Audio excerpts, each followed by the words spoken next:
Chapter 1370, Weapon of Legend Secured. Chapter 1370, Weapon of Legend Secured. The system announcement immediately caused a commotion among God's Domain's players. What? Why is the system starting an update now? I just joined a party for a dungeon. Who's the bastard that triggered a new expansion pack this time? 10 hours? This update is so long. I wonder what will have changed the next time I log in. For a time, the players heatedly discussed the announcement. Everyone was interested to see what the new expansion pack would bring. This was especially true for the game's various major powers. After all, every new expansion pack represented a new opportunity. If they could take advantage of the new opportunity, they might secure certain benefits. The expansion pack, Demon God's Disturbance, was one such example. This expansion pack had spawned dark cities in the various kingdoms and empires, giving many guilds an opportunity to rise to prominence. The ancient Orc Empire's rise has such a massive effect. Feng was slightly astonished as he read the system announcement. As far as he could remember, normal expansion packs hadn't triggered updates in the past. Only large-scale expansion packs would do so. Moreover, the Empire's Rise expansion pack had triggered a 10-hour-long system update. Such a lengthy system update could rival a system upgrade, but Feng didn't give it too much thought as he decided to log out and rest. No one would know the new expansion pack's contents until after the system update finished. It was currently 5 a.m. in the real world. As soon as Feng logged out of God's Domain and opened his eyes in the virtual gaming cabin, a series of messages and voicemails bombarded his screen. It seems that I have a lot to do since winning the friendly competition. Feng briefly glanced through the messages and voicemails. Liang Jing had sent the majority of these messages, while a small portion were invitations, inviting him, the Big Dipper Dojo's head instructor, to participate in various companies' and corporations' events. He hadn't been this popular before the White Tiger Dojo's competition due to the fact that the White Tiger Dojo had gone to great lengths to promote the friendly competition. The Big Dipper Dojo had become incredibly popular after defeating the White Tiger Dojo. People came every day to join the dojo, including a few local, professional fighters. In addition, based on a report from Blackie, Zero Wing had recently recruited nearly 100 newcomers for internal nurturing. Blackie had also stated that if they continued recruiting internal members at this rate, the Greenwater Villa would soon reach maximum occupancy. Feng had also considered this issue. However, Gentle Snow's negotiations had not been favorable as those several companies still refused to let go of Ouroboros's training grounds. All she could do now was wait. They would sell the training ground, sooner or later, since its upkeep was quite expensive, and they wouldn't be able to afford it for long. However, Feng had also considered constructing his own training ground since he had received a massive amount of funding from Phoenix Rain some time ago. He had only avoided this option thus far simply because it was so time-consuming. After going offline, Feng began his busy day. Not only did he need to train, but he also needed to instruct Blackie and the others. When Feng saw how cramped the Greenwater Villa was becoming, the need for his own training ground grew even stronger. That the afternoon, Liang Jing contacted him and reported, "Head instructor, a representative from the White Tiger Dojo has arrived with a message. It seems that Hall Master Jiang has invited you to the White Tiger Dojo for a drink. Would you like me to prepare for your departure?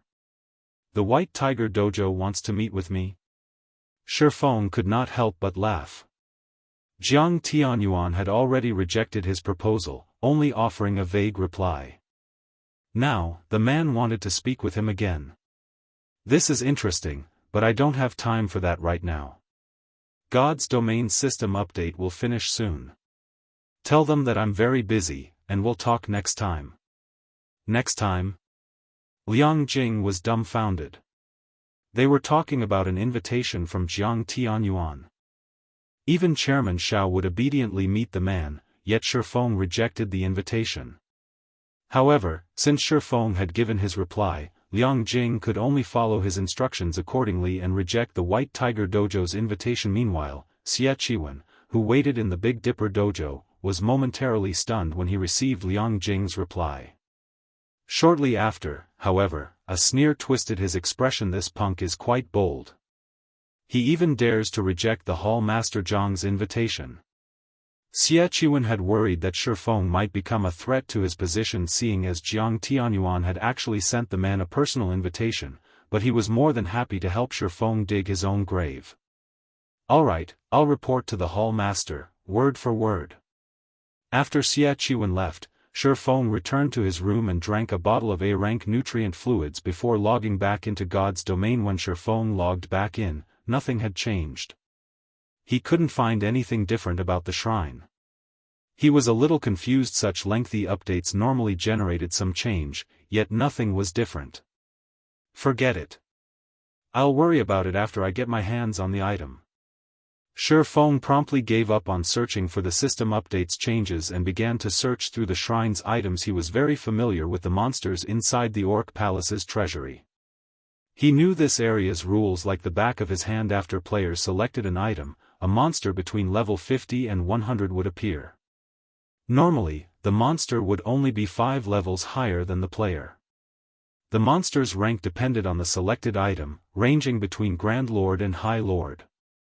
A different number of monsters would also appear. This number depended on how many players had entered the treasury. The treasury allowed up to a maximum of 20 people to enter at a time, and NPC guards would be included. If a 20-man team entered the treasury, 3 challenge monsters would appear per item.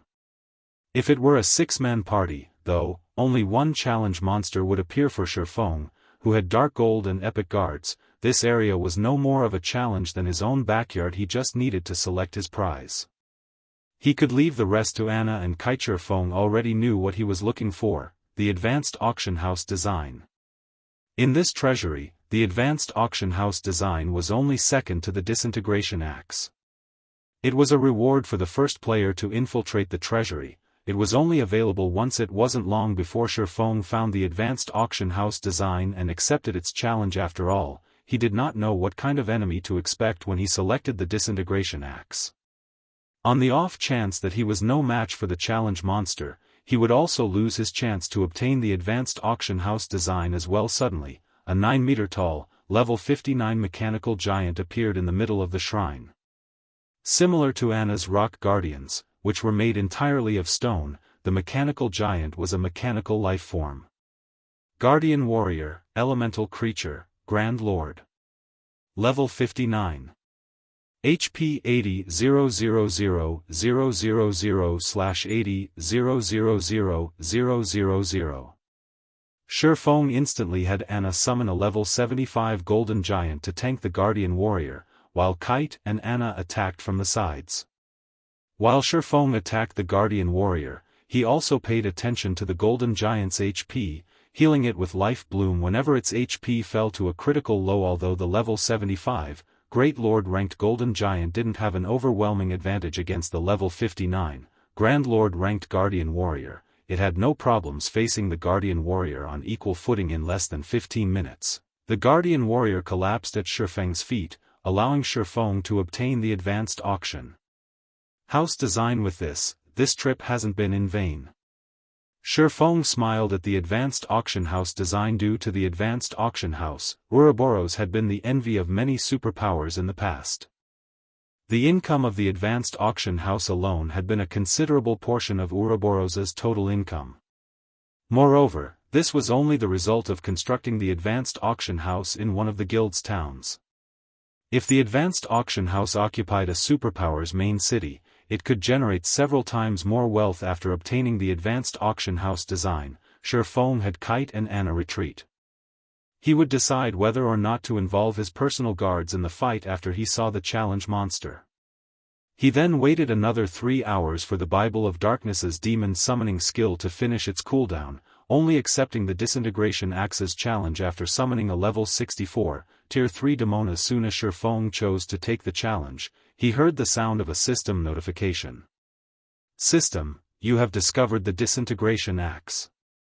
Do you wish to collect the weapon? Confused, Shi Feng chose to collect the weapon. Suddenly, an extra item appeared in his bag. It was none other than the disintegration axe, which had previously been inside the magic crystal pillar. I got it, just like that? After seeing the disintegration axe in his bag, he glanced around him, searching for monsters. He then heard another system notification. System, you have selected 2 items from the treasury. You will be teleported to the nearest NPC city in 3 seconds. Before Feng could even inspect the disintegration axe's attributes, his body transformed into a streak of light as he vanished from the treasury. Chapter 1371, Kingdom Changes. Chapter 1371, Kingdom Changes. Purple Thorn's Kingdom, Rock Sand City. Before Feng could react, the system had teleported him here. Why did it teleport me to this city?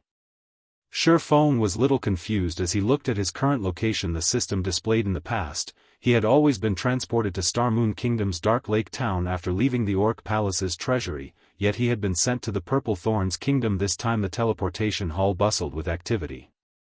Feng could even hear many independent teams recruiting members in the hall, recruiting a team to grind Orc bosses in Lakefront Town for honor points. Level 40+ experts only. We already have a healer. Recruiting for an escort quest, delivering resources to the front line. Need 2 more players. Level 38 and above. Must have in level 35 secret silver equipment or above. We already have MTs and healers. Practically every independent team wanted elite players or better. Feng found such a scene hard to imagine in a border city like Rock Sand City. However, how fast these independent teams filled their slots was even more shocking. What is up with this city? After glancing at the players in the teleportation hall, he discovered that practically every player was at the elite standard or above. There were even quite a few level 40+ independent experts. The activity in this city's teleportation hall could even rival White River City's. Although Rock Sand City was a major NPC city in the Purple Thorn's Kingdom, it was close to the kingdom's border. The region didn't have particularly abundant resources, either. Hence, finding so many players developing in Rock Sand City was unusual. Expert players should be an even rarer sight. Yet, not only was Rock Sand City's player population surprisingly high, but the quality of its players was also stunning. Before Feng could get a grasp of the situation, one of the larger-sized teleportation magic arrays lit up. A team of level 40+ players then emerged. Every one of these players wore a guild emblem belonging to none other than the first-rate guild, Star Alliance. Upon arriving, the Star Alliance members quickly left the teleportation hall. They summoned their mounts and made their way towards Rock Sand City's main entrance. By the looks of it, they seemed to be in a rush. Shortly after the Star Alliance's team arrived, teams from other large guilds began to teleport in. Like the Star Alliance's teams, these teams also hurried towards the city's entrance. After watching this, Feng connected to the official forums to get a better idea of what was happening. The fact that so many large guilds had dispatched their expert and elite teams suggested that something big was going down. So, this is the case. Realization quickly dawned on Feng after he read through the Purple Thorn's Kingdom's official forums. Due to the Empire's Rise expansion pack, orcs had begun to occupy areas near the morning battlefield. Although they had yet to occupy a large area, they were expanding. Meanwhile, the morning battlefield was now beyond recognition. The orcs had already claimed several neutral maps nearby. Thus far, 4 kingdoms had been affected by the morning battlefield's expansion. Orcs all over God's domain were becoming more active. Some had even captured NPC towns to deal with these orcs. The continent's various countries had issued high-ranking quests. Although these quests were quite difficult, the remuneration was considerably abundant. Because of this, the areas these orcs had claimed became excellent locations to grind money and items. This was also a good opportunity for the game's various guilds to increase their popularity. These guilds had begun to receive team quests in their respective residences, each quest requiring them to hunt orcs. However, this was only the tip of the iceberg. The best part about this expansion pack was that players who reclaimed captured towns would obtain a town building order and town reputation order. These 2 rewards were precisely the reason that the large guilds were going crazy. The town building order allowed a guild to construct a town wherever they desired. Of course, the town could only be built in the country they had obtained the building order from. However, this wasn't a problem for the various large guilds, particularly for the first-rate guilds and above. Large guilds generally developed in multiple kingdoms and empires simultaneously, and they generally had a considerable amount of power in each location. So, supporting the development of one guild town wouldn't be a problem. The town reputation order had an even greater purpose. It could increase a town's popularity, which would hasten a town's promotion speed. The further a guild town developed, the more popularity it required to reach its next promotion. This was the main limit to guild town promotions. Meanwhile, the town reputation order could help solve this problem. Why wouldn't the various guilds go mad over this? Hence, many guilds had organized crusades against the orcs. Some had even organized armies of hundreds of thousands to raid captured towns. Unfortunately, the orcs defending these captured towns were extraordinarily powerful. These orcs were generally level 60 and above, making the towns very difficult to reclaim. Moreover, the more players that were dispatched to reclaim a town, the more monsters a town would contain. After watching others' failed attempts, the various large guilds had grown docile now. They only dispatched 100-man expert teams to complete the issued guild team quests instead of trying to reclaim towns. After reading through the discussions of players on the forums, Feng was greatly shocked. He had to admit that this expansion had a massive impact on God's domain's various major powers. If dealt with properly, it would not even be surprising to see a guild instantly rise to become a country's overlord. It was no wonder why the system update had taken so long to complete. As Feng considered investigating these Orc Town incidents, he received a call from Melancholic Smile guild leader. "How is your quest coming along?" Melancholic Smile asked, slightly anxious. "I've just finished it. I just have to turn it in," Feng said, chuckling. "Why? Has something happened?" "Nothing has changed. Only, the evil demons around Stone Forest Town and White River City are becoming increasingly active. Moreover, Great Lord-ranked evil demons have begun to appear. The evil demons are growing so bold that they have even begun to ambush the teams we've dispatched to patrol the trade routes. We've already incurred significant losses. Meanwhile, the player traffic visiting Stone Forest Town has decreased by more than half. At this rate, Red Iron Town's player population will surpass Stone Forest Town's very quickly," Melancholic Smile reported helplessly. "Beast Emperor really is bold." Hearing that Great Lord-ranked evil demons had begun to show up, Feng could not help but chuckle as he said, "Isn't he afraid that his great lords won't make it back home?"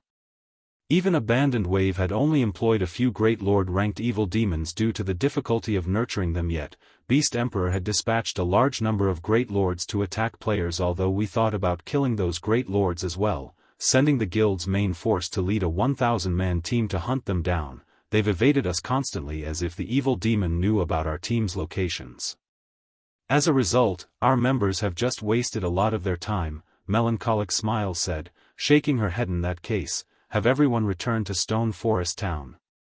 Split up the guild's assassins to monitor the trade routes. Notify me the moment they spot a Great Lord-ranked evil demon," Feng said, smiling. "Order a retreat?" Melancholic Smile was stunned. "Guild leader, if we do that, those evil demons will become even more daring.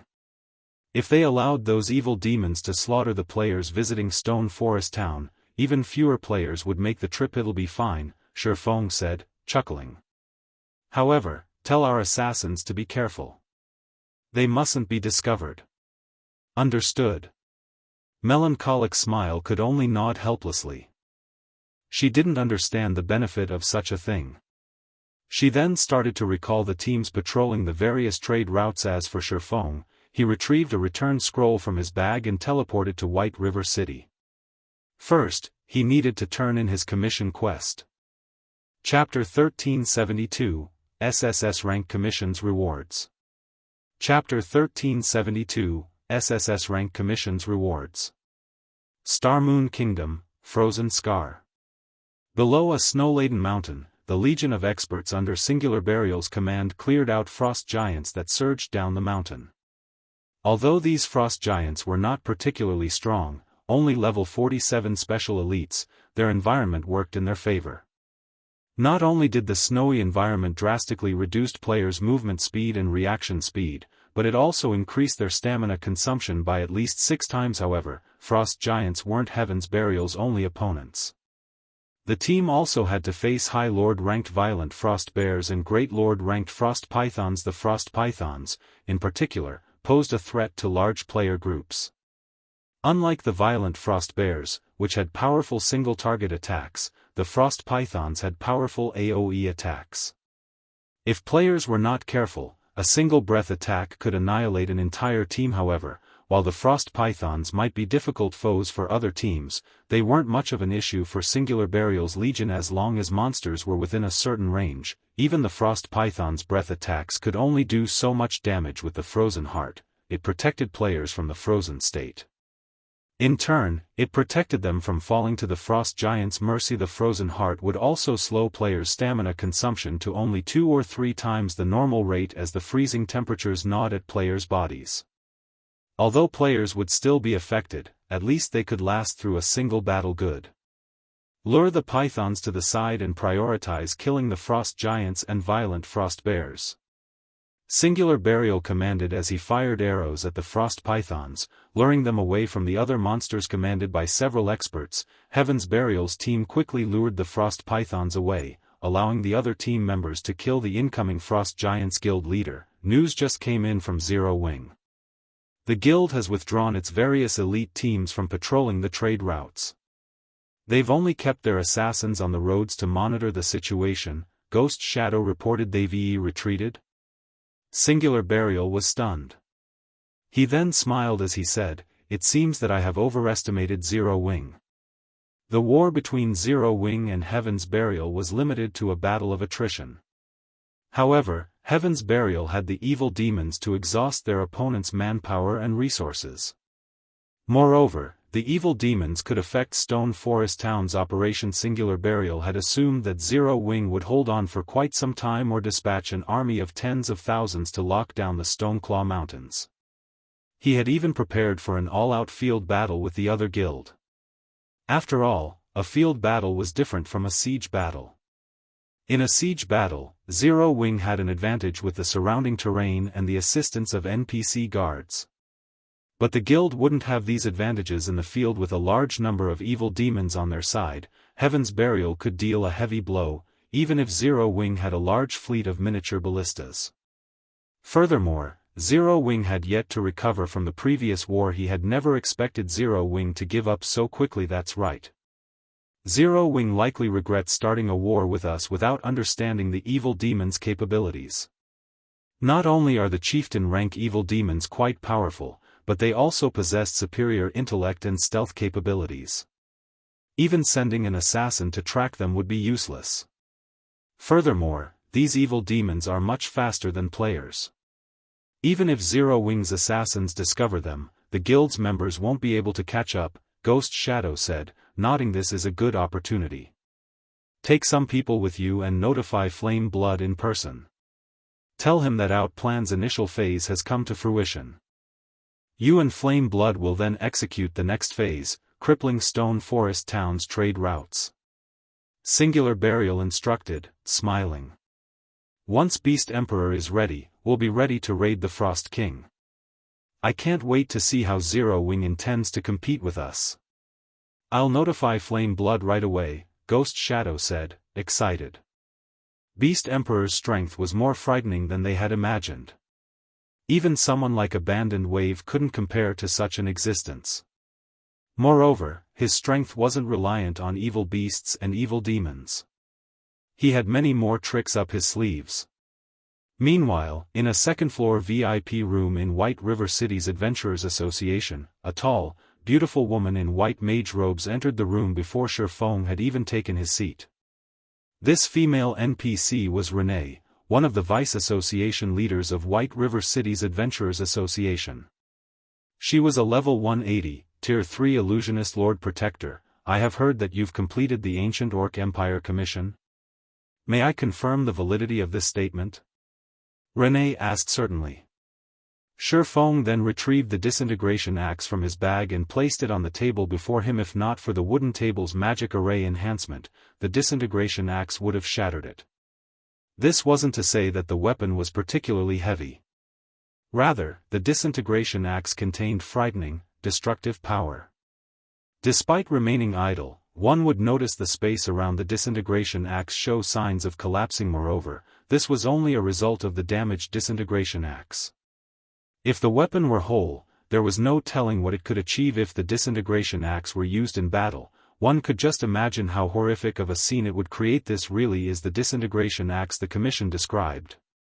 Renee could not help her surprise when she saw the weapon. Lord Protector, you really are impressive. It's been dozens of years since the commission was first issued in Star Moon Kingdom, but until now, no one has ever completed it. The association leader will be pleased to hear of your success now that I've confirmed the validity of the disintegration axe. Lord Protector, please follow me to turn in the commission. Renee led Feng out of the VIP room and up to the Adventurers Association's third floor. She then led him to the association's treasure room. There were 4 level 180, tier 3 puppet guards stationed before the treasury. The room was also protected by a 5-fold magic array. The security was extremely tight, and even tier 5 players shouldn't consider attempting to break in. However, as Renee was a vice association leader, she had no issues leading Feng into the treasury. Lord Protector, please wait here for a moment. Renee left Feng at a counter inside the treasury. She then approached the rows of display cabinets to retrieve an item. Feng was a little confused. Normally, players turned their commission quests in at one of the first-floor counters or VIP rooms on the second floor. This was the first time Feng had entered the Adventurers Association's treasury. From what Feng could see, he had to admit that the treasure room was a magnificent sight to behold. From the outside, the treasury appeared to be quite small, but it was bigger on the inside. The interior was roughly the size of 2 basketball courts with all sorts of items on display, some of which players could purchase from the association. Feng had even spotted the association's prized 7 Luminaries crystal. The crystal was as large as the VIP room's wooden table. God's Domain's various superpowers would be shocked to see such a large chunk of crystal. Even after 10 years, Shadow had never collected so many 7 Luminaries crystal. If he could get his hands on that crystal, he could instantly upgrade his mind space by several ranks. Lord Protector, I apologize for the wait. Renee walked towards Feng while carrying a wooden box carved with divine runes. Smiling, she said, in light of you being the first adventurer in Star Moon Kingdom to complete an SSS-rank commission, the Adventurers Association has decided to offer you a choice. You may turn the quest in and obtain the reward item that has been entrusted to us, or you may accept the reward the Adventurers Association has to offer. The original reward or the association's reward? Feng was slightly confused. This was the first time he had heard about the Adventurers Association offering a different reward. That's right. The disintegration axe itself is the original reward. The current disintegration axe is completely unusable as it would harm both the user and others. However, the person that issued the commission has a way to recast the axe. As for the Adventurers Association's reward, we'd like to offer this wooden box. Chapter 1373, Ring of Legends Promoted.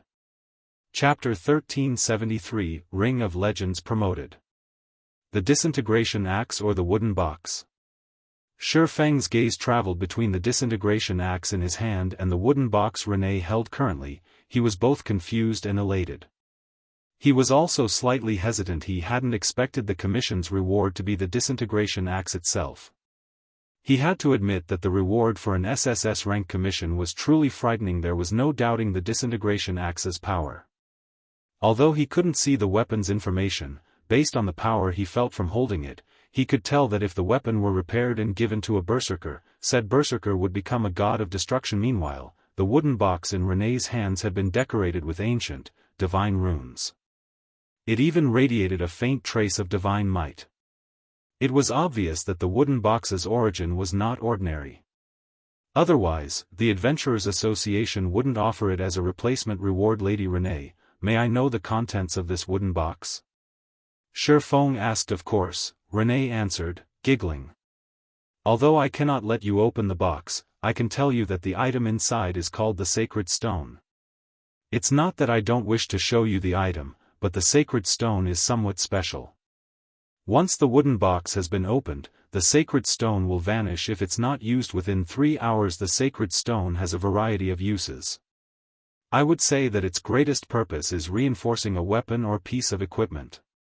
However, as we only have one stone, the highest rank it can upgrade an item to is fragmented legendary rank. Moreover, the item's base materials must be of sufficiently high quality. Otherwise, the upgrade will fail. If you wish to reinforce the item further, you'll need to collect more sacred stones. Unfortunately, sacred stones were even difficult to come by in ancient times, much less now. You don't have to choose immediately. When you've made your decision, you may come to me to retrieve your reward. Hearing Rene's explanation, Feng stared at the wooden box in shock. He had never imagined that the Adventurers Association would be so generous as to offer such a treasure. Feng had heard about the sacred stone in the past. Indeed, as Rene had explained, it was an extremely valuable item. It was even rarer than your average fragmented legendary item. God's domain had extremely few fragmented legendary items.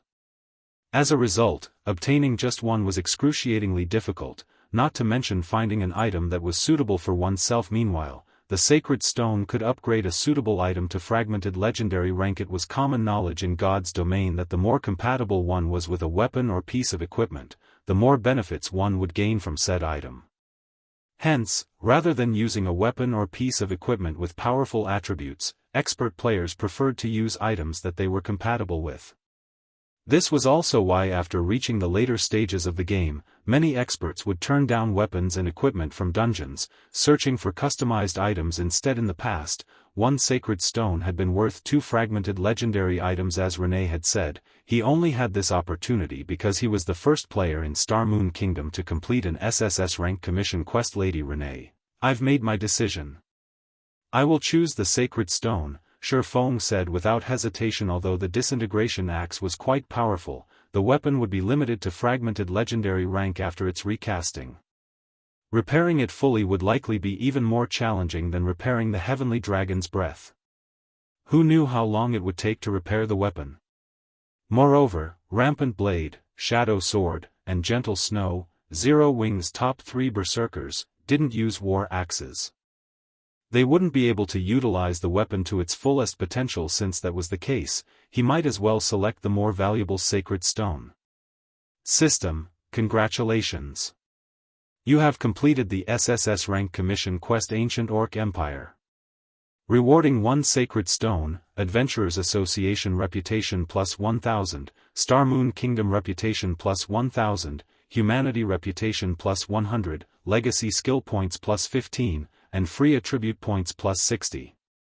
When the sound of the system notification reached his ears, a golden glow wrapped around Feng's body as he leveled from level 54 to 79% of level 55. The quest awarded an abundant amount of EXP.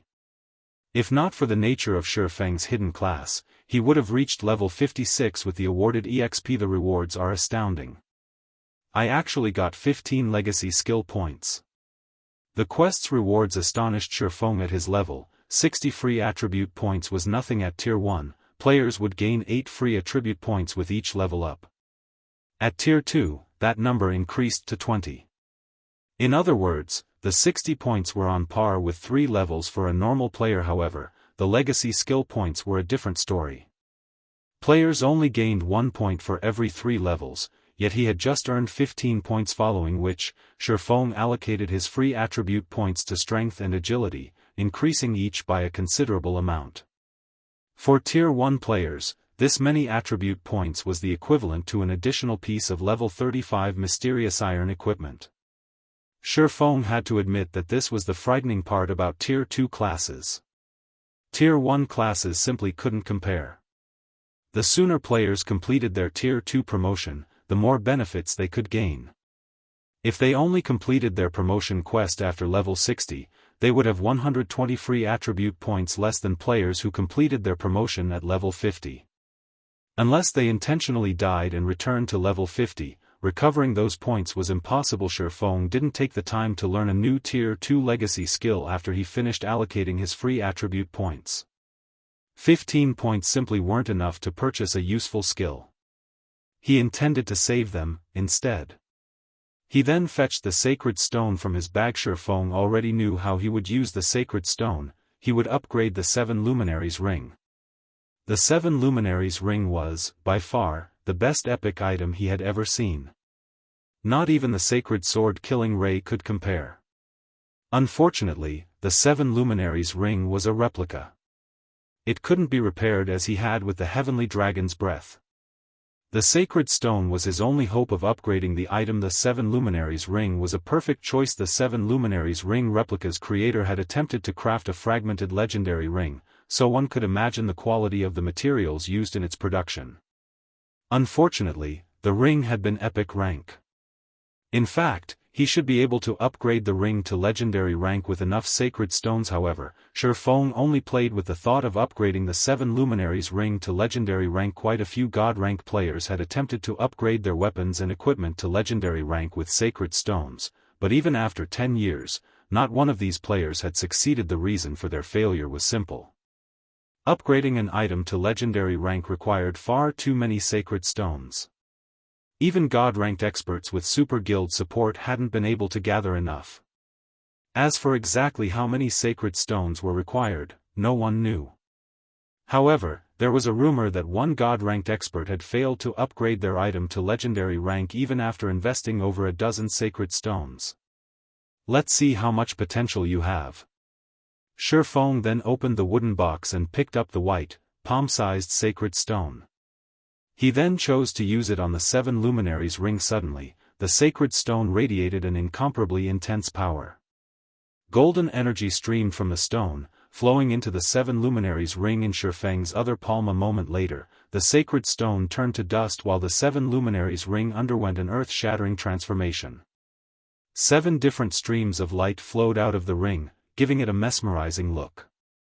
Moreover, the ring now emitted a faint trace of pressure. It was hard to imagine that this item was only a ring, not a weapon so strong. When Feng called up and read the 7 Luminaries ring's attribute panel, he could not help but gasp.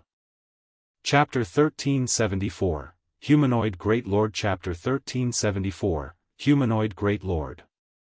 Staring at the 7 Luminaries ring's attributes, even Feng could not believe that it was merely a fragmented legendary item. The ring had already been the most powerful epic ranked ring he had ever seen. Now that he had upgraded to fragmented legendary rank, not only had its physical appearance undergone a massive transformation, but its attributes had as well. 7 Luminaries ring, replica, ring, fragmented legendary rank. Equipment requirement, strength 1200, agility 1000. Attributes will be adjusted according to user's level. Strength plus 130, agility plus 115, intelligence plus 102, endurance plus 105, vitality plus 106, current level, 55. When equipped, increase strength by 40%, agility by 40%, intelligence by 40%, endurance by 30%, and vitality by 30%. All negative environmental effects weakened by 50%. Ignore levels plus 15. All item level requirements reduced by 10 levels. Additional skill dash. 7 Luminaries aura. There are 7 different auras: earth, water, wind, fire, time, illusion, and space. Only one aura can be used each time, and there will be a cooldown of 20 seconds when changing between auras. Aura of earth requires 2 billion EXP to level up. Defense increased by 100%. Damage taken reduced by 50%. Activatable skill dash. Absolute domain, become immune to all damage for 10 seconds. All allies within a 50-yard radius become immune to all damage for 5 seconds. Cooldown, 2 minutes. Aura of water. Requires 2 billion EXP to level up. Healing effects increased by 100%. Cast consumption reduced by 50%. Activatable skill dash. Life domain, heals all allies within a 50-yard radius for 10% of their HP every second for 30 seconds. Cooldown, 3 minutes. Aura of wind. Requires 2 billion EXP to level up. Movement speed increased by 80%. Attack speed increased by 60%. Reaction speed increased by 20%. Activatable skill dash. Gale Domain enables temporary flight and movement speed increase of 300% and reduces the movement speed of all enemies within a 100-yard radius by 50% for 30 seconds cooldown, 3 minutes. Aura of Fire. Requires 2 billion EXP to level up. Damage increased by 50%. Target's defense reduced by 80%. Activatable skill dash. Flame Domain inflicts 1500% damage within a 60-yard radius for 7 seconds. Damage upscales by 20% every second cooldown, 5 minutes. Aura of Time. Requires 3 billion EXP to level up. Cooldown of all skills reduced by 50%. Enemies within a 200-yard radius will have their movement speed and attack speed reduced by 40%, and cooldown of skills increased by 50%. Activatable skill dash. Forbidden Domain prevents enemies within a 500-yard radius from using any skills or tools for 30 seconds cooldown, 3 minutes. Aura of Illusion. Requires 3 billion EXP to level up. All attributes increased by 40%. Enemies within a 200-yard radius will have all their attributes reduced by 40%. Activatable skill dash. Fantasy Domain. Immunity to all magic damage and 20% of magic damage received will be converted to healing to recover players' HP for 20 seconds. For 180 seconds, all negative effects within a 100-yard radius will be removed. Cooldown, 3 minutes. Aura of Space. Requires 3 billion EXP to level up. Immunity to all control and restricting effects. Activatable skill 1 dash. Space Movement. Instantly move to any location within a radius of 600,000 yards. Cooldown, 3 minutes. Activatable skill 2 dash. Spatial Gate. Opens a spatial gate that allows players to go through it. Spatial Gate can be connected to any location within a 300,000-yard radius. Spatial Gate will stay open for 1 minute cooldown, 20 minutes. Although the 7 Luminaries rings' basic attributes were subpar for a fragmented legendary item, even inferior to the Heavenly Dragon's Breath, all players dreamed of using its activatable skills. The skills were useful in nearly all aspects of battle. Most importantly, these skills wouldn't only benefit the user as they also benefited one's allies. The Aura of Space's new skill, Spatial Gate, was particularly useful as it could allow the ring's user to take a player team with them wherever they wished. With this skill, traveling to dangerous maps to farm bosses would become much easier. After all, 300,000 yards was the equivalent of an average leveling map. Spatial Gate? Feng's lips curled into a smile as he read this new skill. I had thought that claiming the Manatite vein was going to be troublesome. It seems I've just saved myself a lot of time. The Sea of Death's Manatite vein was not that easy to obtain.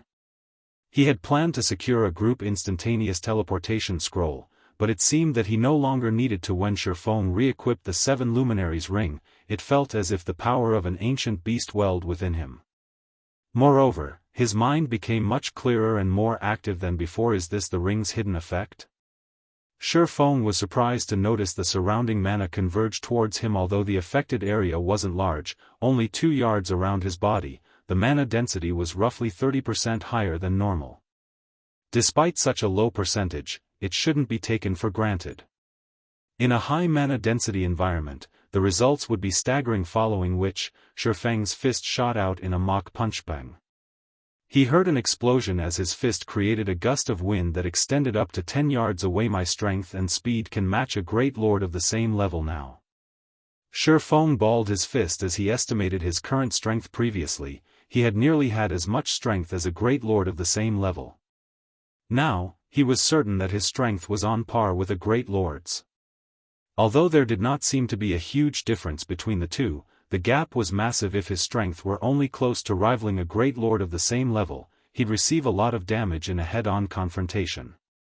Without a healer's support, it was only a matter of time before the monster whittled him down, as monsters had far more HP than players. However, if he had truly reached the great lord's standard, his battle recovery could make up for the damage he took in a one-on-one fight. He could fight until he ran out of stamina. Meanwhile, as long as he dealt enough damage, he could solo a great lord without any special tricks.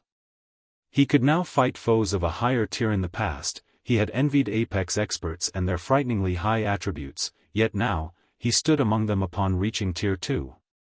If the Apex experts in his past knew about this, their jaws would hit the ground. Now that I've completed my quest, it's about time to visit Charlene. Feng smiled, satisfied. Before he left the Adventurers Association, though, he hid the 7 Luminaries ring's hidden effect. Otherwise, he would attract a lot of attention even with a black cloak. As soon as Feng left the Adventurers Association, he received a call from Melancholic Smile Guild leader. The assassins I've dispatched have discovered a large group of evil demons. There are 3 times as many as those that assaulted our patrol teams. By the looks of it, their target seems to be an NPC merchant fleet, Melancholic Smile anxiously reported. When she had taken over Stone Forest Town's management, she had learned just how important the NPC merchant fleets were to the town. Without these NPC merchant fleets, Stone Forest Town would lose all sorts of special merchandise. If NPC merchants stopped visiting the town's popularity growth would slow to a crawl. To put it simply, the NPC merchant fleets were crucial to Stone Forest Town's promotion. However, these NPC merchant fleets normally hired both NPC and player guards, making them difficult to mug. They simply weren't opponents current players could go up against. However, with so many evil demons participating in the assault, these NPC merchant fleets could suffer defeat. They retargeting the NPCs already? Feng smiled faintly. Good. I can use this opportunity as a test. Guild leader, do you really intend to solo all of those evil demons? Melancholic Smile was stunned. The idea was simply too reckless. The opponent consisted of over 100 evil demons, including great lords. Even a 100-man expert team would risk extermination, much less a single player. Relax. Send me the coordinates. Also, tell the assassins to be a little more careful and avoid discovery at all costs. Those evil demons have very sharp senses, Feng said as he tried to soothe Melancholic Smile's panic. He then disconnected the call and retrieved a guild transfer scroll from his bag. He then transformed into a streak of light before vanishing. Chapter 1375, Display of Strength. Chapter 1375, Display of Strength. Starmoon City region, in one of the forested valleys in the Stoneclaw Mountains. A fleet of carriages rolled along the gravel road as it passed through the valley. From the top of a mountain, one could easily spot over 50 carriages. Among them, the most inferior carriage was an advanced transport carriage pulled by 2 horses. Meanwhile, the carriages carried all sorts of large crates containing rare merchandise to be sold in Stone Forest Town. Due to Stone Forest Town's Adventurers Association, the town had attracted far more wandering merchants. Moreover, Xianxia Town was no longer the only town connected to Stone Forest Town. A total of 3 towns now had roads leading to the guild town. However, the 2 new trade routes weren't as lively as the road linked to Xianxia Town, since the other 2 towns were further away. Regardless, due to the increase of wandering merchants traveling to Stone Forest Town, the 3 NPC towns began to receive more high-rank escort quests. Although escort quests did not award a lot of EXP, they did offer plenty of coins. To independent players, these quests offered a considerable income. Moreover, players who just so happened to plan on heading to Stone Forest Town could rake in some additional income while they were at it, killing 2 birds with 1 stone. However, such a profitable opportunity was not available to everyone, as escort quests had a minimum strength requirement. Moreover, the larger a merchant fleet was, the higher the requirements were. As for how these NPC merchants determined if a player were strong enough, said player would be required to spar with the fleet's NPC guards. The main god system would automatically lower the guard strength to the standard of elite players at this stage of the game. If the player defeated the NPC guards, they could accept the escort quest. If a player wanted to become the merchant fleet's vice leader, receiving greater pay, they needed to defeat an NPC guard adjusted to the standard of current expert players in the Stonclaw Mountains Valley. Over 100 players accompanied this merchant fleet. Even without the NPC guard's aid, the escort players easily defeated any monsters the fleet came across. Even monster groups led by a level 45 Great Lord were no match for these players. Commander, are we really going to buy a private house in Stone Forest Town this time? A grey-robed woman with long, crimson hair asked the man with disheveled hair seated next to her in one of the transport carriages. This charming woman's question quickly attracted the attention of the other players in the carriage. These players weren't only focused on the woman because of her beauty. Rather, it was because this woman was a level 43 summoner. She was also the vice commander of Firecloud Fox, a well-known adventurer team from the Black Dragon Empire, and one of the Empire's top 100 summoners. Graceful Moon. Many of the Black Dragon Empire's large guilds wanted to recruit Graceful Moon. Unfortunately, none of them had ever succeeded. As for the disheveled, cool-looking man, his identity was even more astounding. His name was Remnant Cloud, the Firecloud Fox's commander. Similarly, he was one of the top 100 shield warriors within the Empire. It was due to such a powerful MT that Firecloud Fox had grown into a large-scale adventurer team with over 500 members and a reputation known throughout the Black Dragon Empire. I plan to look around first. If Stone Forest Town is as impressive as the rumors make it out to be, buying a house wouldn't be a bad idea, Remnant Cloud said, chuckling. Stone Forest Town was considerably famous in the Black Dragon Empire.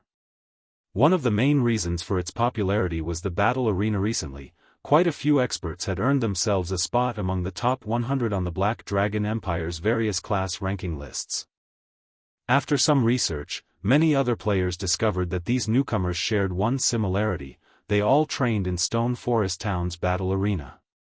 Moreover, these players' ranks in the Empire continued to rise. Because of this, Stone Forest Town's battle arena had become quite popular in the Black Dragon Empire. To improve his team members' strength, Remnant Cloud had decided to make the trip and investigate the town himself. Commander, it's fine if you just want to look around, but if you decide to purchase a private house, I suggest otherwise. I've heard that a war has recently broken out between Zero Wing and Heaven's Burial, and the latter seems to have the advantage. Furthermore, Heaven's Burial's Red Iron Town has more potential. Not only are there plenty of high-level and high-resource maps nearby, but players will also be able to use Evernight City as a transfer point between the guild's other towns in the future. Investing in Red Iron Town will be more convenient than investing in Stone Forest Town. As for the battle arena, currently, other guilds have already begun to construct battle arenas in their own towns. It is only a matter of time before they catch up with Stone Forest Town's battle arena. Graceful Moon did not view Stone Forest Town's future in a particularly positive light. In her opinion, the town only had a few minor advantages at the moment. However, as time passed, the various large guilds' towns in the Black Dragon Empire would undoubtedly catch up. After all, the Black Dragon Empire was far more prosperous than Star Moon Kingdom. Even if their adventurer team wanted to purchase a private house in Star Moon Kingdom, considering their long-term development, purchasing a house in Red Iron Town was the wiser choice. I guess you're right. But since we're already here, let's go take a look. After giving the matter some thought, Remnant Cloud saw the reasoning in Graceful Moon's words. Various guild towns were already prioritizing their battle arenas. As for the mana density, these guilds were doing their best to find solutions.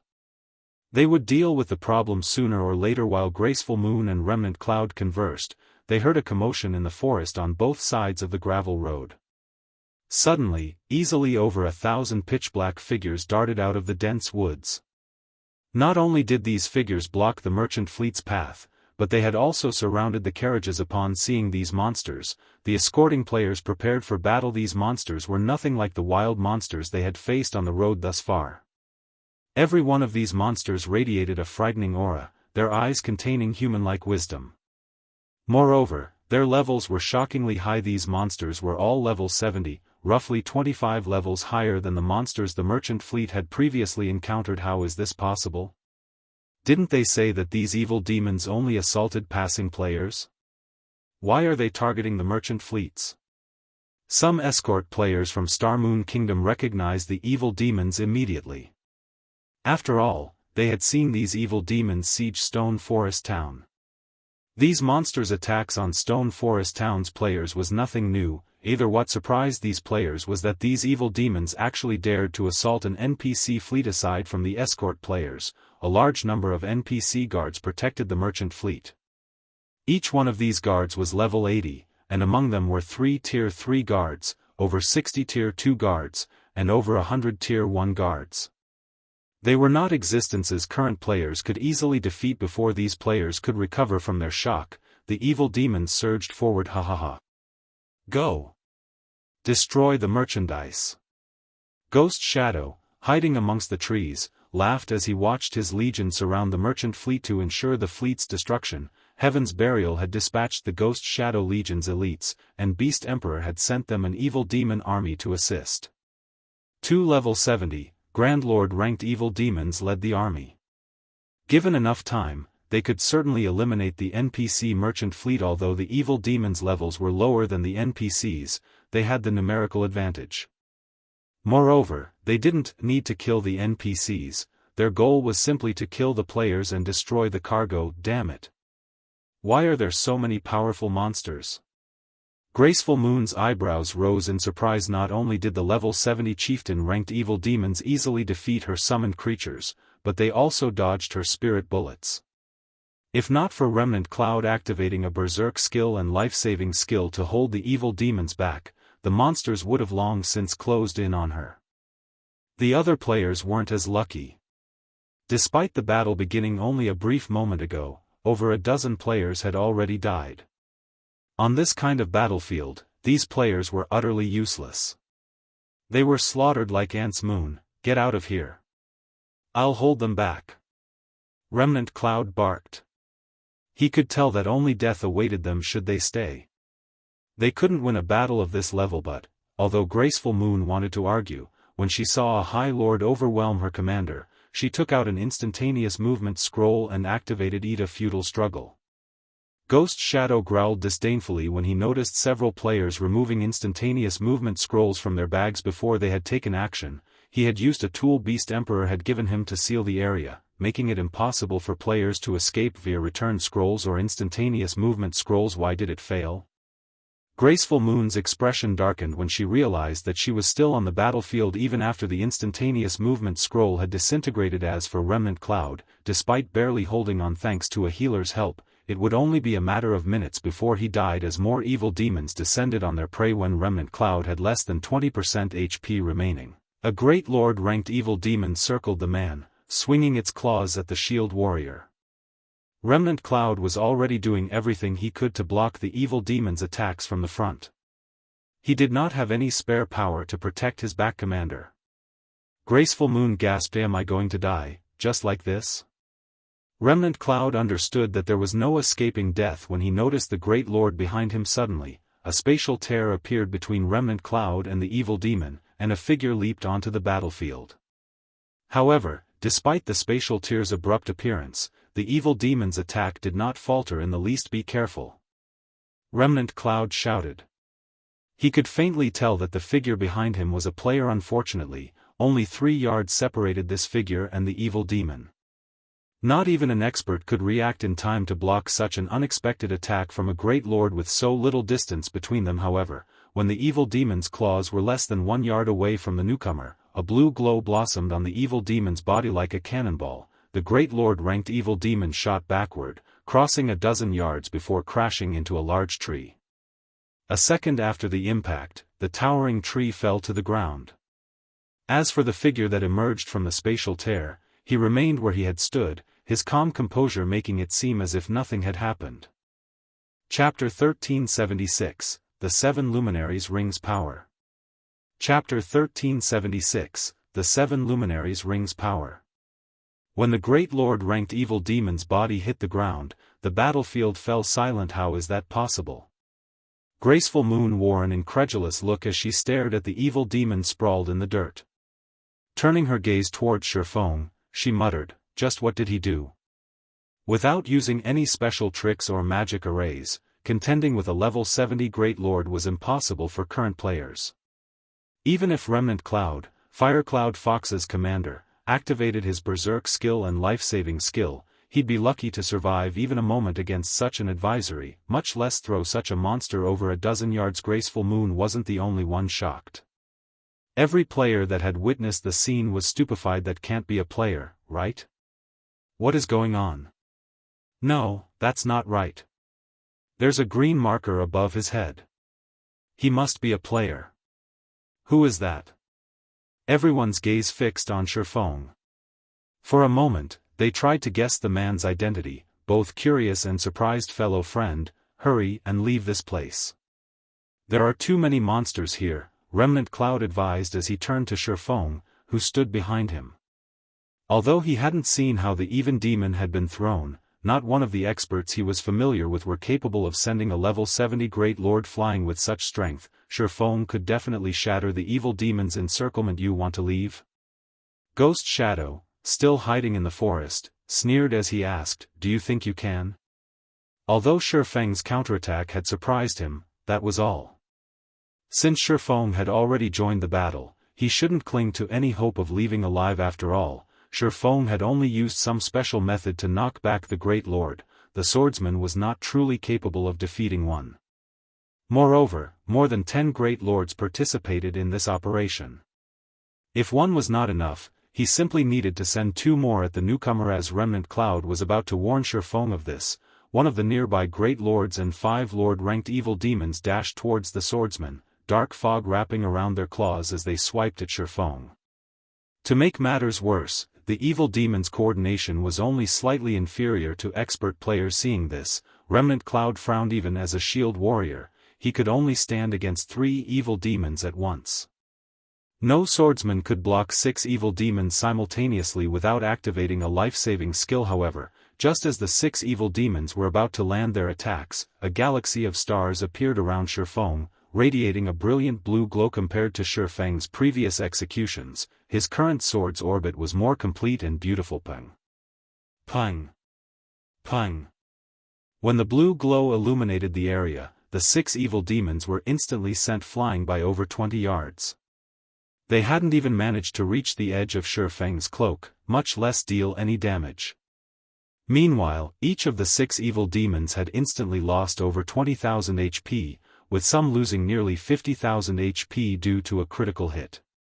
As evil demons had much less HP than ordinary monsters, their HP bars had decreased significantly. This Remnant Cloud was dumbfounded. Feng's previous feat of throwing a Great Lord could have been brushed off as a powerful skill.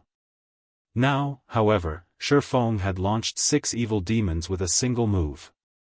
Even an experienced expert like Remnant Cloud could not help his surprise. Meanwhile, Feng, who remained in his original position, glanced down at the Abyssal Blade, astonished. After upgrading the Abyssal Blade, the magic weapon had gained the passive skill Abyssal Will, which improved his physique depending on the surrounding mana density.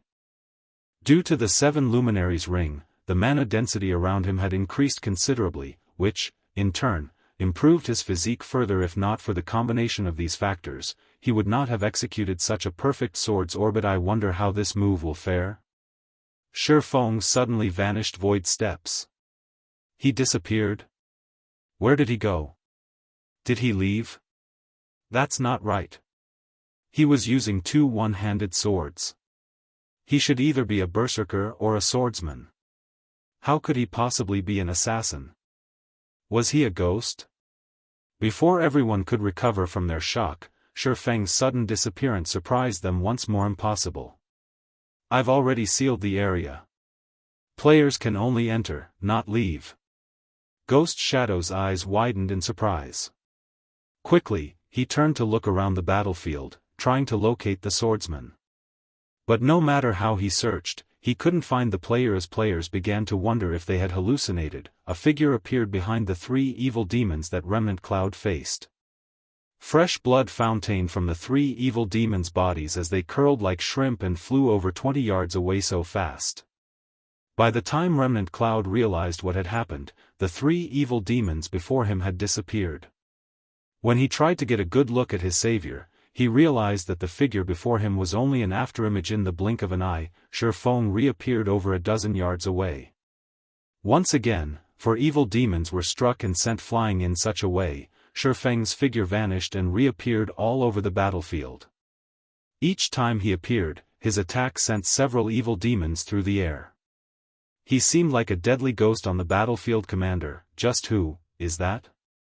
Graceful Moon could not help but ask as she watched Feng's afterimages flood the road. She had encountered and fought many experts in the Black Dragon Empire. She had even sparred with the Empire's top 10 experts. Although she hadn't been a match for those players, she could estimate how much of a difference separated them.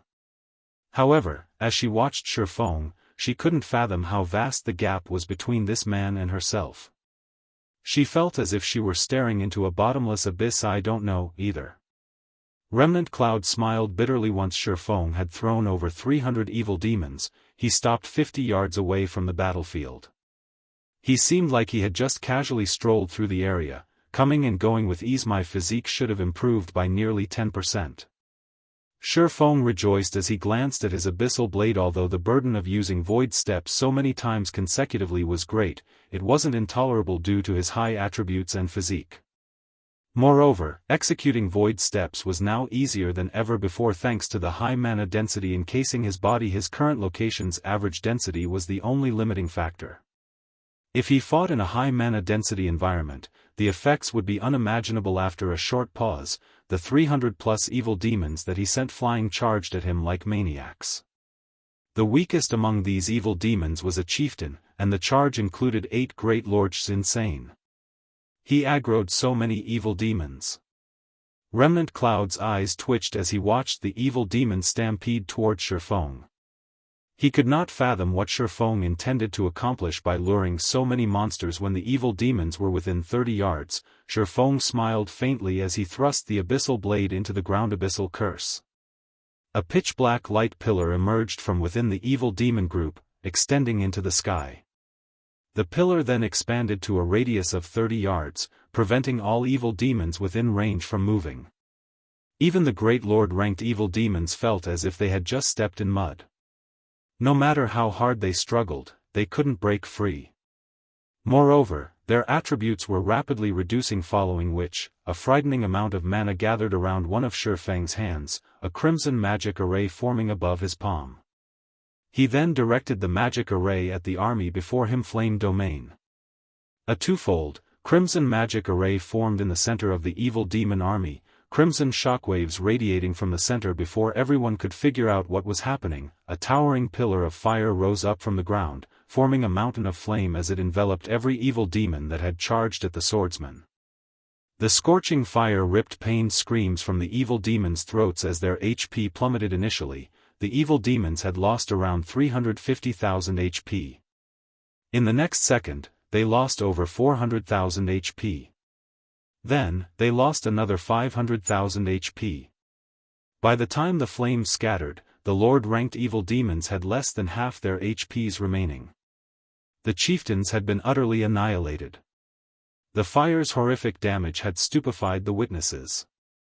However, before these players could recover their senses, Feng followed up Flame Domain with Lightning Blade, dealing another a heavy blow, following which, he took out 2 Tier 3, large-scale destruction magic scrolls and used them consecutively against the remaining evil demons. In the end, all 300+ evil demons turned to dust. Suddenly, a golden glow flashed on Feng's body as he rose from level 55 to level 56. Chapter 1377, He is Black Flame. Chapter 1377, He is Black Flame. Amazing. Just who is this guy? The players still fighting the evil demon army gaped when they saw Feng turn over 300 evil demons to dust in just a few moments. A single chieftain-ranked evil demon could easily kill any one of them. If not for the level 80 NPC guards, they would have long since been annihilated. Yet, the mysterious, cloaked swordsman before them had slaughtered these evil demons as if he were grinding common monsters. It was an extravagant grinding method. Evil demons weren't like ordinary monsters. They did not drop any loot, only offering slightly higher EXP. Setting aside the fire spell Feng had used, the 2 Tier 3, large-scale destruction magic scrolls could easily sell for over 1,000 gold. With that kind of money, a player could purchase a valuable plot of land in an NPC city. Moreover, even with enough money, Tier 3 magic scrolls weren't easy to purchase, much less large-scale destruction magic scrolls in reality. However, Feng hadn't wasted the 2 scrolls. Chieftain-rank evil demons had a considerably high chance of dropping evil energy crystals. In Feng's previous life, a single crystal had sold for 10 gold on the market. Among the evil demons that he had killed, over 100 had dropped evil energy crystals. Not only had he earned back the money for the scrolls, but he had also made a profit. Damn it. Where did this person come from? Ghost Shadow frowned, his expression grim as he stared at the distant Feng. Evil demons feared large-scale destruction spells almost more than anything. Unlike ordinary monsters, although evil demons had very high combat power, they didn't have a lot of HP. Even a level 70, Grand Lord ranked evil demon only had 35 million HP, not to mention the Great Lords and below. Commander, what should we do? We've lost nearly 1/3 of our evil demons. At this rate, it will be difficult to destroy the merchant fleet. A level 42 assassin, clad in blue, asked worriedly. Powerful magic barriers protected the NPC's carriages. Breaking a single barrier would take some time. In addition, the magic barriers buffed the nearby NPC guards. With these buffs, the 3 level 80, Tier 3 NPC guards were ridiculously powerful. They needed only a short time to kill Great Lord-ranked evil demons. Only the Grand Lord-ranked evil demons were a threat yet. Feng had eliminated nearly 1/3 of their forces. This wasn't in the plans. He must be sick of living. He dares to treat Heaven's Burial's evil demons as EXP. Use our trump cards. Have the 2 Grand Lords prioritize that player. Lead 3 parties and assist the monsters from the side. Do not let him get away. Ghost Shadow growled, sneering. Understood. The blue-clad assassin immediately went into action. The Ghost Shadow Legion members, who had been hiding in the forest, snuck towards the Tier 3 NPC guards with bluish-purple scrolls. When they were less than 30 yards away from the Tier 3 NPCs, they revealed themselves and unfurled the scrolls suddenly. 3 purplish-gold magic barriers, each manned by 36 players, appeared and trapped the 3 Tier 3 NPCs and a large number of Tier 2 NPCs, freeing the evil demons from their opponents. No matter how these NPC guards struggled against the barriers, the purplish gold walls didn't waver in the slightest. As for the 2 Grand Lord-ranked evil demons, which suddenly found themselves without an opponent, they promptly left behind afterimages as they darted for Feng. The sudden development inspired despair in the defending players. The evil demons alone were more than they could handle. Now, hundreds of assassin players had joined the battle. Even Remnant Cloud, someone who had experienced many fierce battles, could not help his bitter smile. The fact that several hundred players had emerged to attack them proved that someone was in command of these evil demons. There was a huge difference between monsters under a player's command and those that were not. After factoring in the several hundred assassin players, his people had no chance of surviving this fight. As for their savior, Feng, he needed to face off against 2 level 70 Grand Lords. Unfortunately, the swordsman would be lucky to keep his own life, let alone help them. The Grand Lord-ranked evil demons were incredibly fast. Upon reaching Feng, they swiped their fog-clad claws at the player. These Grand Lords were far superior to their Great Lord cousins in terms of both strength and speed. In addition, they executed rapid switch while coordinating with each other. Not daring to be careless, Feng activated Heavenly Dragon's power, increasing his strength by 150%, agility by 60%, defense by 300%, and HP by 500%. Instantly, his maximum HP shot past the 400,000 threshold. He then executed Sword's Orbit, creating a perfect defense around himself. Boom. Boom. Boom. As blades and claws clashed, explosions rang out across the battlefield. With each collision, the ground beneath Feng and the Grand Lord's feet trembled. Even players 30 yards away from the fight could feel intense shockwaves. Both sides exchanged attacks so rapidly that it was impossible for the naked eye to keep up with them. All anyone could see was the ground sink as the impacts formed a crater. The residual power of Feng and the Grand Lord's attacks also left numerous furrows in the dirt around them. Seeing this, the nearby assassins, who had intended to ambush Feng, hesitated, afraid of getting caught in the crossfire for a moment. The scene stupefied every player on the battlefield. How was this even a battle between a player and monsters? This was practically a monster-on-monster fight. How is that possible? Ghost Shadow, who had lain in wait to ambush the Swordsman, could not believe his eyes when he saw Feng holding his ground against the two Grand Lord-ranked evil demons. Despite being just a player, Feng could fight two level 70 Grand Lords to a standstill. No one would ever believe this in reality. Feng was rather proud. After upgrading the 7 Luminaries ring, he only needed to activate one Berserk skill to raise his strength to a level 70, Grand Lord-ranked evil demons level. Factoring in his reaction speed and physique, he could contend with two Grand Lords with only swords orbit. However, continuing the fight at this rate was not an option. Feng could feel his stamina and concentration depleting. Even though his battle recovery could mitigate the Grand Lord's damage, it did nothing to recover the lost stamina and concentration. Before Heavenly Dragon's power's duration ended, he'd run out of stamina and concentration, following which, Feng activated Divine Steps and switched positions with one of his doppelgangers, temporarily distancing himself from the two evil demons. He then retrieved two Summon Guard scrolls from his bag and began to summon Anna and Kite. Although the Grand Lord-ranked evil demons were relatively fragile compared to ordinary monsters of the same rank, each still had 35 million HP. With their incredible reaction speed, they could also dodge or block a large portion of his attacks. If this were a one-on-one fight, he might have a chance to kill the evil demon using only Heavenly Dragon's power. In a 2-on-1 situation, however, he had no hope of defeating the evil demons with a single Berserk skill. Shortly after, Anna, level 75, and Kite, level 74, appeared beside Feng. Anna and Kite's appearance immediately attracted everyone's attention. Crap. Am I seeing things?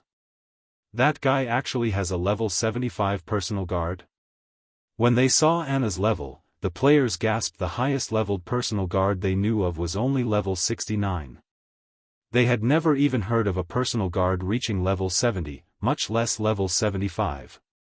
Moreover, both NPCs wore brilliant equipment. When Ghost Shadow saw Anna and Kite, a familiar sensation struck him. After going through his memories, these two NPCs seemed very similar to the two powerful personal guards that had appeared during Heaven's Burial's first assault against Stone Forest Town. Only the NPC's weapons and equipment were different. Ghost Shadow's calm expression changed abruptly. Commander, what happened? The blue-clad assassin asked curiously. Crap. He is Black Flame. Ghost Shadow exclaimed. Chapter 1378, Kill Black Flame. When the other Ghost Shadow Legion members heard their leader's realization, they could not help but shift their gazes on to the distant Feng, their mouths falling wide open as a chill crawled down their backs. Black Flame's fame had long since spread throughout the kingdom. Many players even treated his battle records like classics. He was Star Moon Kingdom's undisputed #1 expert. However, Black Flame's tracks were always a mystery. Even Zero Wing's inner members did not know Black Flame's whereabouts. They had only heard of Black Flame's strength, that he was akin to a monster. They had thought the rumors were just exaggerations. However, it would seem that the real deal was even greater than the rumors had made him out to be. After all, Black Flame could actually hold his ground against two level 70, Great Lord-ranked evil demons by himself. This was simply too terrifying. Commander, isn't this a good chance to kill Black Flame? The blue-clad assassin asked with a smile. We haven't received any reports of Stone Forest Town mobilizing forces. Black Flame must be acting on his own this time. Although Black Flame is monstrously strong, at the end of the day, he is only one person, and we still have many evil demons. We can use them to wear him down. His death will be far more meaningful than destroying an NPC merchant fleet. Hearing this, everyone's eyes suddenly glowed with excitement. They all agreed with the blue-clad assassin. If they were here without their demonic support, it would be impossible to deal with Black Flame, but the Ghost Shadow Legion was backed by the evil demon army. They even had 2 Grand Lords.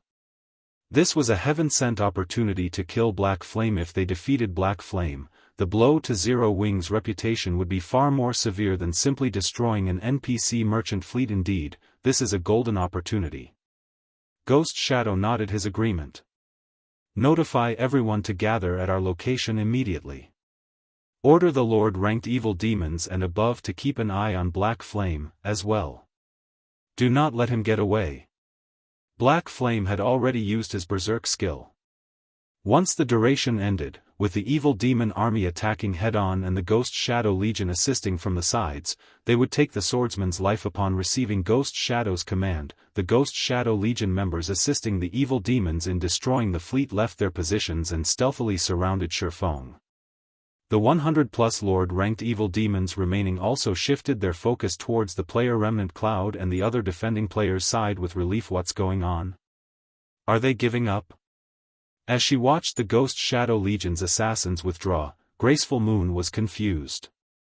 Had those assassins continued their assault, they would have been defeated. She watched as hundreds of Lord-ranked evil demons and above charged for Feng, shock and lamentation filling her heart. Given enough time, she was confident in becoming one of the top 10 summoners in the Black Dragon Empire, yet it was obvious that their attackers didn't view her or the other guard players as important. Otherwise, they wouldn't have switched targets so suddenly at such a crucial moment. She was a little frustrated at being looked down on. Moreover, was it really necessary to send so many players and lords against a single player? Good.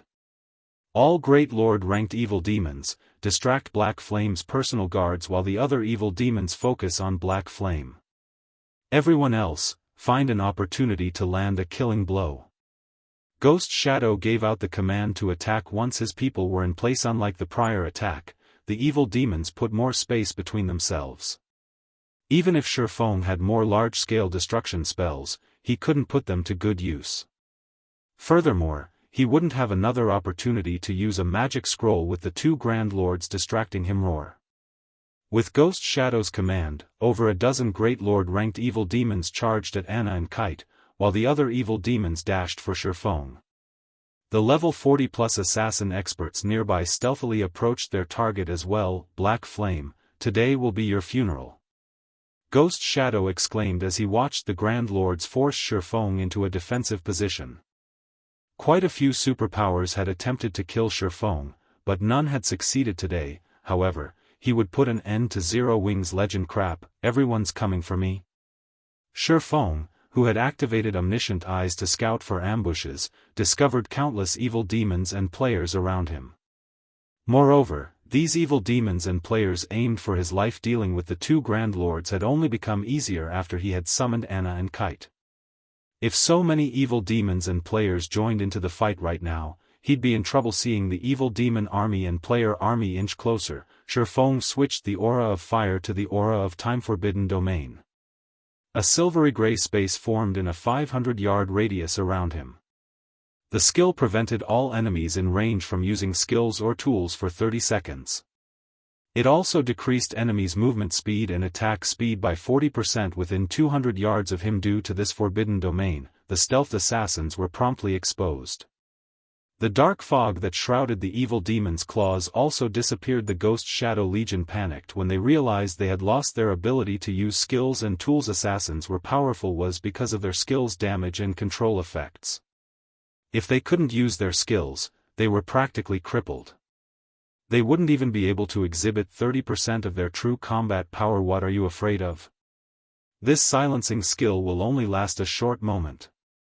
Charge! No matter what, he mustn't escape. Ghost Shadow shouted arrogantly. While not being able to use skills and tools was a disadvantage, they wouldn't get another opportunity like this to kill him again if they failed. Hearing Ghost Shadow's words, the panicked assassins calmed quickly as they tightened the encirclement around Feng. They might not be able to exhibit their full strength right now, but the same wasn't true for the evil demons. Even if the evil demons couldn't use their skills, it would only affect their combat power slightly. There were more than enough evil demons to whittle Feng down. They could leave the offense to the demons while they contained Feng escape. Feng formed a sinister smile as he surveyed his surroundings. That smile made the Ghost Shadow Legion members shudder involuntarily as they realized that something felt off. However, before they could react, Anna, who stood beside Feng, finished reciting her incantation immediately. A massive, golden magic array appeared in the sky, its imposing appearance visible to anyone within 500 yards, following which, a golden armored Valkyrie descended from the array. The moment the level 75 Valkyrie appeared, a powerful aura washed over the battlefield like a tidal wave. The Ghost Shadow Legion felt an unprecedented pressure weigh them down. Crap. Everyone, retreat. When Ghost Shadow saw the Valkyrie, he instantly understood the meaning behind Feng's sinister smile. Feng hadn't used a silencing skill to escape. Rather, he had used the skill to prevent them from escaping. Even without Ghost Shadow's warning, the Ghost Shadow Legion members had already turned and fled. Unfortunately, the Valkyrie already held a spear of thunder.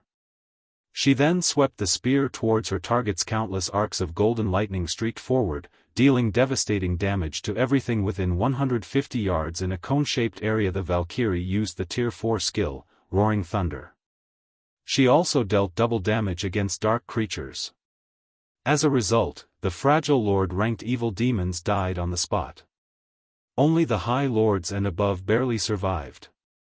As for the players within range, not even their bodies remained after the attack.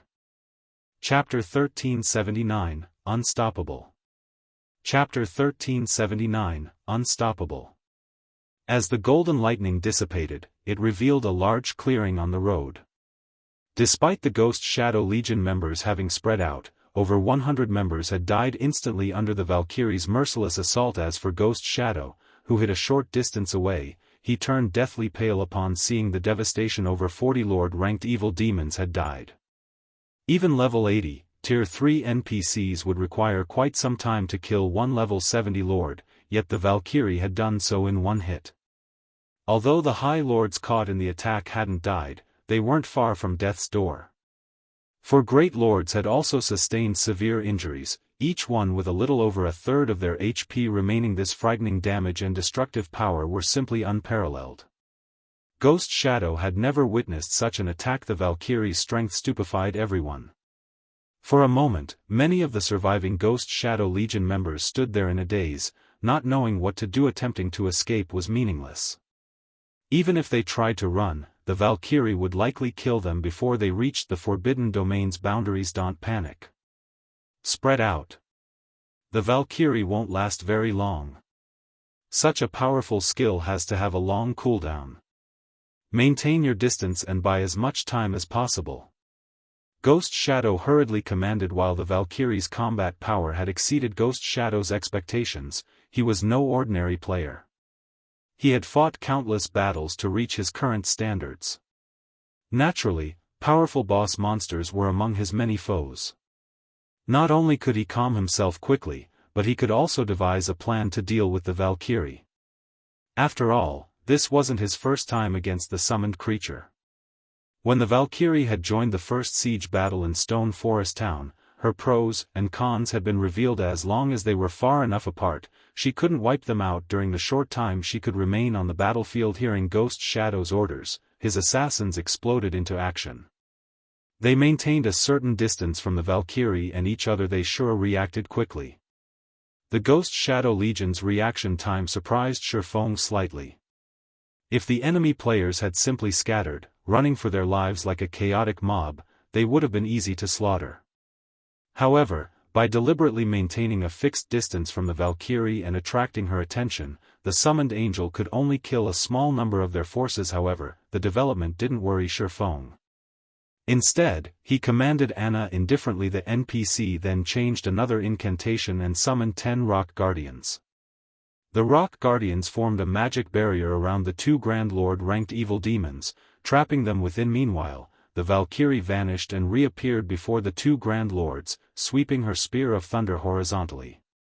Before the 2 evil demons could react, they were sent flying over 20 yards away, slamming into the magic barrier. Their HP bars lost another large chunk. Crap. He's aiming for the Grand Lords. Ghost Shadow's expression darkened as he watched the summons trap his 2 Grand Lords. Hurriedly, he shouted in the team chat, "Quick! Everyone, attack the magic barrier." Every Grand Lord ranked evil demon was incredibly precious. Nurturing one was highly dependent on luck. Beast Emperor had only given Heaven's Burial 2 Grand Lord ranked evil demons as trump cards to deal with Zero Wing.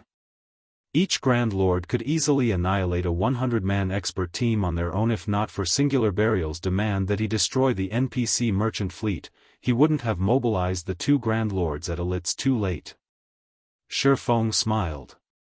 He then activated Phantom Kill, 9 Dragon Slash, and Divine Providence. Feng, his doppelganger, and the Abyssal Blade Phantoms attacked the Grand Lords together in front of the Valkyrie. The 2 Grand Lords were utterly powerless. Hence, Feng could attack to his heart's content as the Valkyrie dealt double damage to dark creatures. Each of her attacks caused over -1 million damage. When she used the Tier 4, single-target skill, Judgment Spear, she could eliminate over 1/3 of the Grand Lord's HP. As for Feng, he possessed the Sacred Sword Killing Ray, which also dealt double damage to dark creatures. Factoring in Heavenly Dragon's power, each of his strikes easily dealt over -100,000 damage. After exhausting all 9 Shadow Blade attacks, he instantly devoured over 1 million HP from one of the evil demons. Although Feng's doppelganger only had 80% of his basic attributes, its damage shouldn't be underestimated, either. Anna and Kite also bombarded the Grand Lords in less than 6 seconds. One of the 2 Grand Lord ranked evil demons collapsed as its 35 million HP fell to 0. As it fell, it dropped several items and contributed an astronomical amount of EXP, pushing Feng very close to level 57 quick. Destroy the barrier. Ghost Shadow's stomach churned with anxiety as he watched one of his Grand Lords die. However, despite both players and evil demons assaulting the magic barrier unhindered, the barrier remained intact. The Rock Guardians maintaining the barrier only lost a small amount of HP. It was clear that it would take some time to bring this barrier down. As a result, Ghost Shadow and the others watched helplessly as the other Grand Lord rapidly lost its HP. Of course, as time passed, the Valkyrie summon duration dwindled. When the duration had only 1 second left, the Valkyrie began to fade.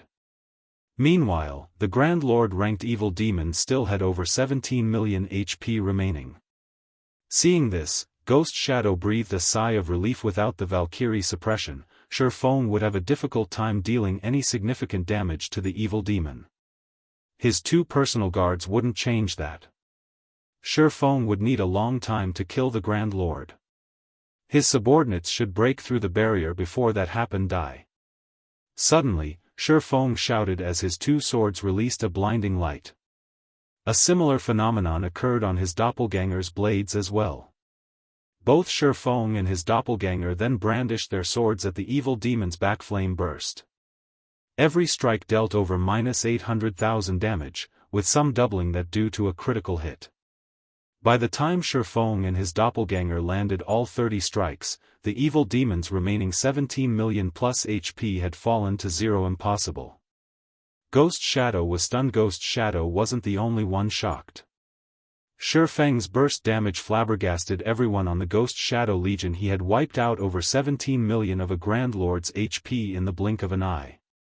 This kind of explosive power was simply unheard of for a player. Upon killing the second Grand Lord, Feng had also risen to level 57. Although both Grand Lords had dropped plenty of valuable loot, as Feng was still in the midst of a battle, he swept the items into his bag without sparing them a second. Look, Commander, what should we do now?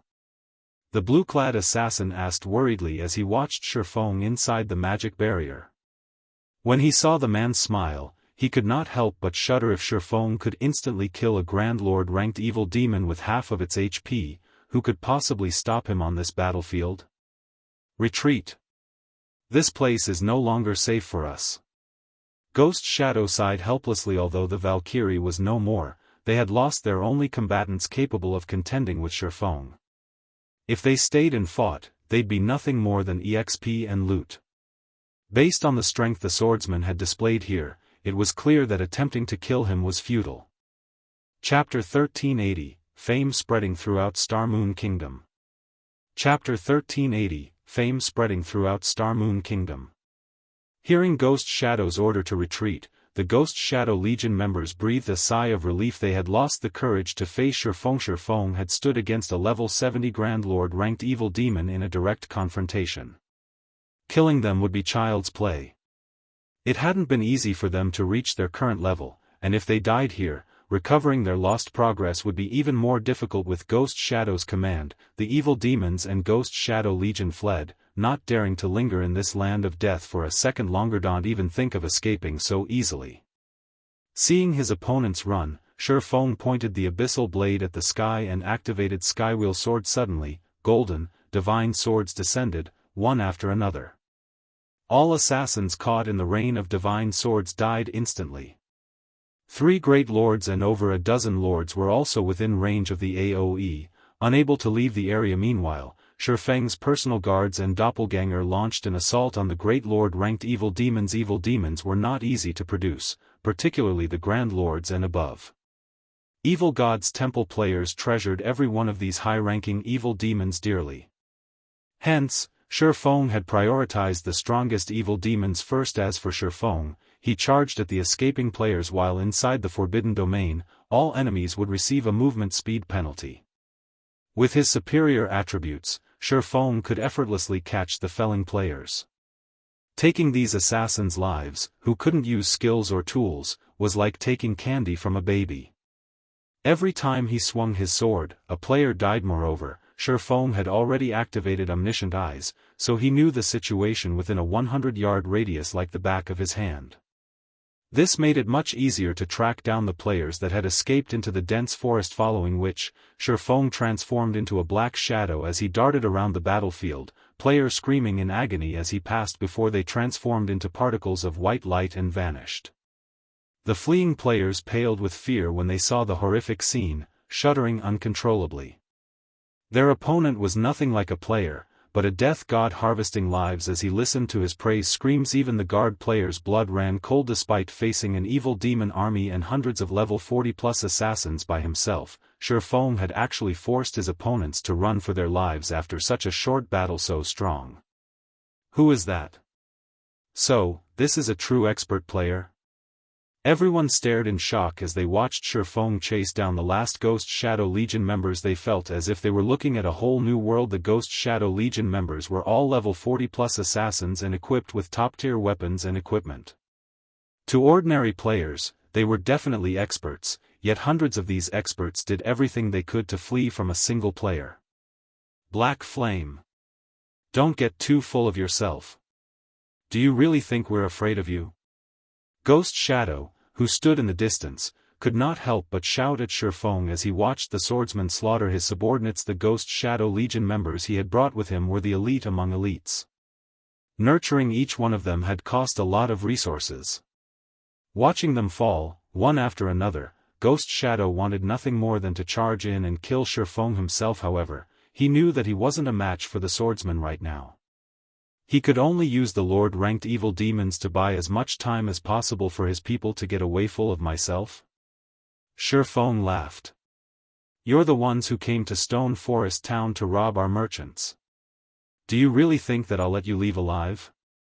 Feng's words echoed throughout the forest, the cold, killing intent lacing his words, causing the escaping Ghost Shadow Legion members to shiver. Feng stopped holding back as he switched to the Aura of Wind and activated Gale Domain, increasing his movement speed as he decreased enemy movement speed within 100-yard radius by 50%. Suddenly, several players in the forest transformed into light particles and disappeared. The Lord-ranked evil demons couldn't even slow Feng. Although the escort players were some distance away from the fight, both Feng and Ghost Shadow had been quite loud.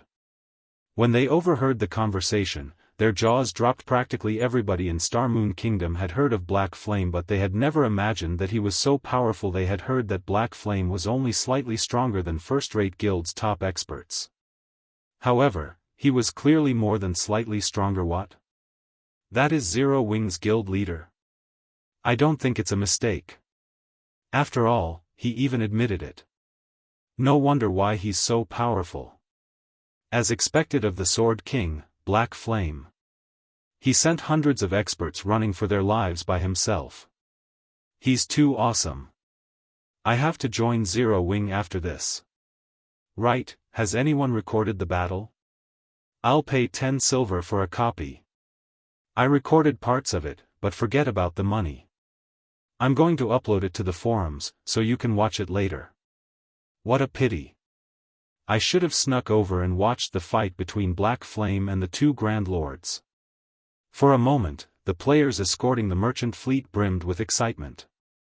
They had never expected to witness Star Moon Kingdom's mythical character in action personally.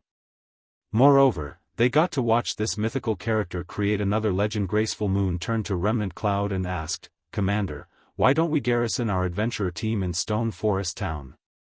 "What? You've changed your mind already?"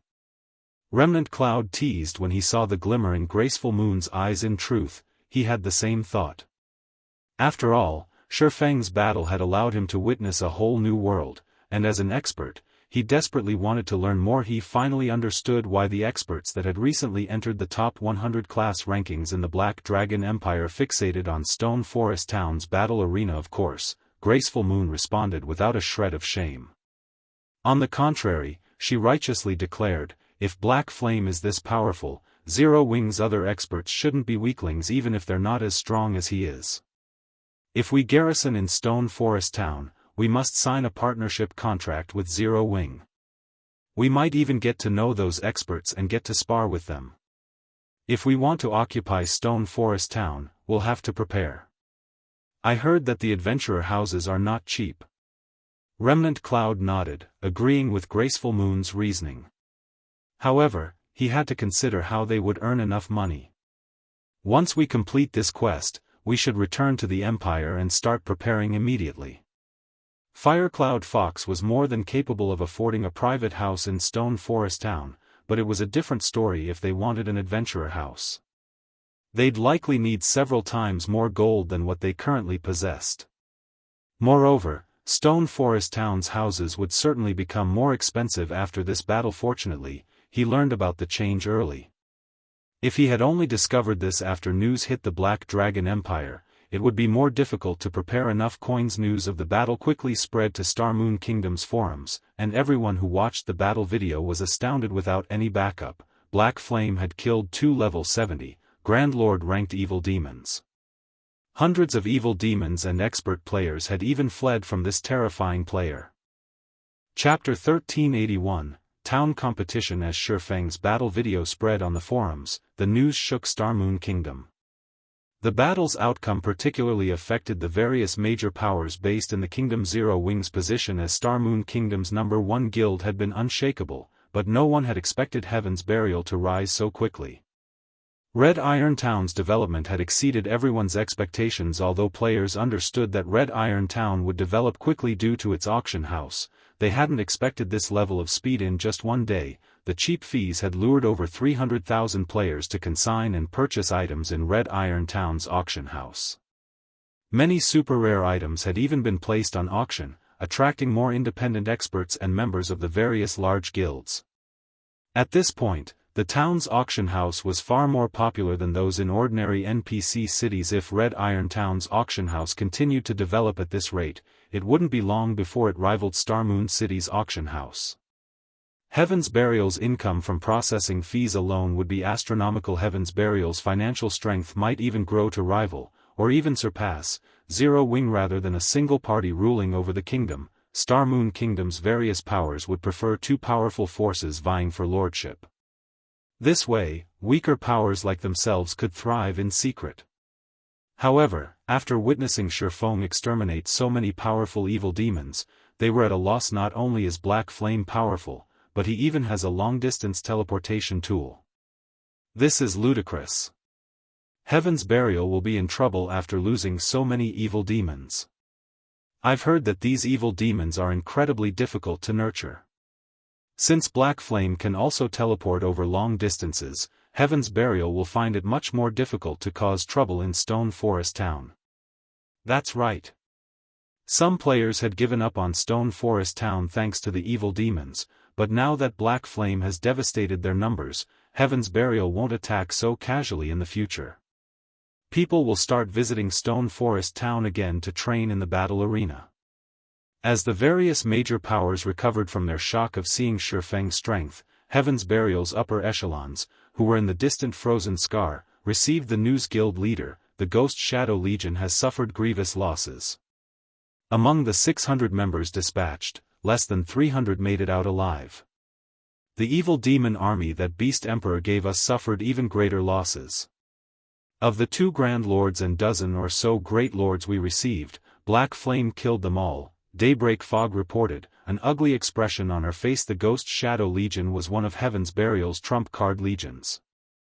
Now that so many of its members had died, the lost weapons and equipment would burden the guild's finances. Moreover, it would take quite some time to catch up those members' levels. I really underestimated Black Flame, but he won't be able to stay complacent for much longer.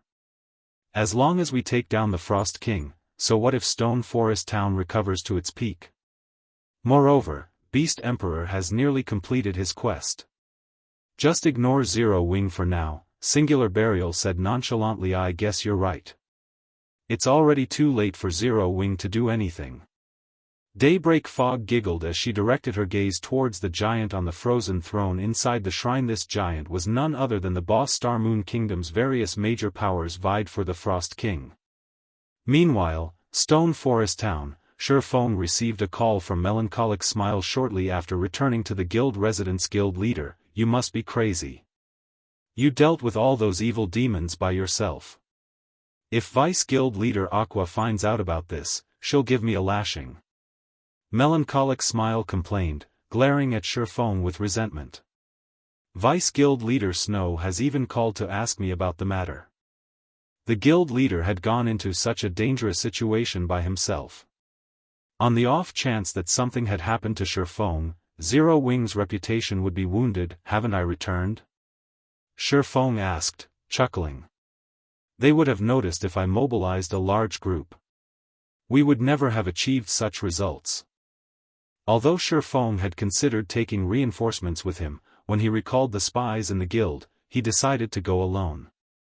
He had also wanted to see how much he had improved. Melancholic Smile saw the reasoning in Feng's explanation. Now that Zero Wing was Star Moon Kingdom's #1 guild, it would be a lie to say that the other guilds within the kingdom had not sent spies to infiltrate their guild. In fact, even Zero Wing had sent its own spies to some of the noteworthy large guilds. Even if Zero Wing's management were secure, it was impossible to contain all information. It was also precisely because of Feng's ambush that Zero Wing once more stood in the limelight, becoming a hot topic on the kingdom's official forums. Moreover, Stone Forest Town had begun to show signs of revitalizing, the tense atmosphere left over from the siege evaporating. Many of the town's players discussed the event, livening up the town. The Candlelight Trading Firm also saw a significant increase in the number of players inquiring about Stone Forest Town's private housing right. How are the private houses and shops I asked you to build coming along? Feng asked before he had left for the morning battlefield. He had tasked Melancholic Smile with managing Stone Forest Town's affairs. This way, Blackie and Aqua Rose could take care of their promotion quests without worry. They complete. However, we've constructed them so far away from the central area. Will players really want to purchase them? Melancholic Smile asked, confused logically. One would construct private houses and shops near a town's business district, yet Feng had told her to build them very far away from the Candlelight Trading Firm and the Adventurers Association. To adventurer teams and merchant players, this would be inconvenient. It'll be fine. Feng nodded. Guild leader, regarding the surveillance you requested on Heaven's Burial, based on the information we've received, it seems that the guild is making progress in the Frozen Scar. We're not sure how far they've reached, but based on our estimates, they'll raid the Frost King in the next few days.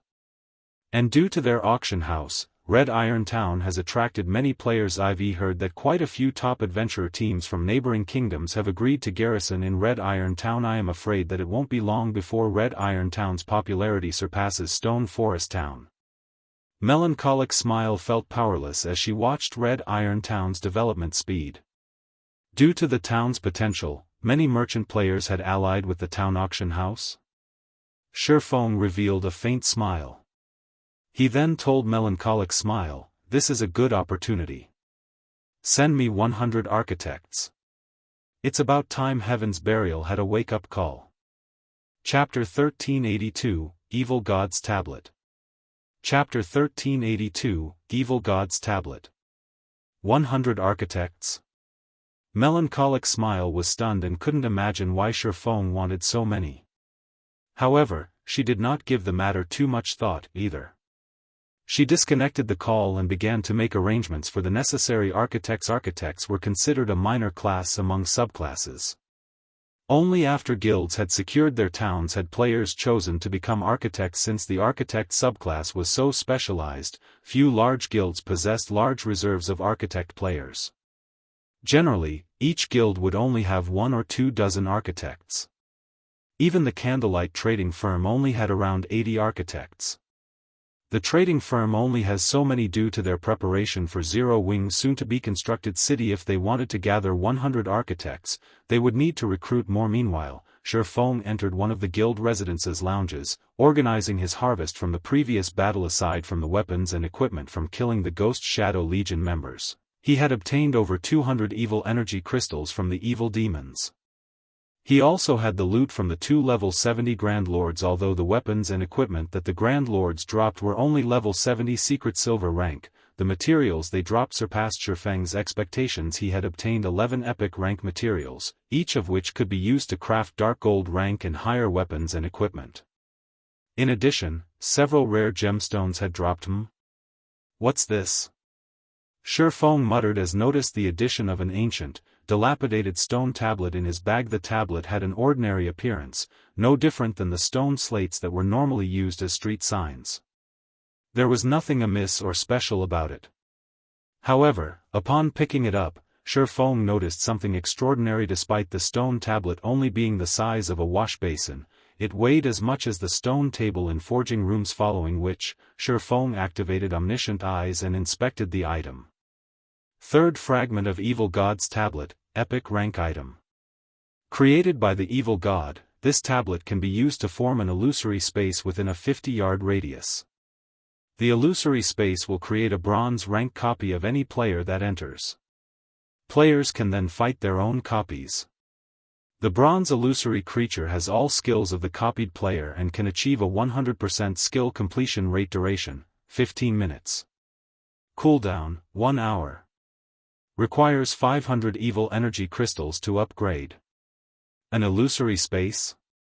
Excitement brightened Feng's expression as he read the text. This Evil God's Tablet fragment was undoubtedly his greatest harvest from the battle.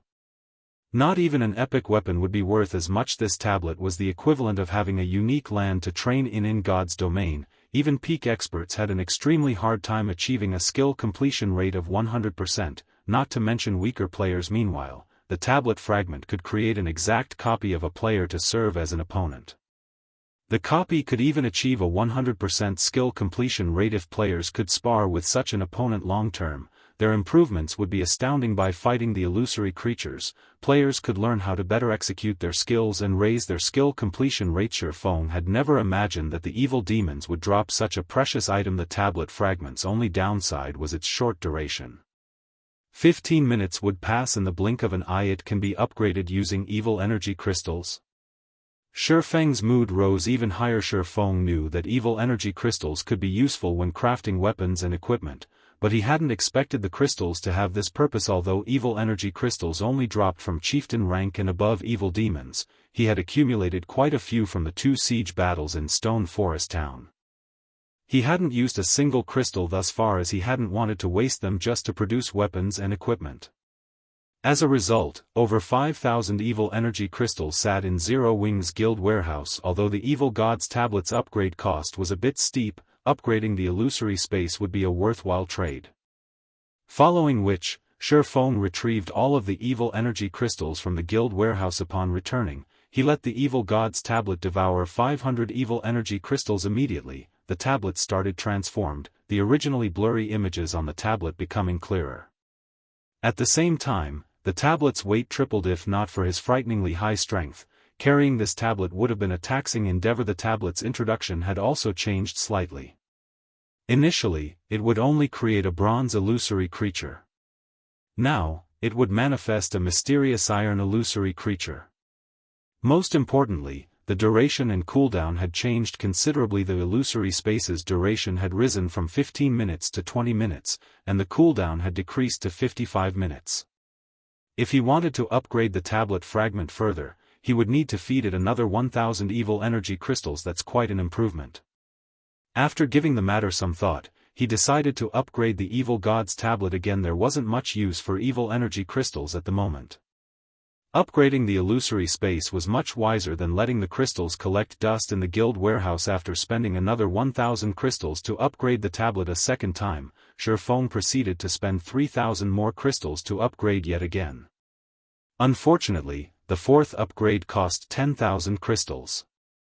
Even if Feng wanted to, he didn't have enough of the resource. After upgrading the tablet 2 more times, the illusory space could generate fine gold illusory creatures. The illusory space's duration had also increased to 30 minutes, while its cooldown had decreased to 45 minutes. 30 minutes was neither too long nor too short of a time for players. Moreover, players would only have to wait 15 minutes after one session before beginning the next. Once Feng finished upgrading the evil god's tablet, he left the guild residence and headed to the battle arena. Although Stone Forest Town's battle arena had been popular among players thus far, it still struggled to attract experts. The more powerful an expert was, the less inclined they were to visit the battle arena. After all, experts of such high caliber were generally quite rare, which made it practically impossible to find these experts proper opponents that could help them improve in the battle arena. However, now that the battle arena had the illusory space, Feng had solved this problem. Noobs and experts alike all desired a method to raise their skill completion rates. This was especially true for expert players. After achieving an 80% skill completion rate, every 1% increase required a lot of time and effort, let alone after reaching 100%. Chapter 1383, Advanced Combat Room. Chapter 1383, Advanced Combat Room. Stone Forest Town, Battle Arena. Nowadays, the battle arena was the heart of Stone Forest Town. Almost every player that visited the town visited the arena. As soon as Feng entered the central hall, he was greeted by the sight of over 400 players in the rest area, waiting for their turn in the combat rooms. Several times more players lined up for the payment counters. Although the traffic in the battle arena was no match for the number of players that had visited during its peak, it still raked in over 1000 gold of pure profit per day. It was enough to cause even first-rate guilds to feel envious. Of course, first-rate guilds earned more than just 1000 gold each day. However, the larger a guild was and the more members it had, the greater its expenditure would be. This was especially true after a guild obtained a town of its own. Developing a guild town was not unlike throwing money into a bottomless pit. Normally, first-rate guilds had to invest a large majority of their funds to develop a town properly. There was very little left each day. Moreover, this was only possible because of first-rate guilds' firm backgrounds and financial support from major corporations. Otherwise, supporting the initial cost of managing a town would be impossible in Stone Forest Town's case. However, the battle arena's earnings largely made up for the town's development costs. Hence, the other large guilds had begun to construct their own battle arenas. It was thanks to this income, and the income from both the Candlelight Trading Firm and the Teleportation House, that Zero Wing dared to develop multiple fronts, investing in both Zero Wing's branch guild in the Black Dragon Empire and Immortal Light. However, once Zero Wing City was complete, the guild would have another bottomless pit to fill. If they did not prepare, Zero Wing's funds would quickly dry up, and funds were already quite tight. After observing the situation in the battle arena for a short moment, Feng made his way to the top-floor guild leader. "You've come." As soon as Feng arrived, a charming woman in a light blue dress greeted him. This woman's name was Judy, and she was one of the 10 advanced NPC managers Feng had hired. She had 76 points in wisdom, even higher than an ordinary Tier 3, magical class NPC. In God's domain, she was an extremely rare NPC manager. The battle arena's smooth operation, despite how large it had grown, was all due to advanced NPCs like Judy. No player would have been able to produce the same results. Help me retrieve the blueprint for the 7th floor. I want to reorganize the layout, Feng said and nodded a greeting. Although he wore a black cloak, he had personally contracted the arena's 10 advanced managers. They could recognize him even under the cloak. Understood. Judy bowed and left. NPCs were incredibly efficient. After just a short moment, Feng, who had waited in a VIP reception room, obtained the blueprint for the battle arena's 7th floor. A portion of the 7th floor was allocated for tournament grounds, while another portion had been allocated for private rooms. However, after Stone Forest Town's upgrade to intermediate rank, the battle arena had grown. As a result, there were quite a few vacant private rooms. It just so happened that he could modify these rooms, creating advanced combat rooms. Originally, the Evil God's tablet had only covered a 50-yard radius area. However, after its upgrades, it now covered a 100-yard radius area. As long as he remodeled the 7th floor's layout, he could easily fit multiple combat rooms within the Evil God's tablet's coverage and allow players to train against the Illusory Creatures Guild leader. If you wish to remodel the 7th floor in such a way, not only will it involve a lot of work, but it will also waste a lot of space. The remodel will cost 1,000 gold. Are you sure you want to do this? Judy asked upon seeing Feng's new layout. Minor modifications to large buildings in God's domain didn't cost extra. A large-scale modification, however, required the appropriate modification fees. It's fine. Just get someone to see to the necessary changes. The high reconstruction cost didn't particularly surprise Feng. Although he would be wasting a lot of space by trying to maximize the Evil God's tablet's efficiency, he could squeeze in 9 combat rooms around the tablet by doing so. Overall, it was a worthwhile trade. With this, he could maximize the number of players who could train against the illusory creatures. When Feng had observed the first floor hall, he had noticed that the majority of experts there were only level 41 or 42, and they mainly wore secret silver and fine gold weapons and equipment.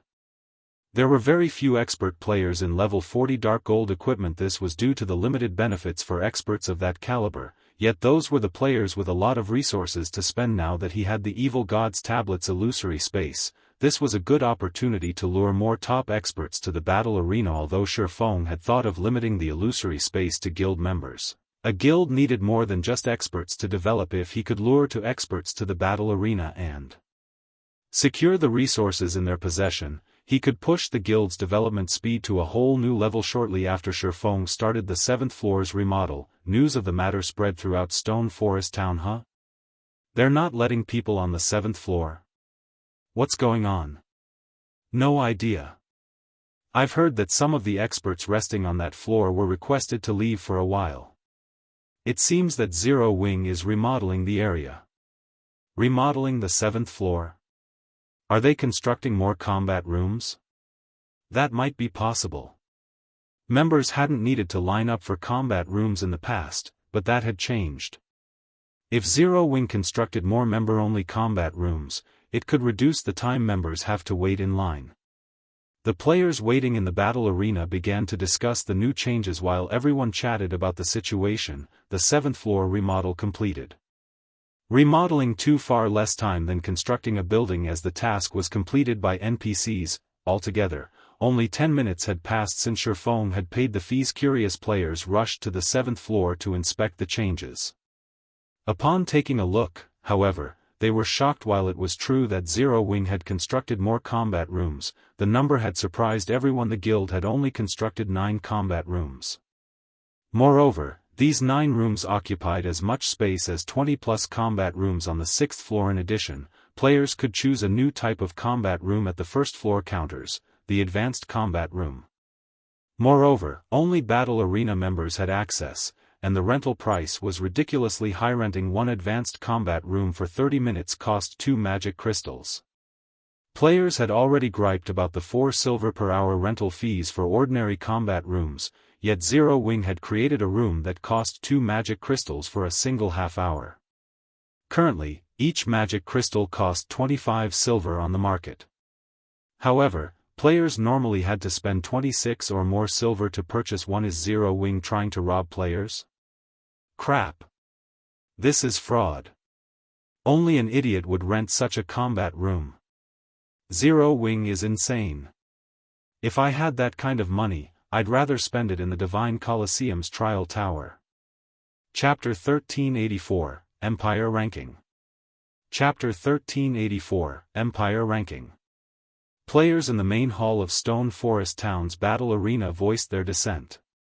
Many complained about the advanced combat room's price. They all felt that Zero Wing was asking for too much, and only a fool would willingly rent these rooms. Independent players weren't the only ones upset. Even Zero Wing's members gasped when they saw the price. 2 magic crystals could only get them 30 minutes inside the advanced combat room.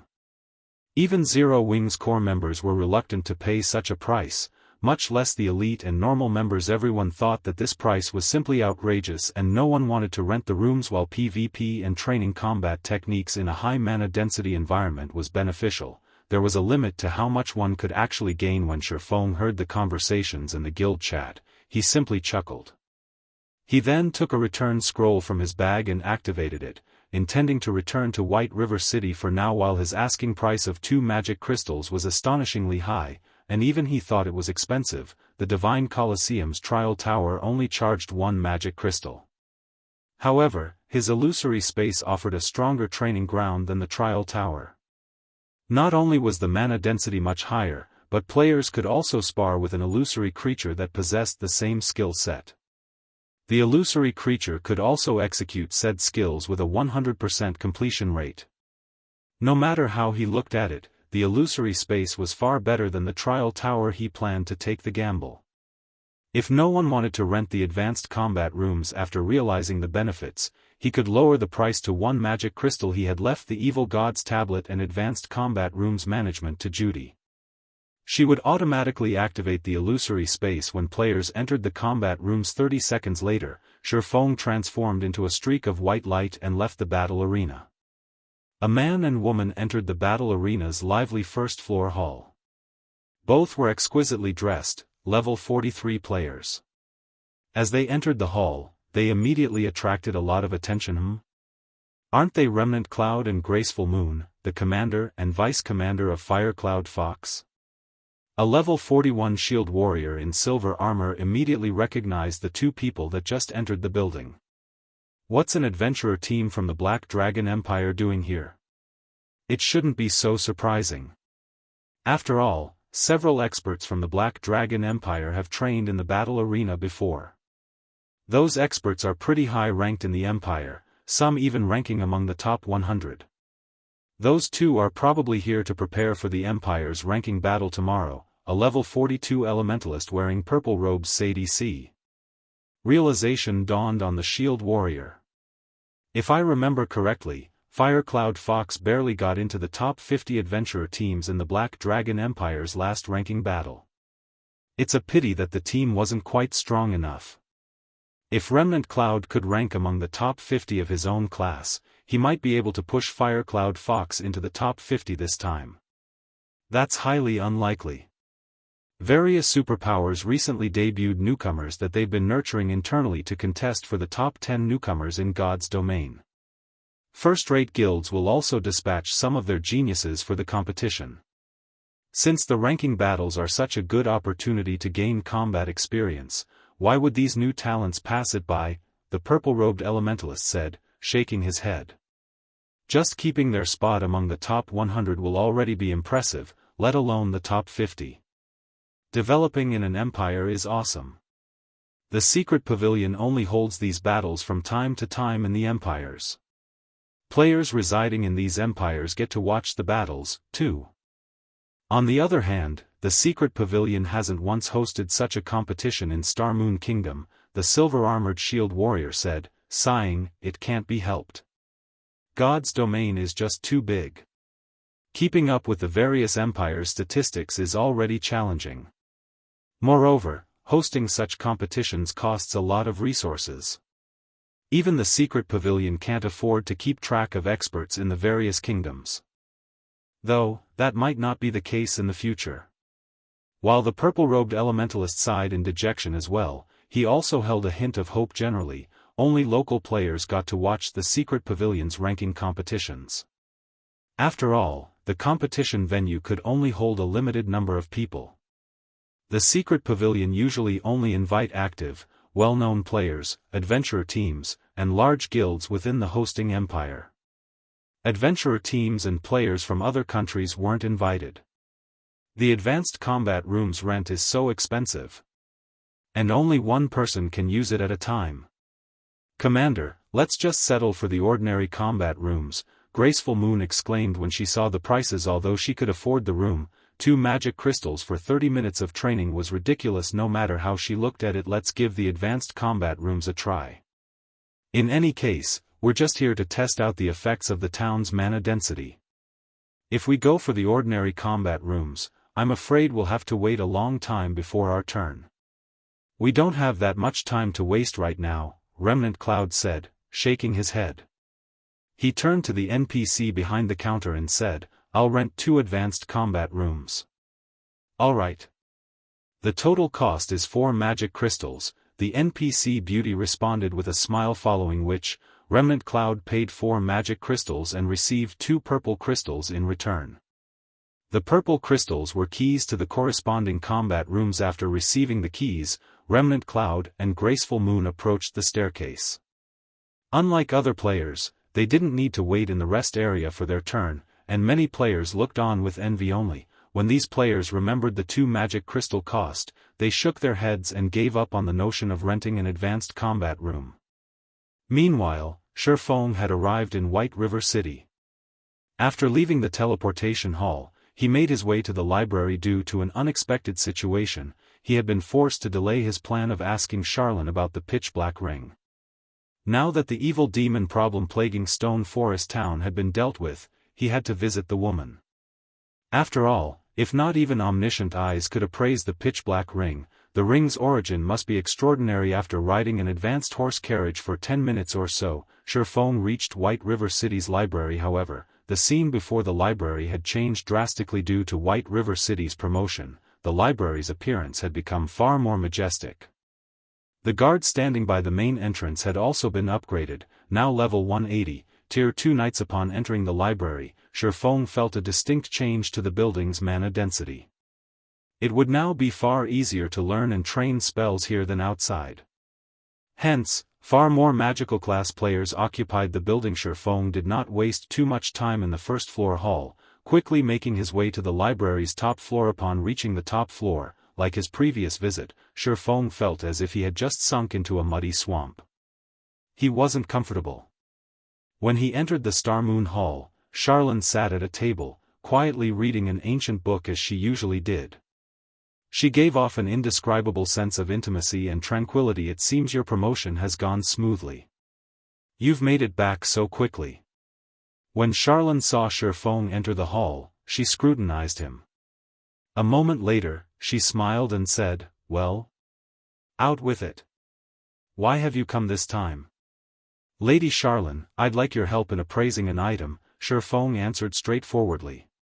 "This item is very special, and I cannot even inspect it with my omniscient eyes." "Even your omniscient eyes appraise it?" Charlene was slightly astonished. Setting her book on the table, she continued, "That is interesting. Let me have a look." Following which, Feng revealed the pitch-black ring he had obtained from the ancient treasure chest.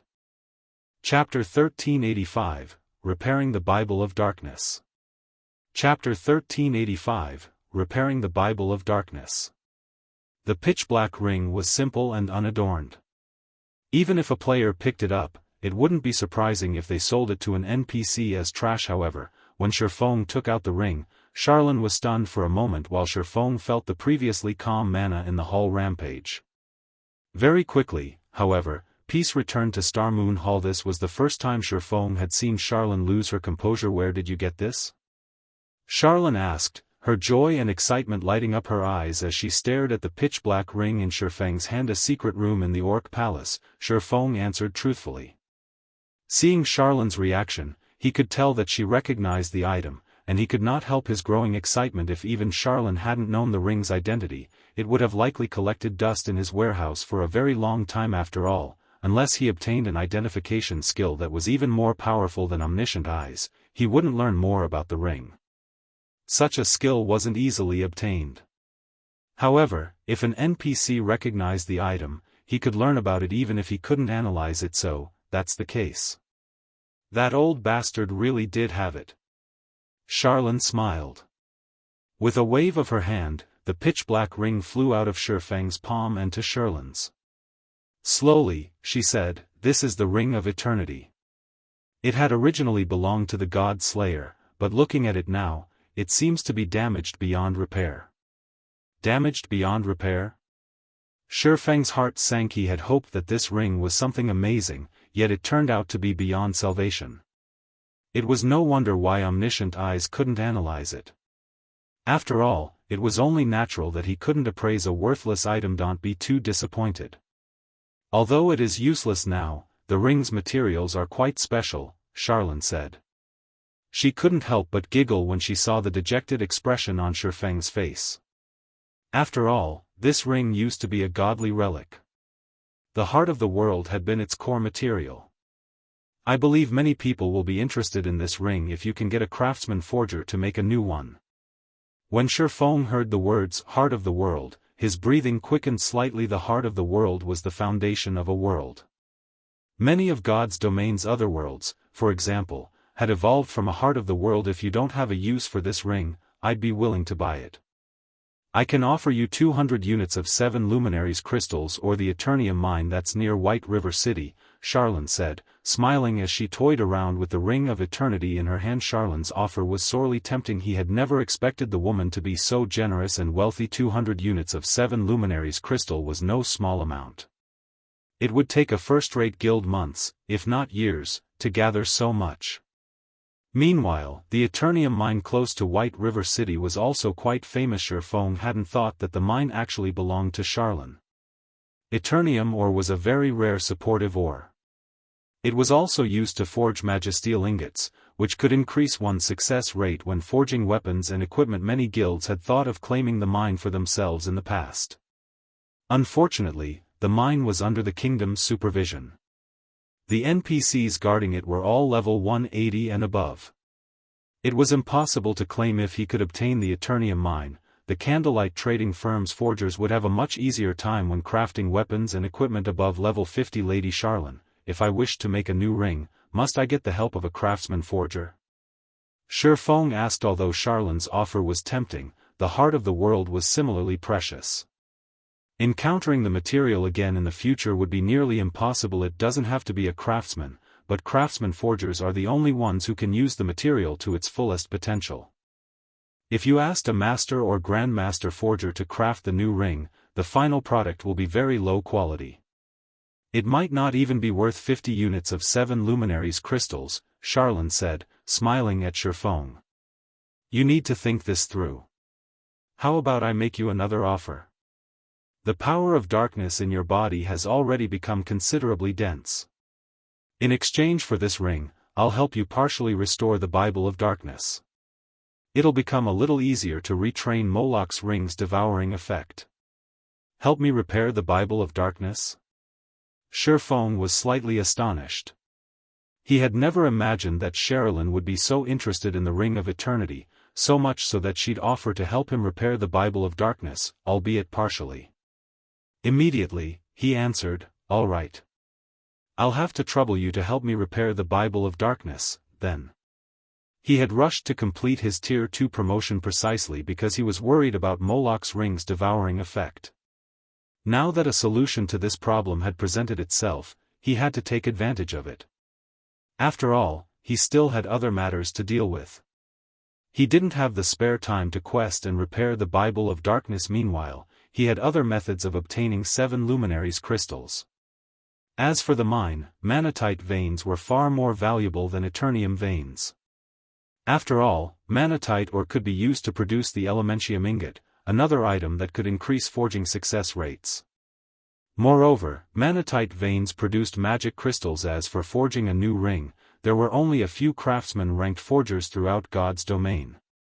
Finding one and convincing them to help was simply impossible for a player of his level. Even if he got the chance, it wouldn't happen for a long time. Rather than letting the heart of the world collect dust in his warehouse, he might as well benefit from it now. It would also save him the trouble of completing a quest that was at least epic rank. UV made a wise decision. Otherwise, you'd have to travel to the Broken Canyon, Charlene said, chuckling as she stored the Ring of Eternity. She then said, "Follow me." Hearing Charlene mention the Broken Canyon, Feng shuddered. He hadn't realized that he'd have to go to such a dangerous map to repair the Bible of Darkness. The Broken Canyon was a rank 2 forbidden land for humans, only second to the Ruined Mountain Range. In the Ruined Mountain Range, players were guaranteed to die, while in the Broken Canyon, they might survive 1 out of 10 visits. Moreover, they'd only have such hope after reaching Tier 3. Countless peak experts had visited the Broken Canyon in the past. While some had grown stronger, the majority of these peak experts had returned with their characters crippled. Just being able to walk out of the Broken Canyon alive made them experts among experts. As for obtaining something from inside the Broken Canyon, only peak experts had any hope of achieving such a feat. Under Charlene's lead, Feng quickly arrived before a teleportation magic array inside the Star Moon Hall. When the teleportation array activated, Feng's vision blurred. In the next moment, he found himself inside a hall that resembled the night sky. The beautiful view was mesmerizing. This is the Stargazing Tower? Feng was slightly surprised. He hadn't expected White River City's library to have a teleportation array connected to the Stargazing Tower. The Stargazing Tower was in Blackwing City. Without an entry pass, entering the city was impossible. Under Charlene's lead, Feng returned to the Weeping Moon Pavilion once again. He suddenly felt far more limber. The Weeping Moon Pavilion has a powerful suppression effect on the power of darkness. If we repair the Bible of Darkness here, the Demon Kings won't discover the change, Charlene explained. Alright, take out the Bible of Darkness and place it on the magic array below the water mirror. Nodding, Feng retrieved the Bible of Darkness from his bag and set it on the carved magic array beneath the water mirror on the ceiling. The magic array in the center of the Weeping Moon Pavilion looked ancient. Despite the being inactive, Feng could feel its archaic aura. As Charlene walked up to the magic array, a dazzling staff suddenly appeared in her hand. She pointed the staff at the magic array and commanded, "Spacetime Source, activate." Suddenly, the mana density in the Weeping Moon Pavilion began to grow restless. The magic array then lit up, and horrific amounts of mana surged towards the array, stealing the strength from Feng's legs as he fell on his rear. How is this possible? Feng was stupefied as he stared up at the sevenfold magic array that formed beneath the water mirror. This magic array was many times more powerful than any Tier 6 God-ranked spell he had seen before. Abruptly, the Bible of Darkness started to flip around as layer upon layer of pitch-black chains appeared around the book, binding it. However, as if time had begun to rewind, the chains began to vanish. When only 5 chains remained, the magic array froze as a violent surge of mana exploded in a shockwave. Not daring to be careless, Feng activated Absolute Domain, becoming immune to all damage when the shockwave struck Feng. Although he did not receive any damage, he grew faint for a moment. Meanwhile, in the center of the magic array, the originally tattered Bible of Darkness seemed newer as it hovered in the air. The surrounding mana density pulled a shudder from Feng. Chapter 1386, Demon Ruler. Chapter 1386, Demon Ruler. What powerful mana! Feng was astonished as he stared at the floating Bible of Darkness. Although the Bible of Darkness had previously exuded a powerful pressure, there was a world of difference when compared to the pressure it radiated now.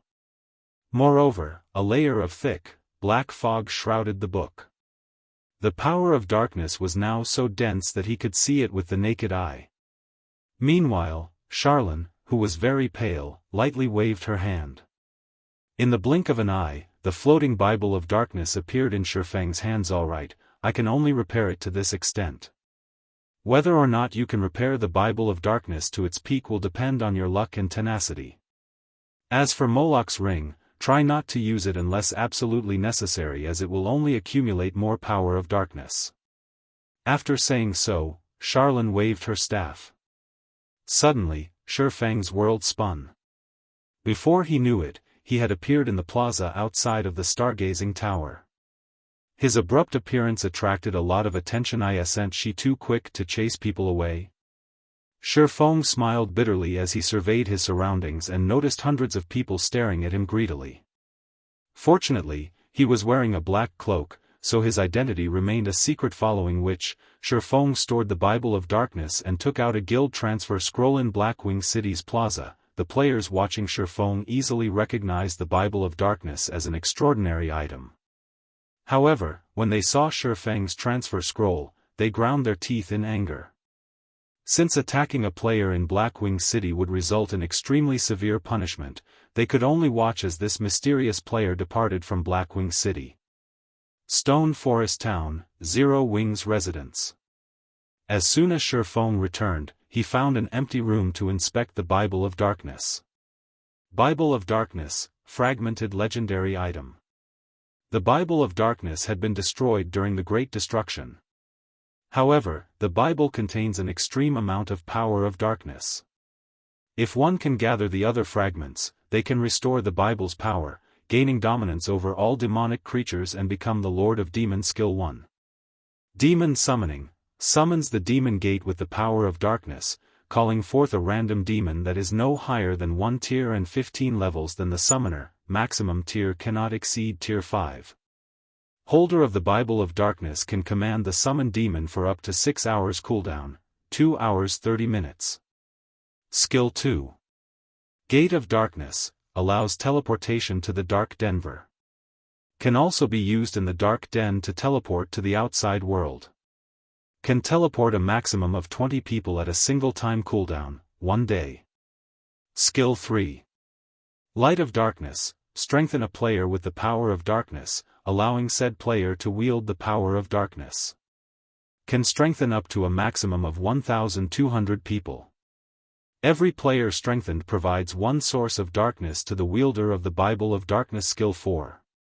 Power of Darkness, fill your body with the power of darkness, increasing all attributes by 100%, decreasing cooldown of all skills by 30%, and increase damage by 50%. Duration will be equal to number of source of darkness *0. 5 seconds. Power of Darkness cannot stack. Can only strengthen players up to a maximum of tier 5 classes. Cooldown, 6 hours. Skill 6. Demon Ruler. Passive effect, increases the attributes of demonic creatures under user's control by 30%. Forcibly decreases the attributes of all enemy demon creatures within a 1,000-yard radius by 30%. Active effect. When activated, there is a 10% chance to control a demon creature that is no higher than 2 tiers and 30 levels than the user for 2 hours. Can control up to tier 5 creatures. Can control up to a maximum of 3 creatures at a time. Cooldown, 5 minutes. This book can truly give its user the power to rule over demons. Feng was ecstatic as he read the tome's attribute panel with these attributes. The Bible of Darkness was on par with a legendary item, yet it was only fragmented legendary rank. With the shortened cooldown for demon summoning, it was now possible to summon 3 demons at a time. This would be of great help on his future quests. Meanwhile, with the Demon Ruler skill, he could potentially control up to 6 demons at a time. If he could restore the Bible of Darkness to its peak, he could form a powerful demon army. His army would be no weaker than Beast Emperor's evil demon forces. Moreover, he'd still be an ally of the human race now that the maximum number of people I can grant power of darkness to has increased from 600 to 1,200. I can use this opportunity to expand the Dark God's Legion. Feng thought as he read the Light of Darkness skill. As Zero Wing continued to expand, its number of experts continued to increase. However, due to the previous limit of Light of Darkness, he couldn't have more than 500 people in the Dark God's Legion. Now, however, he could have a true 1,000-man legion. Moreover, the Bible of Darkness's repair had also upgraded the Berserk skill, Power of Darkness's effects. When he thought about arming a 1,000-man legion with Berserk skills, he could not help but shiver with excitement. Even 10 years after God's Domain's launch, Berserk skills had been incredibly rare. Not every expert would have a chance to learn one. It'd be impressive enough if a first-rate guild had a 100-man Berserk team. Not even super guilds could form a 1,000-man Berserk Legion. As Feng was about to select new members for the Dark Gods Legion, he received a call from Gentle Snow Guild leader. "I've just received an invitation from the Secret Pavilion. The Secret Pavilion has requested that you and several core upper echelon spectate tomorrow's ranking competition in the Black Dragon Empire. Moreover, the Pavilion has given Zero Wing 5 participation slots. We can join the official competition without going through the qualifiers," Gentle Snow reported before forwarding the invitation to Feng. "They've invited Zero Wing to participate in the ranking competition as well?" Feng was slightly astonished. The Secret Pavilion's ranking competitions had been the most famous competitions throughout God's domain in the past. They were one of the few major competitions that players had access to and could watch. However, the organization wouldn't invite just any guild to participate. The Secret Pavilion only invited large, local guilds. Moreover, due to the venue's capacity, a limited number of guilds were invited to spectate. Usually, the Secret Pavilion only prepared slots for 100 guilds. Among the guilds invited, the weakest were second-rate guilds. Other local guilds would then contest for the leftover slots, as this ranking competition was the best opportunity for a guild to increase their renown in an empire. An intense competition among the local third-rate guilds would break out before every event. Unfortunately, as both God's domain size and player population were too massive, it was unrealistic to hold the ranking competitions in every country. Hence, during the game's early stages, the Secret Pavilion only limited the ranking competitions to the various empires. However, as the Secret Pavilion continued to develop and grow stronger, it would host a few events in some of the more powerful kingdoms. These ranking competitions were also why Feng knew about various experts in Star Moon Kingdom and the various empires. Feng had never thought that his guild would be invited as well. However, after giving the matter some thought, he found it reasonable. Zero Wing already had a branch guild in the Black Dragon Empire. In addition, Zero Wing was Star Moon Kingdom's #1 guild. It wasn't unusual for the guild to receive an invitation guild leader. This is a good chance for Zero Wing to increase its fame in the Black Dragon Empire. "As this is our first invitation and you're our guild leader, you have to attend," Gentle Snow said seriously. There were too many large guilds in the Black Dragon Empire, and quite a few first-rate guilds would be participating in the competition. The first-rate guild, Dragon Phoenix Pavilion, would also attend. Developing in the Black Dragon Empire wasn't easy for Zero Wing. Now that the various top-ranking guilds in the empire would gather in one location, this was a good opportunity to display Zero Wing's strength. Although the guild leader couldn't participate, he was still the symbol of strength for a guild. It would be a huge waste if Feng missed the event. Chapter 1387, Advanced Auction House. Chapter 1387, Advanced Auction House. Got it. I'll definitely be there. Feng chuckled before disconnecting the call. While Zero Wing might be famous in Star Moon Kingdom, in the Black Dragon Empire and other countries, only large guilds would have a clear understanding of it. Ordinary players and the like would at most have only heard Zero Wing's name. After all, God's domain was very large with many guilds in it. There were guilds rising to and falling from prominence every day. Just keeping up with the latest news within one's own country was already a difficult task, not to mention news in other kingdoms and empires. One could only do so by devoting all of their time to researching the various kingdoms and empires and nothing else. However, the consequence of doing something like this was a halt in their progress in the game, something unacceptable to most players. If one spoke about Zero Wing's popularity among the players of the Black Dragon Empire, it might not even be comparable to that of a second-rate guild in the empire. After all, the majority of the players in God's domain would not leave the country they belonged to at this stage of the game. Moreover, the official forums were also region-based. One could access only the forums of the country they were in. Hence, the only way one could access the forums of another country was by personally traveling to said country. As a result, the knowledge that ordinary players and a large majority of elite players had regarding other kingdoms and empires was limited to the various ranking lists created by the Secret Pavilion. In fact, before becoming the guild leader of Shadow, Feng had also been in a similar situation. If not for the secret pavilion hosting ranking competitions in the various countries, he wouldn't have been able to find out about the experts of the many kingdoms and empires or the well-known guilds and adventurer teams following which. Feng pulled up the relevant data for guild members and began choosing the new members for the Dark Gods Legion previously, as there were too few slots available. In the Dark Gods Legion, he had set in place an elimination system to replace underperforming members. Now that the Power of Darkness slots had doubled in number, he needed to select new members for the Dark Gods Legion properly. After all, becoming a member of the Dark Gods Legion was already equivalent to becoming one of Zero Wing's core members. The benefits they enjoyed were second only to what the main force members received. Fortunately, Aqua Rose had already compiled a list of reserve members for the Dark Gods Legion and would frequently update it. The members on this list normally had excellent performances in the guild and displayed rapid improvement. Their individual strength ranked near the top among elite members as well. Moreover, Aqua Rose had also carried out a detailed investigation into their backgrounds. Hence, the likelihood of them being spies from other guilds was very low. These people have actually joined Zero Wing too? As Feng was going through the reserve member list, he suddenly discovered the names of a few players that had been peak experts in Star Moon Kingdom in the past. The Elementalist Carefree Wind, nicknamed the Magic Breaker. He was once an independent expert ranked within the top 30 of Star Moon Kingdom's Elementalist rankings.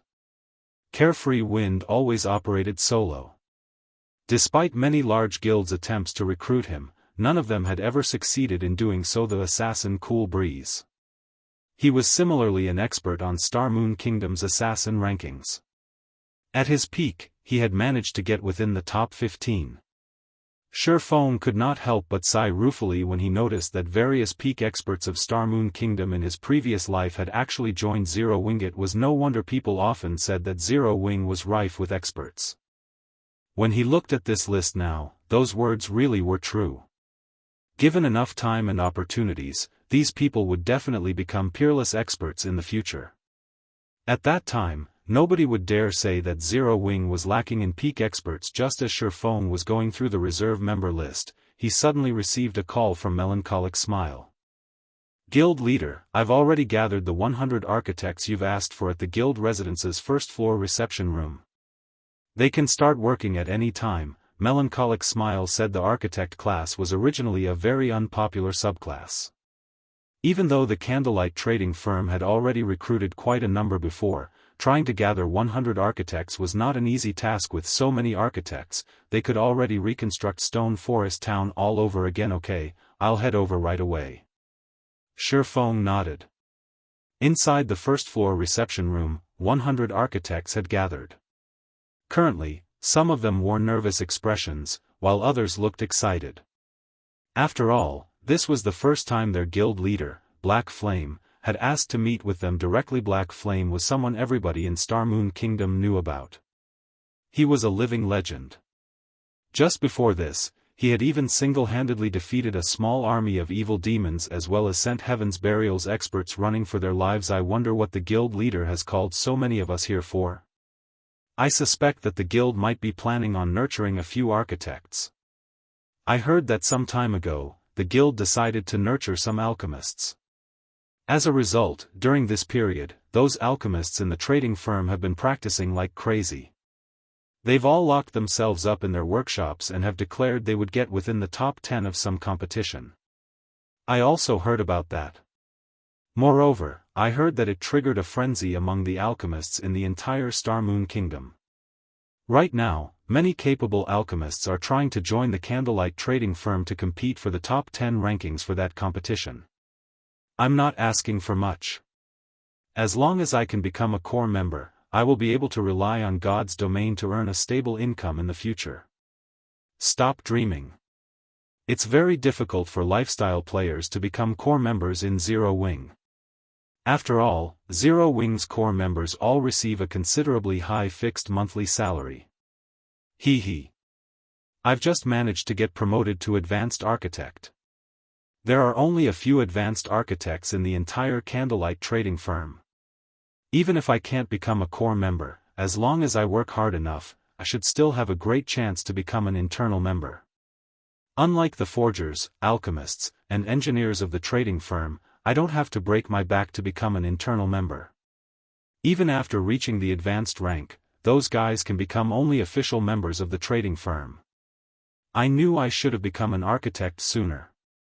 If I did, I would have also become an advanced architect by now. While everyone was chatting, Feng entered the reception room. Immediately, the architects inside the room rose to attention. The room also fell dead silent as everyone looked speechlessly at Feng, anxiety apparent on their faces. They had reacted this way not because they wanted to.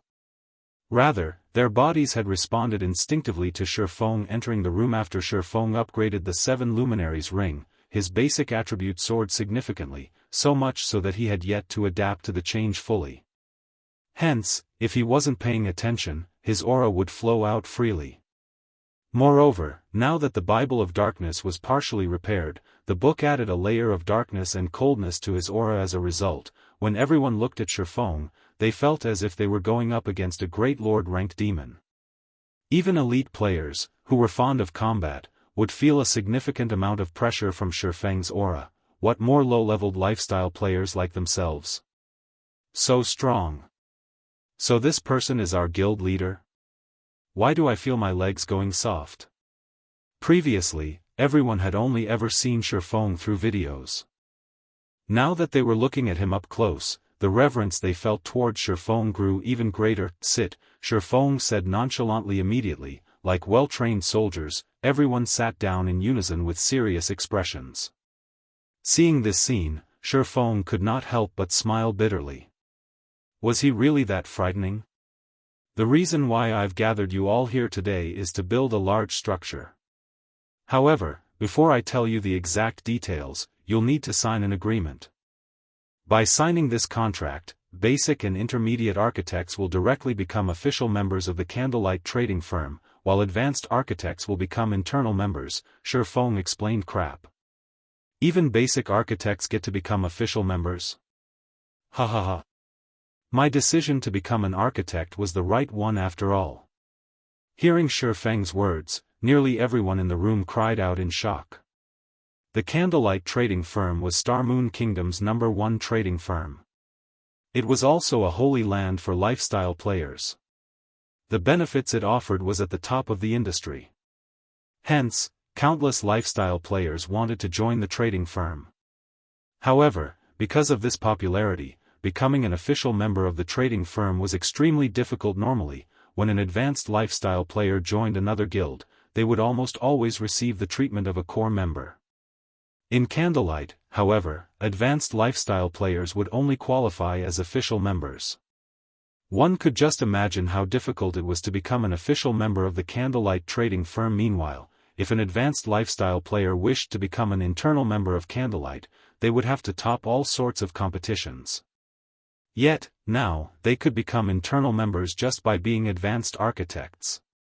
It was simply inconceivable. Immediately, everyone signed the agreement without hesitation. With the contracts dealt with, Feng nodded and said, "Since no one has any problems, let's move to today's main topic."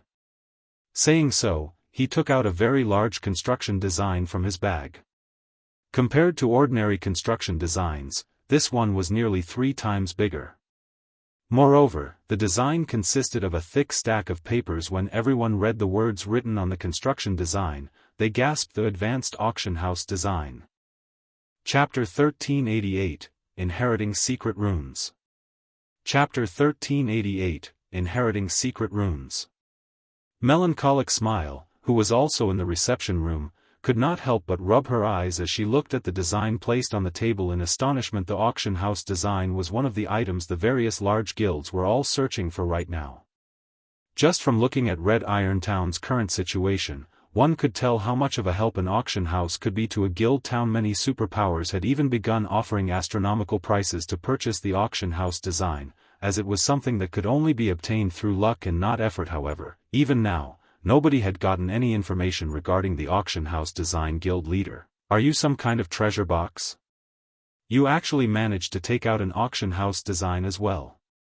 If Heaven's Burial were to find out about this, they would definitely faint from anger. melancholic smile said as she looked at Feng excitedly. Currently, the various major powers and players in Star Moon Kingdom were all optimistic about Heaven's Burial's Red Iron Town. They all believed that it was only a matter of time before Red Iron Town surpassed Stone Forest Town. Meanwhile, one of the main contributing factors for their rosy outlook was the presence of the auction house. Now, however, Zero Wing also possessed an auction house design. If Heaven's Burial's upper echelon were to find out about this matter, their reactions would no doubt be priceless at this moment. Melancholic Smile finally understood why Feng had said that it was about time to give Heaven's Burial a wake-up call. As soon as Stone Forest Town's auction house was constructed, all hopes for Red Iron Town surpassing Stone Forest Town would be dashed. After all, aside from the auction house, Stone Forest Town still possessed many other attractions. It held an absolute advantage over Red Iron Town. Feng simply chuckled in response to Melancholic Smile's question. He then started assigning tasks to everyone for the construction of the advanced auction house. Once the advanced auction house was constructed, let alone Red Iron Town's auction house, even Star Moon City's auction house might not be a match for it. However, the construction of the advanced auction house was very difficult and required a lot of rare materials. Just the construction cost alone was over 5,000 gold. In addition, the construction procedures were extremely complex, needing some special secret runes to complete the building. Hence, the design itself included a complete set of foundational secret runes for players to learn. Each player could inherit this kind of technique only once, and only a maximum of 100 players could inherit this set of foundational secret runes. To architects, this was a massive opportunity to improve themselves. How much they could learn would depend on their individual standards. However, even if they managed to learn only half of the technique, it would be a great help in their pursuit of mastery in the future. If one could fully grasp the foundational secret runes, they would have no problems becoming master architects. Although Feng did not know how much the 100 architects present could grasp, at the very least, he would increase their chances at becoming master architects. Even if only 1 out of 100 of these people managed to become a master architect, it would be a matter worth celebrating for Zero Wing. At this stage of the game, not much importance was placed on architects. However, as God's domain continued developing and the number of guild towns and cities in the game increased, the status of architects in the game would also rise rapidly. Particularly, at the later stages of the game, the treatment master architects received from guilds would not be the slightest bit inferior when compared to master forgers, master alchemists, and master engineers. After all, advanced construction designs were extremely rare. However, master architects had a chance at creating an advanced construction design of their own. Moreover, every advanced construction design was worth much more than the advanced designs of alchemy, forging, and engineering, because buildings constructed using advanced construction designs possessed distinctive abilities. Take the advanced auction house design for example. In the case of an ordinary auction house, it was only capable of letting players consign and purchase items through it. There was not much difference between it and NPC auction houses. However, it was a different story for advanced auction houses. An advanced auction house possessed 2 more features than an ordinary auction house. The first feature was the bartering function. This bartering function did not require any intervention from players. The system would automatically complete the transaction of items for players. It was an extremely convenient system for independent players and adventurer teams. After all, a large portion of God's domain's player base consisted of independent players and adventurer teams. There were bound to be some people that would be lucky enough to obtain items that the various large guilds could not. Just this bartering function alone allowed the advanced auction house to surpass ordinary auction houses by far. The second feature was a weekly NPC auction, which was similar to the auctions held at Blackwing City. At this NPC auction, NPCs would put their own items up for bids. Naturally, players would be allowed to purchase these items so long as the bids they placed were sufficiently high. This feature definitely could not be found in an ordinary auction house. Due to these 2 features, the advanced auction house Ouroboros operated in the past became the #1 auction house in Star Moon Kingdom as well as neighboring kingdoms. Back then, even superpowers were envious of Ouroboros. Inside the reception room, under Feng's guidance, all 100 architect players managed to inherit the foundational secret runes crap. There's actually such a construction method as well? These foundational secret runes are simply amazing. If my friends were to find out that I've joined Zero Wing and have even learned a set of foundational secret runes, they would definitely die of envy. Amazing. If I manage to learn these secret runes, I feel that I'll have a greater chance of becoming a master architect. Everyone could not help but exclaim when they obtained the foundational secret runes. The loyalty and reverence they felt toward Zero Wing also strengthened even more recently. There were all sorts of rumors flying about stating that Heaven's Burial would surpass Zero Wing sooner or later. From the situation now, however, not to mention surpassing Zero Wing, Heaven's Burial would be fortunate if it could touch Zero Wing's shadow. While Feng was watching everyone learning the foundational secret runes quietly, melancholic smile's expression suddenly sank. What's wrong? Feng asked curiously. I just received news from an informant inside Heaven's Burial. It seems that Heaven's Burial has already begun raiding the Frost King, melancholic smile explained. However, something seems to have gone wrong with the Frost King. It displayed a strength that was completely different from our investigations. Even Heaven's Burial was caught off guard. After losing some men, the Legion Heaven's Burial dispatched promptly retreated. Now, in order to deal with the Frost King, Heaven's Burial has formed a 20,000-man elite legion to deal with the Frost King. Currently, the legion has already set out for the Frozen Scar. Its strength is different from previous investigations. Feng also felt somewhat surprised at this situation. The NPCs of Evernight City had long since mentioned the Frost King's strength. No mistakes should have occurred. Do you know how strong the Frost King currently is? Exactly how strong the Frost King is, that person does not know. However, he heard that the boss's name had an additional mutant label. When fighting, the boss exhibited combat standards that are slightly superior to even ordinary experts. It was as if a player was wearing the skin of a boss, melancholic smile reported. Currently, the Frost King has left his original habitat. Many large guilds have also found out about this situation already and are currently dispatching their own elite armies to hunt down the Frost King. A mutant? Feng was surprised when he heard about the Frost King turning into a mutant. A moment later, however, a smile appeared on his face. They've all gone to compete for it? This is interesting. Mutants were no different from natural disasters. The last mutant he encountered in Star Moon Kingdom was a level 50 High Lord. If not for the immaturity of that mutant's intellect, to the point where it actually dared to barge into White River City, it definitely would have grown into a disaster for Star Moon Kingdom. Had Weissman not taken action, it would have been utterly impossible to stop the Mechanical Slayer with just the level 150, Tier 1 and Tier 2 NPC guards in the city. Meanwhile, the Mechanical Slayer back then was only a High Lord. On the other hand, the Frost King was a Grand Lord. However, the precondition for mutants becoming a disaster was that they managed to grow up. Currently, the Frost King had just transformed into a mutant. Now was definitely an excellent time to kill it in God's domain. Risks and opportunities came hand in hand. It was very obvious that the various large guilds were also aware of this principle. Moreover, the fact that the Frost King had left its original habitat was good news for players. After all, the greatest hindrance preventing players from raiding the Frost King was not its strength but the boss's environment. Melancholic, notify the main force members and Dark God's Legion members as well as the people on this list here. Have everyone gather at the guild residence. It's about time we let these guilds know about Zero Wing's strength. Chapter 1389, Gathering from All Sides. Chapter 1389, Gathering from All Sides. After Feng gave his command, Melancholic Smile promptly began contacting the relevant players. When everyone heard that they were being called upon by Feng, they immediately dropped what they were doing and rushed back to the guild residence.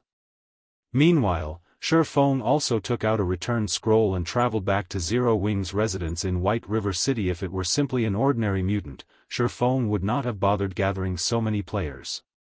After all, a newly born mutant would only receive a small boost to their intellect and combat power. Given the minor level difference this time, he would only require a little effort to kill it. However, the Frost King was a slightly special boss. As the final boss of the Frozen Scar, the Frost King possessed the innate skill Frozen World that no other monster possessed. Although Frozen World was only a Tier 3 domain skill, due to it being the innate skill of a final boss, it possessed effects rivaling that of a Tier 4 domain skill. The skill covered a 1,500-yard radius, and players caught within range of Frozen World would have not only their basic attributes but also their skills and stamina forcibly weakened. Moreover, the more players there were fighting against the Frost King, the greater the boss's strength would become. Due to these reasons, despite being only a Grand Lord, the Frost King's raid difficulty was not one bit lower than a Tier 4 mythic monsters. After factoring in the severe environment, the Frost King might even be more difficult to raid than a mythic monster. Players who did not possess the appropriate countermeasures would definitely get annihilated by the Frost King. After returning to the guild residence in White River City, Feng quickly made his way to the guild's warehouse.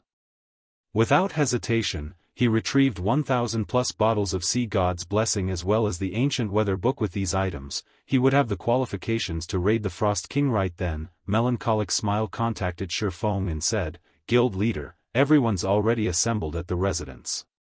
They are ready to move out at any moment." Okay. Feng immediately left the warehouse. Currently, Zero Wing's main force, the Dark God's Legion, and the selected reserve members were gathered inside Zero Wing's residence in White River City. Even the lowest leveled player among them was level 43, while the majority were level 45. Meanwhile, even the most inferior piece of equipment found on these players was at the level 40 fine gold standard. As for the main force members, practically every one of them was fully equipped in level 40 dark gold equipment.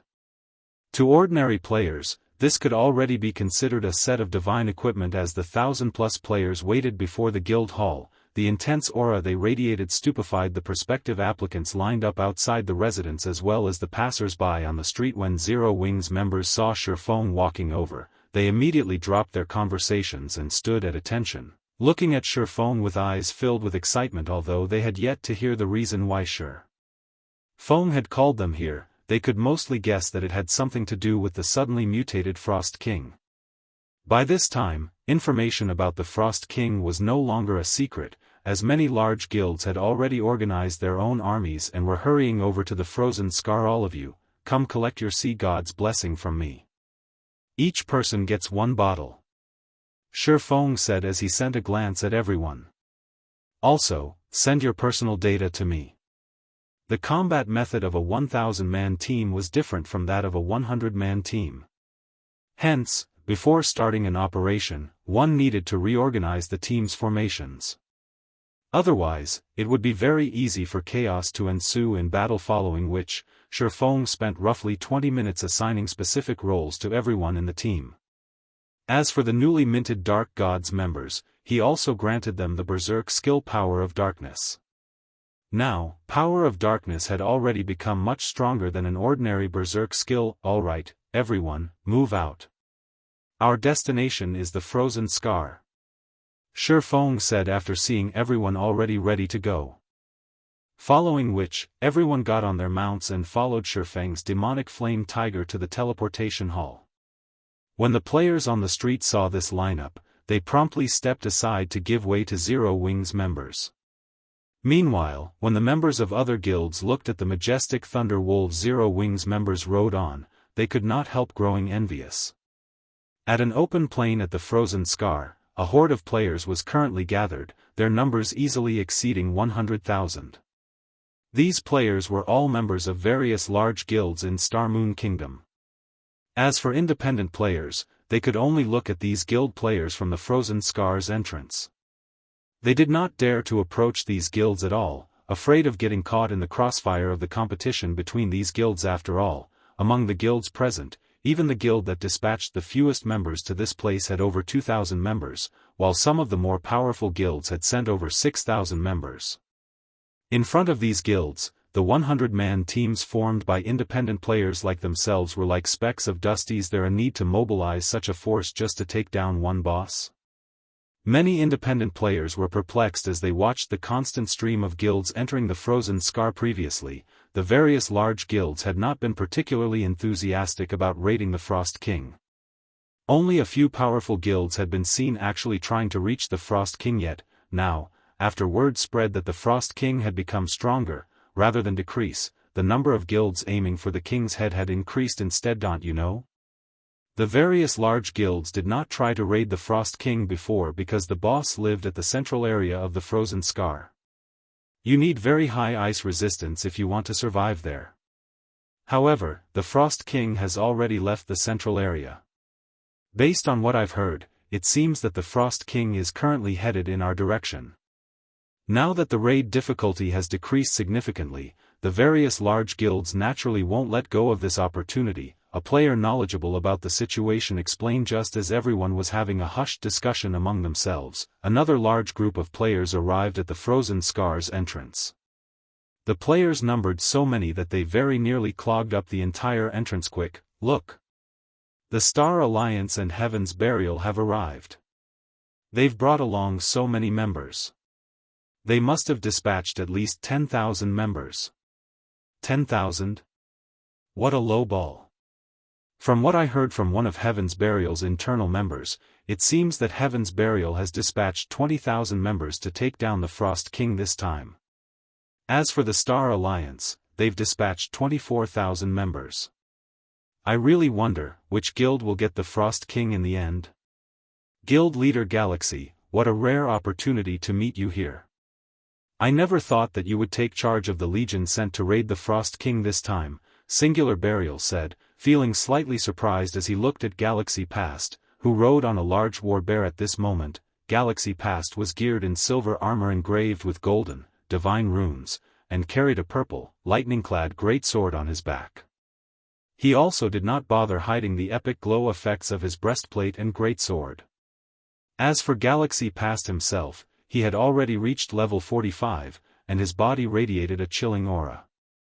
Compared to the Galaxy Past Singular Burial knew before, the current Galaxy Past was like a completely different person. Previously, as Singular Burial had been entirely focused on surpassing Zero Wing, he had neglected to pay attention to the Star Alliance.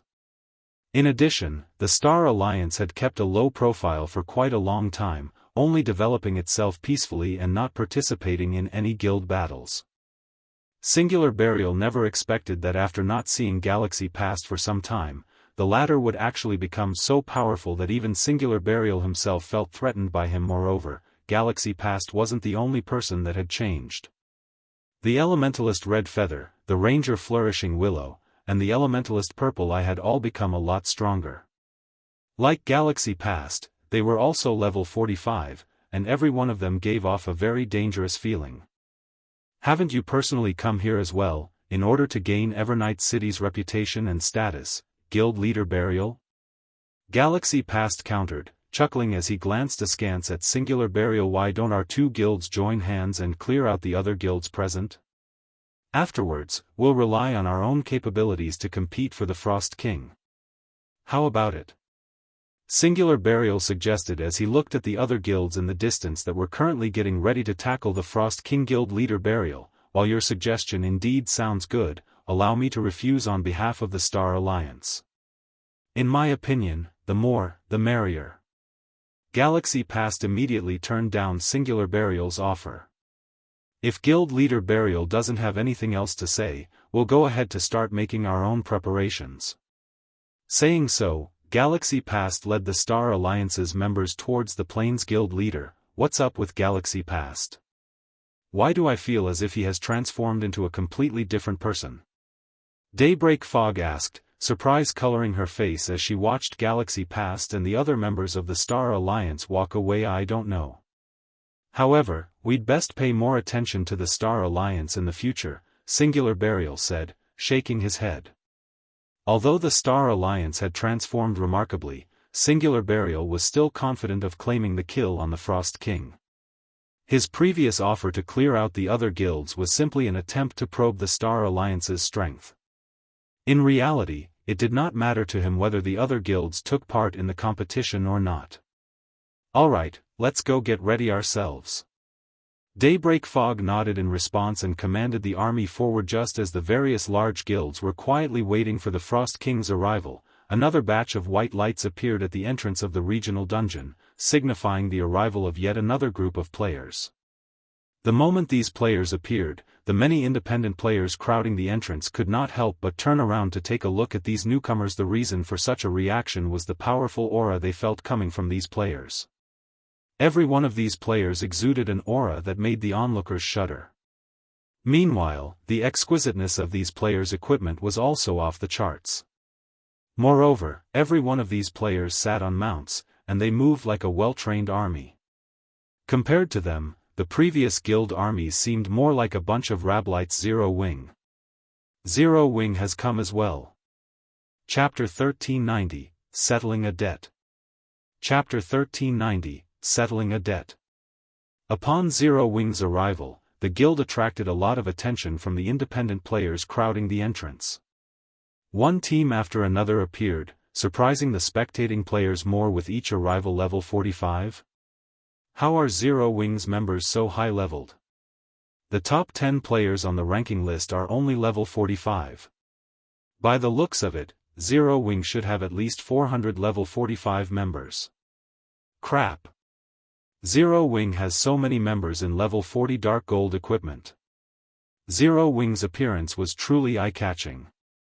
The Thunder Wolf Guild mount and six-winged emblem had become famous as Zero Wing symbols.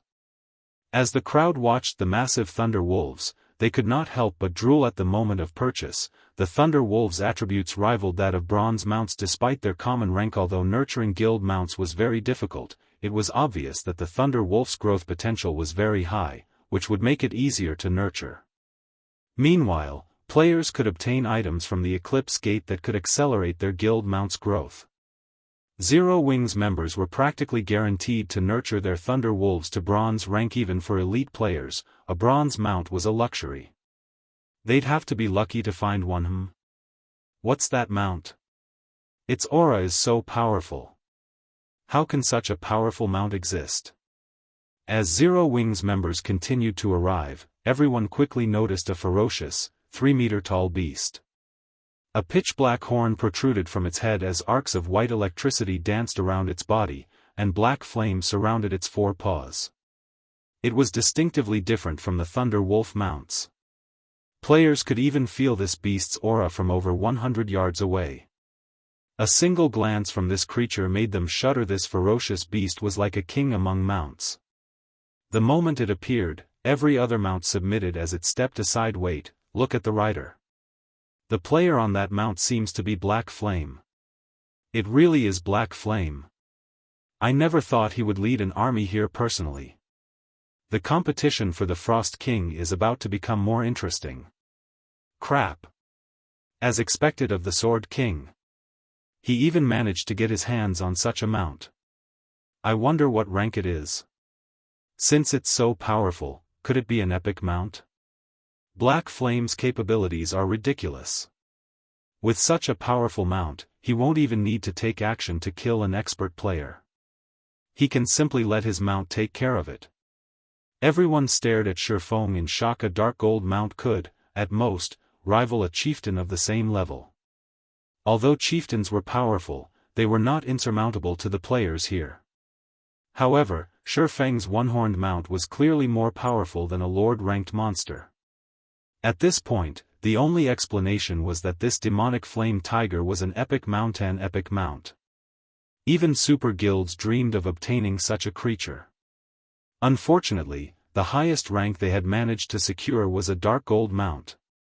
These players' offer Feng continued to reach new heights. Of course, these players didn't know that Feng's demonic flame tiger had only become this terrifying after he had fed it a ferocious beast's bloodline essence. Although Feng had only brought around 1,000 members to the Frozen Scar, the army's aura was even more imposing than the Star Alliance and Heaven's Burial's forces. Zero Wing's appearance had also caused a commotion among the various large guilds waiting in the Plains Guild. Leader, what should we do? Zero Wing has dispatched so many experts. On the off chance that they decide to move against us. The various large guilds' upper echelons and players began to panic as Feng and Zero Wing's army approached. The guild leaders were also on edge as none of them had expected Zero Wing to join this competition. After all, the guild hadn't shown any interest in the Frost King before. Hence, they had come to try their luck and compete for the Frost King's kill. None of them were concerned with encountering Heaven's Burial and the Star Alliance, but it was a different story if Black Flame showed up. He had fought in one major war after another, always emerging alive. He was even strong enough to instill fear in experts and an evil demon army, as both had fled for their lives. For this man, taking a particular player's life while surrounded by an army of tens of thousands of players was a piece of cake. Furthermore, 1,000 experts accompanied Black Flame. Against such a force, an army of 10,000 elite players was little more than cannon fodder. Don't panic. We have dozens of large guilds here right now. Zero Wing wouldn't dare attack any of us if we join hands. That's right. After all is said and done, a boss is a public resource. Moreover, we were here first. We should do this on a first-come, first-served basis. Although Zero Wing is Star Moon Kingdom's #1 guild, I don't think it will interfere. As Zero Wing approached, the various guilds began to form temporary alliances. In reality, though, they understood that such an alliance wouldn't pose any threat to Zero Wing. This was especially true after witnessing Black Flame single-handedly defeat the evil demon army. They all knew that attempting to deter Black Flame with numbers was a futile effort. Greetings, Guild Leader Black Flame. I am the Assassins Alliance's Guild Leader, Cruel Sword. I am a friend of Zero Wing's elder, Feng, Cruel Sword said as he took the initiative to greet Feng, anxiety and respect filling his voice. Honestly, Cruel Sword did not want to greet the man. Although he was the guild leader of the Assassins Alliance, a second-rate guild, it was nothing compared to Zero Wing. Moreover, the Assassins Alliance mainly operated around White River City. If Zero Wing wished to do so, it could annihilate the Assassins Alliance at a moment's notice. However, as Cruel Sword had formed a connection with Zero Wing's Feng some time ago, the various large guilds had pushed him forward as their representative in any negotiations with the Monstrous Guild. Cruel Sword didn't know whether he wanted to laugh or cry. Relax. I won't do anything to you guys. If you want to compete for the Frost King, do it. Everyone will rely on their own abilities to secure the kill. Seeing Cruel Sword's tension, Feng understood why the man had approached him. In this situation, he didn't mind what the various large guilds decided to do. After all, getting the Frost King's first kill was much easier said than done. However, Feng couldn't help a rueful sigh when he saw Cruel Sword at level 43 with a set of silvery armor. The Assassins Alliance had been a towering existence to him in the past, but the tables had turned. Feng found the situation reasonable after giving it some thought. After all, Zero Wing was Star Moon Kingdom's #1 guild. Its elite member count alone was over 100,000. The guild also had more than 1,000 expert players. Their members wore the best weapons and equipment throughout Star Moon Kingdom. A second-rate guild simply couldn't compare. Many thanks to Guild Leader Black Flame. Cruel Sword thanked the man. If Zero Wing intended to chase these guilds away, they'd have no choice but to leave obediently. Hearing Feng's reply, the many upper echelons released a sigh of relief. However, I'd like to ask you all to step aside as Zero Wing has a debt to settle with Heaven's Burial, Feng added indifferently as he glanced at the guild's distant army. Chapter 1391, Monstrous Army. Chapter 1391, Monstrous Army. As soon as Feng finished speaking, silence descended upon the snowy plains. Madness. This is madness. Are they really going to start a fight right now? This can't be, right? Does Zero Wing intend to take out all of Heaven's Burial's members? Zero Wing isn't aiming for mutual destruction, right? For a moment, these players wondered if they had heard wrong. None of them dared to believe that Zero Wing would actually try to deal with Heaven's Burial right now. The guild only had 1,000 or so members here. Although Zero Wing's members possessed extraordinary combat power, Heaven's Burial had plenty of experts as well. A large number of the guild's elite members had also tagged along. Fighting in such an open field was very disadvantageous for the smaller army. If it really came down to a fight, even Zero Wing would suffer grievous losses. Guild leader, what is Black Flame thinking? Is he actually planning to take on Heaven's Burial here? Purple Eye, wearing a set of luxurious mage robes, revealed a confused expression as she looked at the distant Feng. He's not joking, right? Although the Zero Wing was very powerful, she did not think that the guild could defeat Heaven's Burial's 20,000 members with only 1,000 experts. Not everyone was as powerful as Black Flame. There was a limit to their strength. I don't know, but Singular Burial must be pretty frustrated right now, Galaxy Pass said, smiling faintly as he glanced at the guild leader. Of course, we'll benefit most from their mutual destruction. Warn our members to stay away when they start fighting. Do not let us get dragged into this. Understood. I'll notify them right away. A smile similarly appeared on Purple Eye's face. If Zero Wing and Heaven's Burial started to fight, regardless of who won or lost, neither would be able to compete for the Frost King. As everyone quietly discussed the situation, Feng turned towards Heaven's Burial and loudly announced, "Everyone, charge. Leave none of those Heaven's Burial bastards alive." As Feng gave the command, he activated a guild war order, locking down the frozen scar and preventing anyone from using a return scroll. If one wanted to leave the regional dungeon, they'd have to walk out with their own power. Wonderful. We finally get the chance to teach those Heaven's Burial punks a lesson. Hearing Feng's words, Zero Wing's members shifted their gazes towards Heaven's Burial, excitement flashing in their eyes. Like ferocious beasts released from their cages, they ushered their mounts forward in unison. Has Black Flame lost his mind? Singular Burial's expression turned ugly as he watched Zero Wing's members charge towards his own. He had never expected Zero Wing to start a fight like this. All 1,000 plus of these Zero Wing members were experts. Their overall combat power was most likely superior to a 10,000-man elite army. He had expected some friction between their guilds before he had arrived in the Frozen Scar. As a preventive measure, he had led an army of 20,000 elites. However, he hadn't expected Zero Wing to be so reckless to pick a fight at the risk of mutual destruction. Daybreak Fog frowned as well as she turned to Singular Burial and asked, "Guild leader, what should we do?" "Prepare for battle. I refuse to believe that Zero Wing can take us out with only 1,000 members." Singular Burial was enraged. Now that Zero Wing had made the first move, the guild would become a laughingstock in the kingdom if Heaven's Burial fled. Despite its overwhelming numbers, upon Singular Burial's command, Heaven's Burial's members prepared for battle. Shield warriors and guardian knights quickly moved to the front and formed a human wall. As for the ranged classes in the back, they had also readied themselves to attack at a moment's notice. The assassins instantly entered stealth, circling to the enemy army's sides. The distance between the armies rapidly vanished. 300 yards. 200 yards. 100 yards. Begin. Feng shouted in the team chat. Suddenly, Zero Wing's members retrieved bottles of Sea God's Blessing from their bags, downing the potions and increasing their basic attributes and resistances. They then activated Power of Darkness, increasing their basic attributes by another 100%. Zero Wing's main force members and Dark God's Legion members' attributes were already impressively high.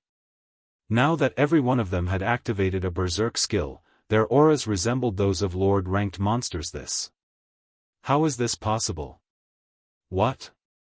All of these people have berserk skills? The distant spectating players gasped. Berserk skills were extremely rare in God's domain. A large guild would be fortunate if they secured a few dozen skill books. Even first-rate guilds generally had around 200 or 300 berserk skill books. These players would be shocked to see Zero Wing have 400 or 500 members with berserk skills, but all 1,000 plus members had activated these rare buffs. Moreover, it was obvious that these berserk skills were extraordinary based on the guild members' auras. While everyone stared in shock, Feng used space movement to appear among Heaven's Burial's rear line. He then switched the aura of space to the aura of fire before turning flame domain on Heaven's Burial's healers. Suddenly, a crimson ripple devoured the healers.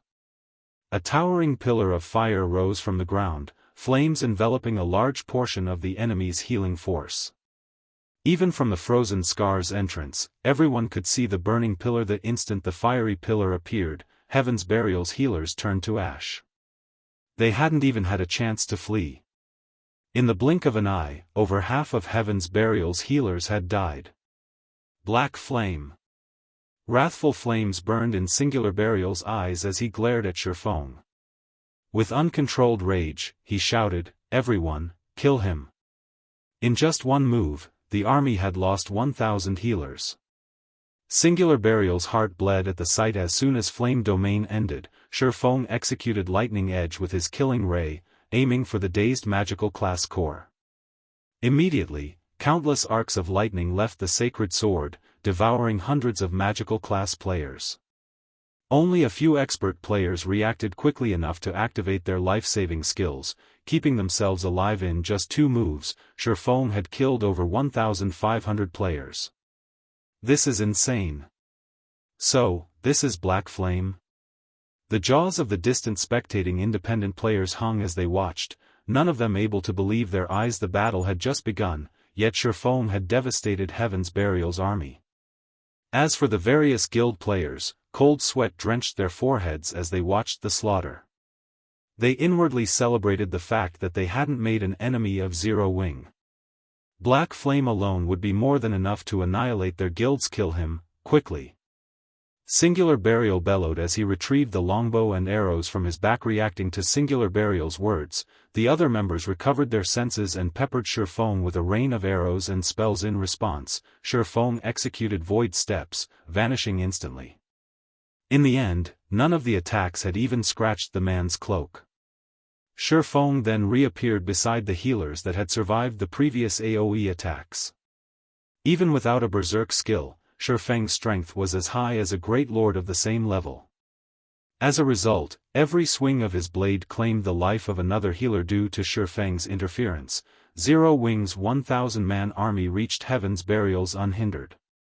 These experts proceeded to massacre the other guild's members. Despite Heaven's Burial's MTs activating their life-saving skills, they only survived 2 or 3 hits before transforming into light particles and disappearing like a meat grinder. Zero Wing's army devoured Heaven's Burial's people. Not even the enemy healers could keep up with their damage. The other guilds were stupefied. How was this even a battle? This was no more than a one-sided massacre. Chapter 1392, Hand Over Your Life. Chapter 1392, Hand Over Your Life. So, this is the strength of Star Moon Kingdom's #1 guild? Just how high are their attributes? They killed MTs with over 40,000 HP in just 2 or 3 moves.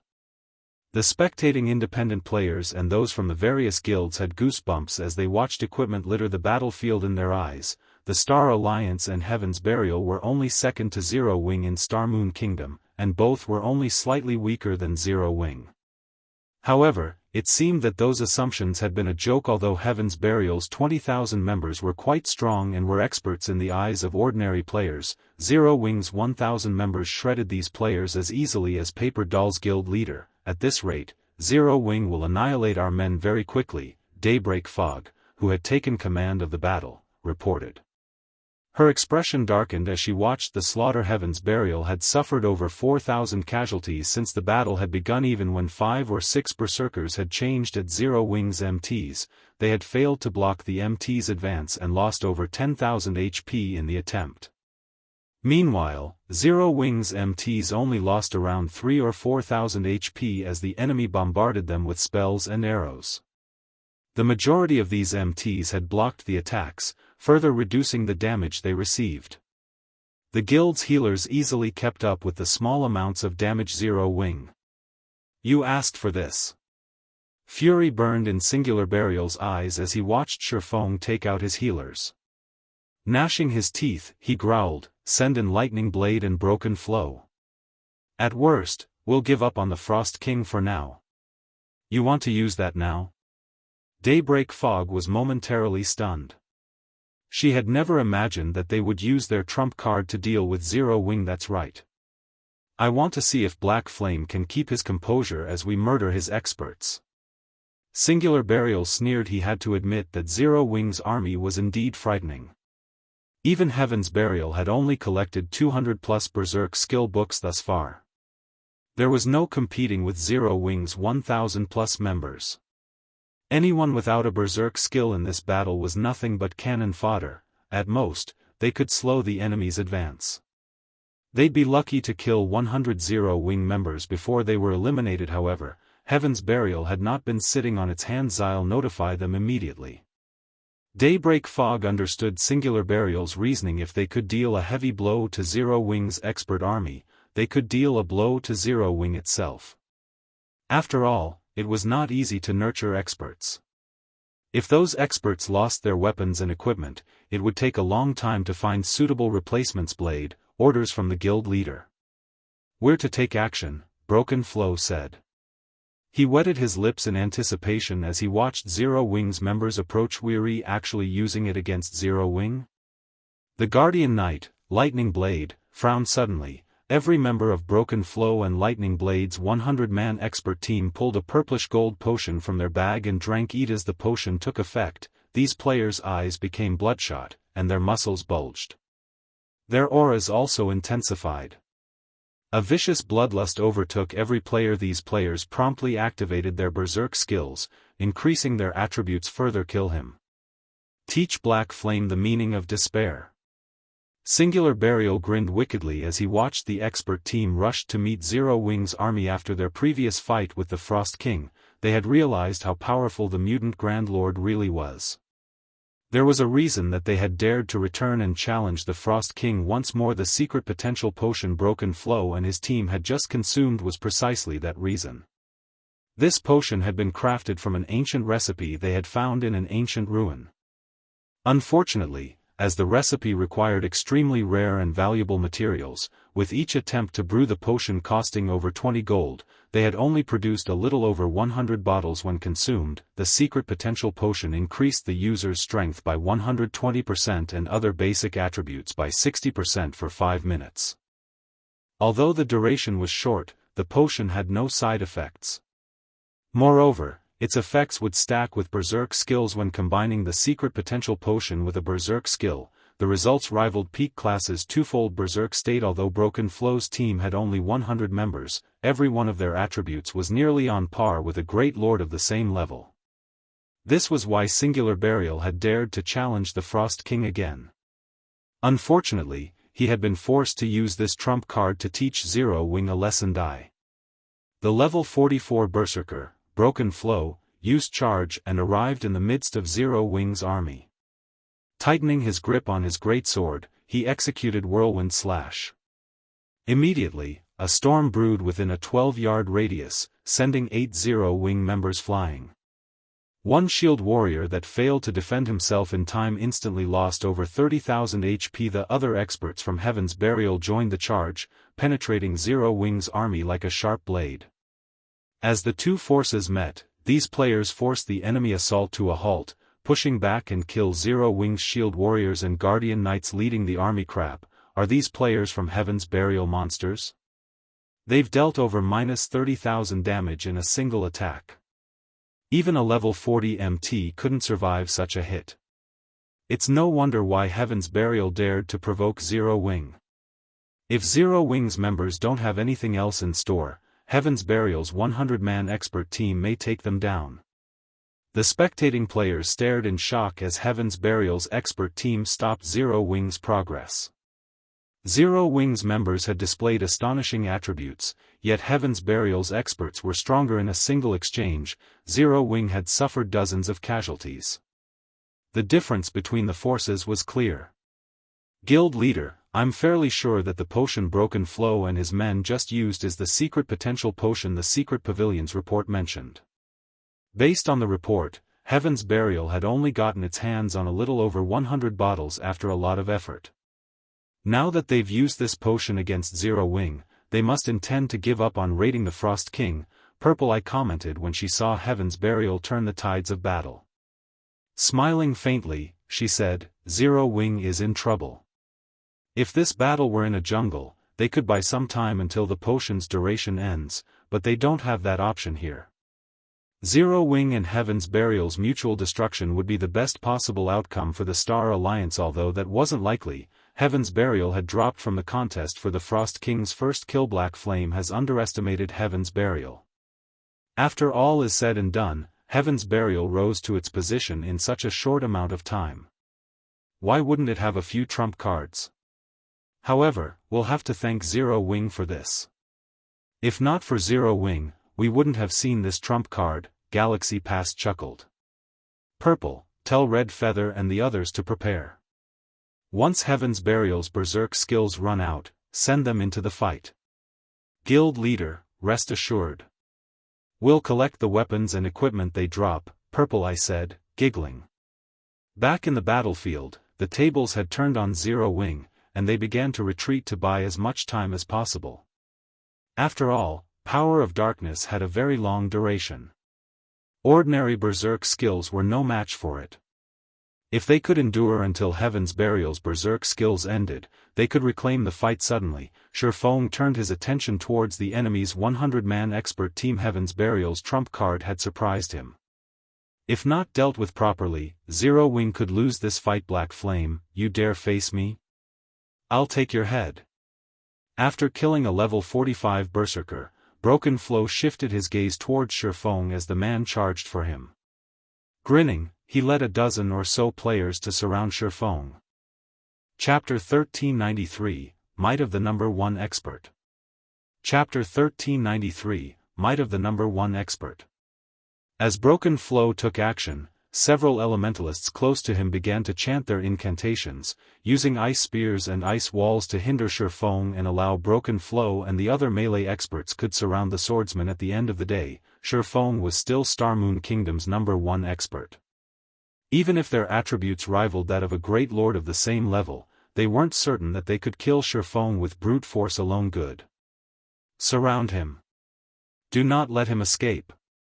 Singular Burial had also activated his berserk skill, a silvery glow wrapping around his body. He then unfurled the magic scroll in his hands.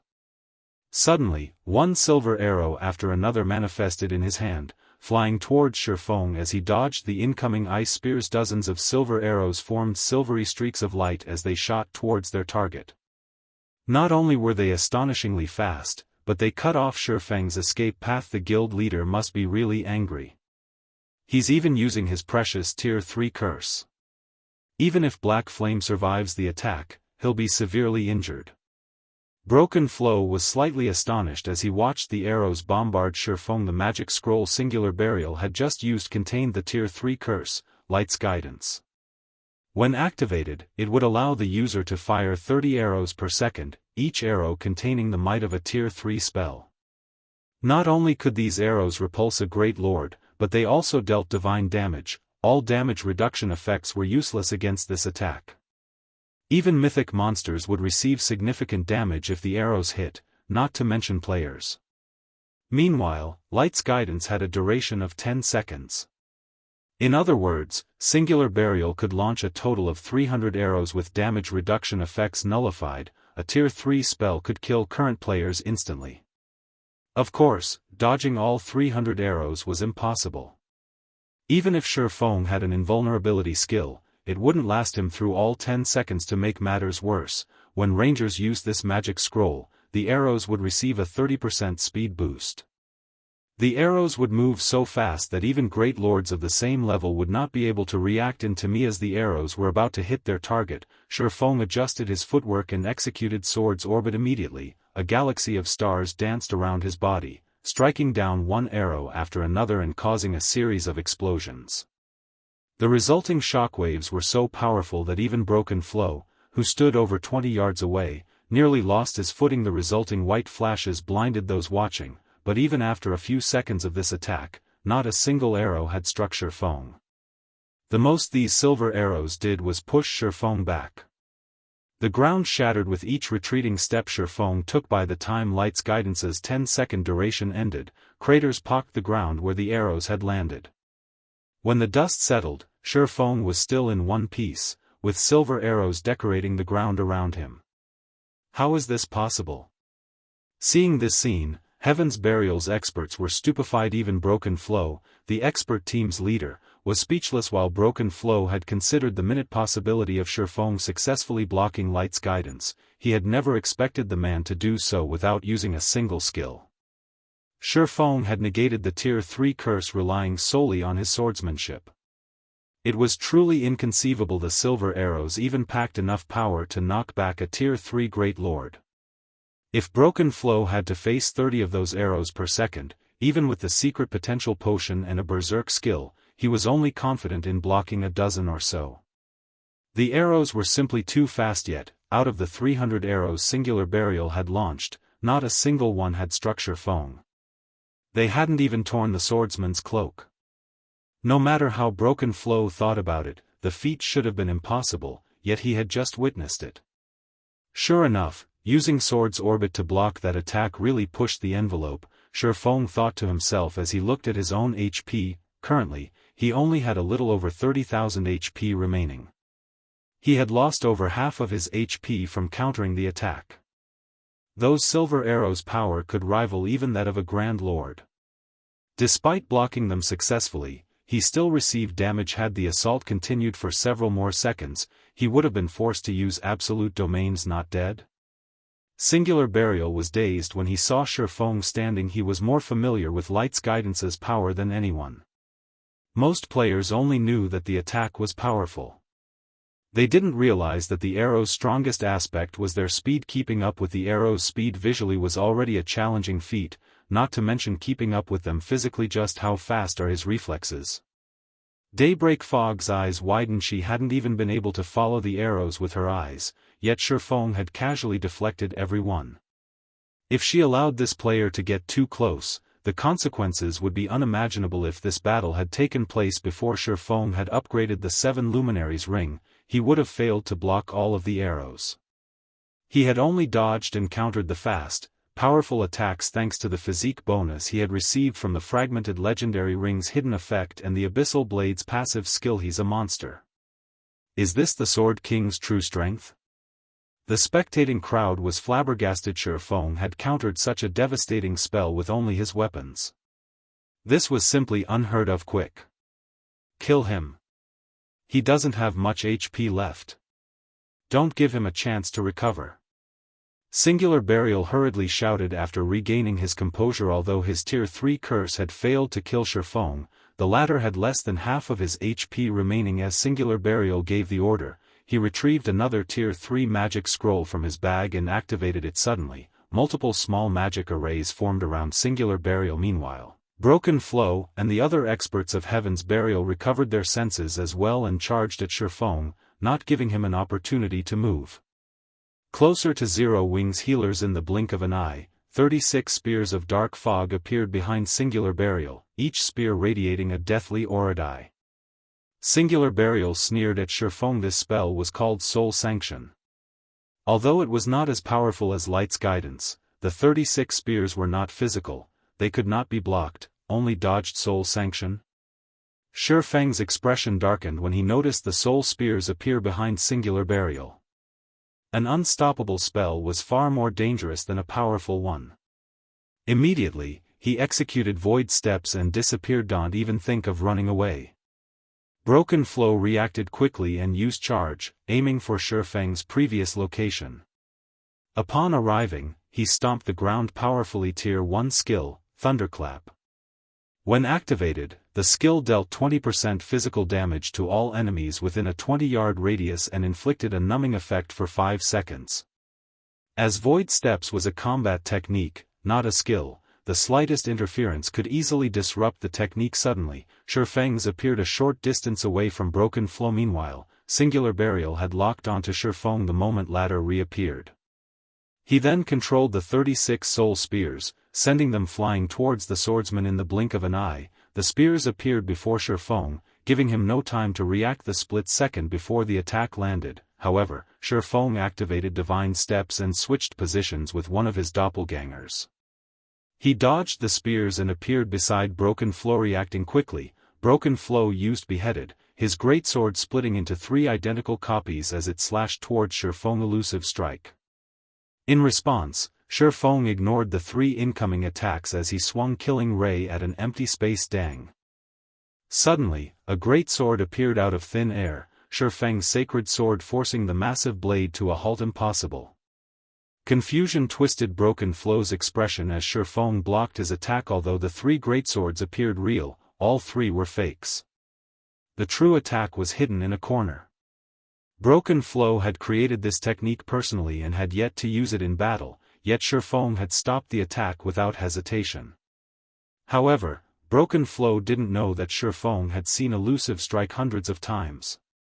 He had long since familiarized himself with the technique. You've made your move. Now, it's my turn. Chapter 1394, Killing Heaven's Burial's Guild Leader. Chapter 1394, Killing Heaven's Burial's Guild Leader. The moment Feng spoke, 3 assassins emerged from behind him. The assassins had appeared swiftly and without a sound. Immediately, they thrust their daggers at Feng's back from 3 different directions with excellent coordination. You won't have the chance. Seeing his companions, Broken Flow grinned. His biceps bulged as he swung his greatsword towards Feng's throat. Tier 1 Taboo Skill, Mountain Splitter. The Taboo skill instantly increased Broken Flow's strength by 120% and attack speed by 100% for 3 seconds. With attacks from both sides, Feng had nowhere to flee, and due to the close proximity, he had no time to dodge as the 4 players' weapons were about to bite into their target. Feng emitted a dark aura. 4 sword lights then bloomed around him. Power of darkness. For Moon Lotus. Dang. Dang. Dang.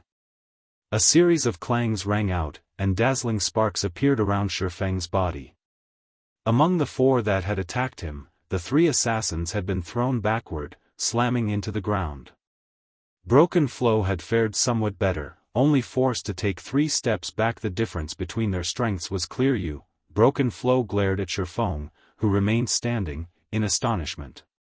He couldn't figure out how Feng had blocked those attacks. Mountain Splitter had increased his strength by 120%.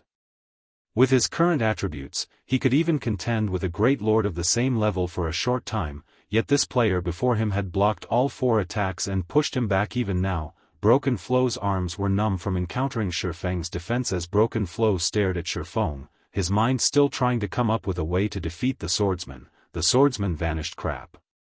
Broken Flow was taken aback when Feng disappeared.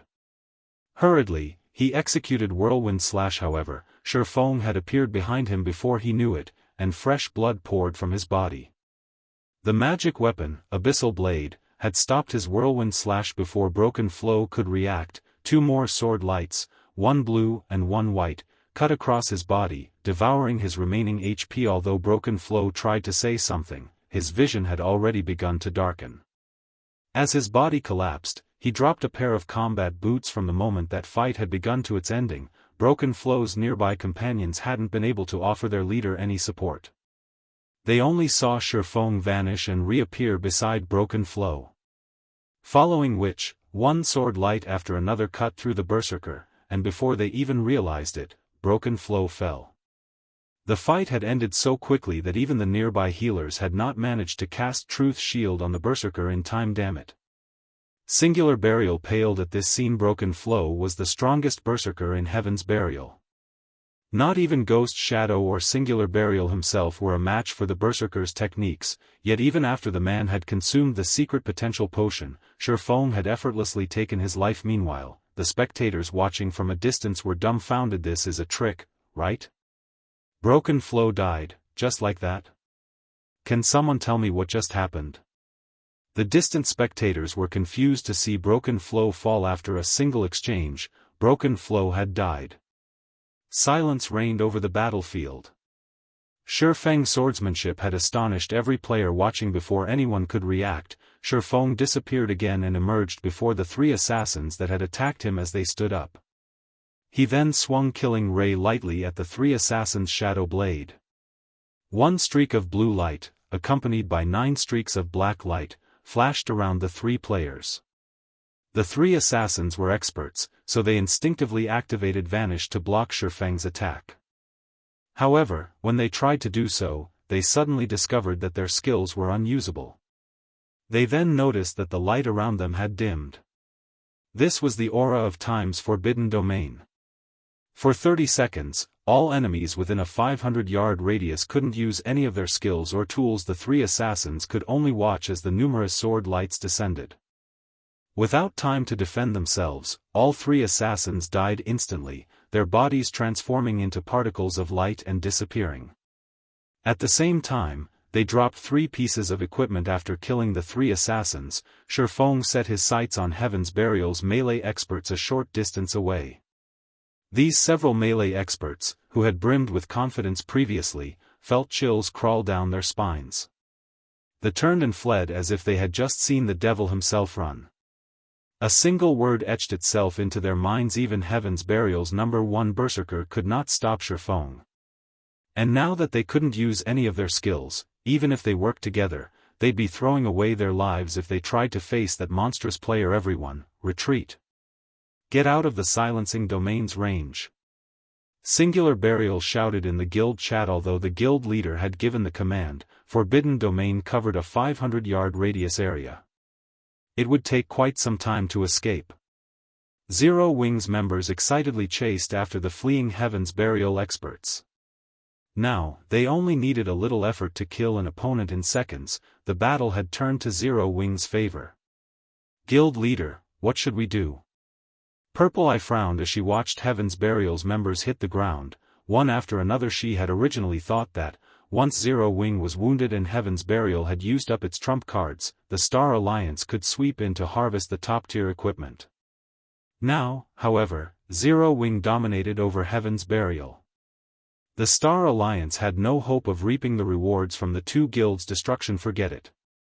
Recall the others. Galaxy Past could not help but sigh as he watched Heaven's Burial's members run for their lives. If Zero Wing had suffered some grievous losses, the Star Alliance would have had an opportunity to take action once Heaven's Burial's berserk skills ended. Not only would Zero Wing owe them a favor, but they'd also deal a heavy blow to Heaven's Burial. The Star Alliance could also pocket some of the weapons and equipment the two guilds had dropped. It had been a perfect plan, killing 3 birds with 1 stone, and yet, Black Flame alone had disrupted that perfect plan. Until now, it had been unheard of for a single player to turn the tide of battle, but Black Flame had done just that. Only now did Galaxy Past understand why the Secret Pavilion had warned him not to provoke Zero Wing. Not even the Secret Pavilion could guarantee the Star Alliance's survival in Star Moon Kingdom. He now realized that in God's domain, quality was vastly more important than quantity.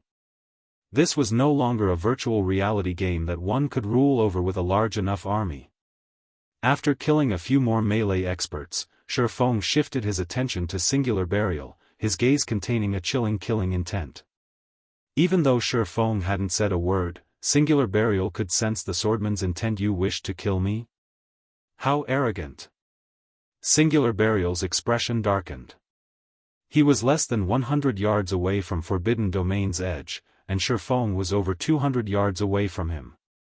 After consuming the secret potential potion and activating a berserk skill, his movement speed was higher than an ordinary Great Lord's. Feng could never catch him once he was outside of the Forbidden Domain. He had plenty of escape routes. The spectators in the distance could also feel Feng's intentions. This can't be, right? He's trying to kill Singular Burial? He's insane. Everyone's excitement grew as they watched. Over 10,000 surviving Heaven's Burial members protected their guild leader. A few experts even stood by his side. Including the fact that Singular Burial himself was a skilled player, Feng was just too far away to kill the man boldly. Feng advanced towards Singular Burial. Stop him. Daybreak Fog commanded. Losing this battle was a huge hit to Heaven's Burial's reputation. If their guild leader died, standing among an army of over 10,000 players, the guild would suffer even greater embarrassment. They would become the laughingstock of Star Moon Kingdom. The other guild members understood the severity of the situation as well. The fleeing members stopped and turned to face Feng. Although they could not do any damage to him, they could buy some time. Despite the tidal wave of players surging towards him, Feng showed no signs of retreating. Instead, he activated Thunder God's Descent, increasing his speed and damage significantly. He then activated Dragon Breath. Feng then fired a beam of white light from his mouth. The beam devoured the approaching players, creating a wide, open path for Feng before he charged into the crowd. Heaven's Burial's members disregarded their own safety as they attacked the swordsman desperately. Only, before they got close to Feng, their bodies transformed into particles of light and disappeared. As Feng passed by players, sparks of light danced in the air. The distant players were stupefied. However, the swarm of players had slowed Feng's approach. When Feng was 50 yards away from Singular Burial, the latter finally left the forbidden domain and could use skills and tools again. Black Flame, you are 10 years too early if you think you can kill me. Singular Burial sneered at Feng, who was surrounded by a sea of players. He then took out a Tier 1 instantaneous movement scroll from his bag, intending to leave the battlefield. Once he left, Feng wouldn't be able to reach him. Is that so? However, as soon as Singular Burial finished speaking, a deep voice reached his ears. Before Singular Burial could turn around to see the voice's owner, a streak of blue light cut across his body. Everyone was stunned. Like magic, Feng had appeared behind Singular Burial, dragging his blade across the man's body. Tier 2 taboo skill, Instant Strike. Despite the secret potential potion and an active berserk skill, Singular Burial couldn't keep up with the enemy guild leader, whose attack speed had increased by 500%. Before Singular Burial could even activate his instantaneous movement scroll, several streaks of light had blossomed across his body, devouring his HP. Chapter 1395, Uproar in Starmoon Kingdom. Chapter 1395, Uproar in Starmoon Kingdom. When Singular Burial collapsed, everyone on the battlefield was dazed. He died. How is this possible? They can't even escape. Everyone's gaze shifted to Feng. As they looked at the cloaked figure standing among thousands of enemies with one blue and one white sword in hand, they were filled with a sudden reverence. Feng had charged into the enemy ranks by himself, yet his advance never faltered. Moreover, everywhere he passed, life ceased to exist. Even when he took the life of Heaven's Burial's guild leader, Heaven's Burial's members could only watch, powerless. Now, this was a real expert. He even killed Singular Burial in such a predicament? Galaxy Past could not help his astonishment as he watched Singular Burial's body hit the ground, still holding the instantaneous movement scroll. Unlike return scrolls, instantaneous movement scrolls could be used without an activation process yet. Not even Singular Burial had reacted in time to save his own life. One could just imagine how fast Feng was. If Galaxy Past had been in that position, he had no doubt that he would have suffered a similar fate. Kill him. Daybreak Fog bellowed. Now that quite a few people had already escaped the forbidden domain, they could naturally use skills and tools against Feng. Moreover, Feng stood in the heart of Heaven's Burial's army. He had also just used several skills consecutively, so they should be on cooldown. They still had a chance to kill this man. Moreover, Feng had less than half of his HP remaining, which increased their chances of killing him. Hearing Daybreak Fog's command, many of Heaven's Burial's experts recovered their senses. Some immediately launched powerful skills and spells, while some used magic scrolls. Watching these attacks rain down on him, Feng activated Void Shield before dashing towards the nearby expert. Feng was already fast enough to dodge the majority of the spells and skills.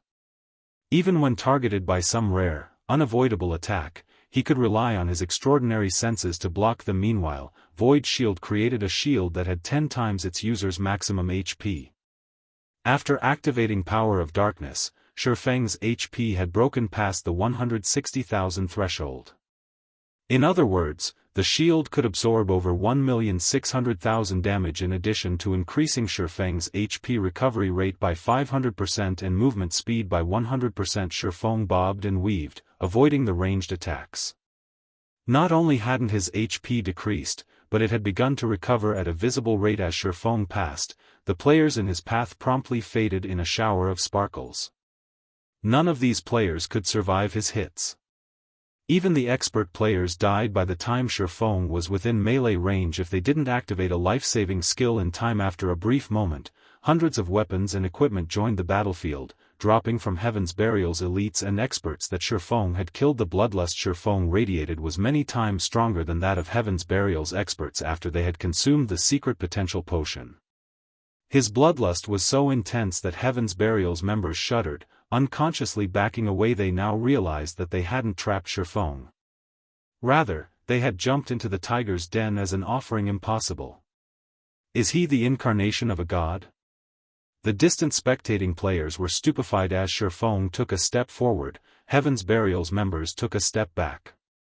They maintained a distance of over 20 yards away from Zero Wing's leader, not daring to move an inch forward. Heaven's Burial's army consisted of over 10,000 elite members, yet not one of these players dared to charge at Feng. Seeing this, the various large guilds in the distance inwardly celebrated. They were thankful that they had never provoked Zero Wing. Big Sis Fog, what should we do now? A core member from Heaven's Burial asked Daybreak Fog, who currently wore a grim expression. Do we continue fighting? Fight? When Daybreak Fog watched Feng walk through Heaven's Burial's army as if he were strolling through his own backyard, she could not help but shake her head and order, have everyone retreat. Feng's horrific combat power had long since frightened these players. They had lost any will to fight. If Heaven's Burial continued this battle, it would only result in more casualties. When Daybreak Fog gave the command to retreat, Heaven's Burial's members breathed a sigh of relief as they fled from the battlefield. However, Feng had no intention of letting Heaven's Burial go. He led his guildmates in the continued slaughter. He only gave up the chase after the enemy players left the Frozen Scar. Meanwhile, recordings of this battle were instantly uploaded to the official forums, the outcome causing an uproar throughout Star Moon Kingdom. Crap. Zero Wing is too strong. It exterminated over half of Heaven's Burial's 20,000-man army with just a team of 1,000 players. Who would dare doubt Zero Wing's strength after this? Now, that is what I call a swordsman. As expected of the man nicknamed the Sword King by the secret pavilion. This won't do. I must join Zero Wing right away. For a time, the names of Black Flame and Zero Wing became the focal point of Star Moon Kingdom once again. Black Flame's newfound fame inspired many independent players to join Zero Wing, eager to learn some of these combat techniques. One player had repelled an entire guild by himself. No one had ever thought it was possible. Without a doubt, the Sword King Black Flame was the perfect role model for independent experts. Why wouldn't they want to join Zero Wing? After the battle in the Frozen Scar ended, all kinds of weapons and equipment decorated the spacious battlefield. Every one of these items was enough to drive an ordinary player mad. These items would even tempt guild elites, yet despite so many precious items laying on the ground, not a single player dared to approach them. They stood by quietly as Zero Wing's members looted the battlefield. Zero Wing struck gold this time. Those are all items from over 10,000 elite players.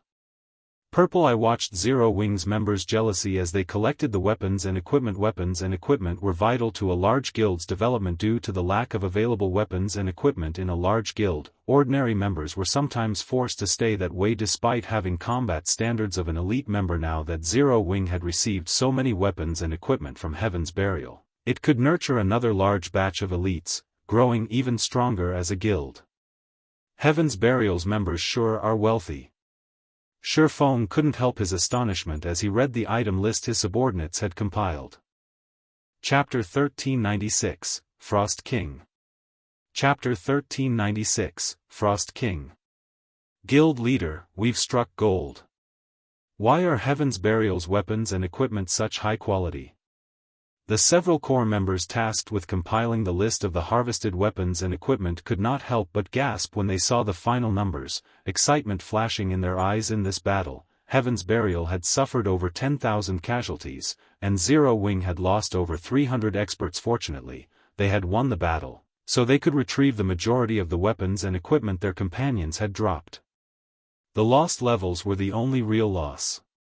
Of course, after considering the 10,000 plus weapons and equipment Heaven's Burial had dropped, Zero Wing had come out making a profit, but they hadn't expected so much profit. Even Feng was surprised by how wealthy Heaven's Burial's members were as he read the item list.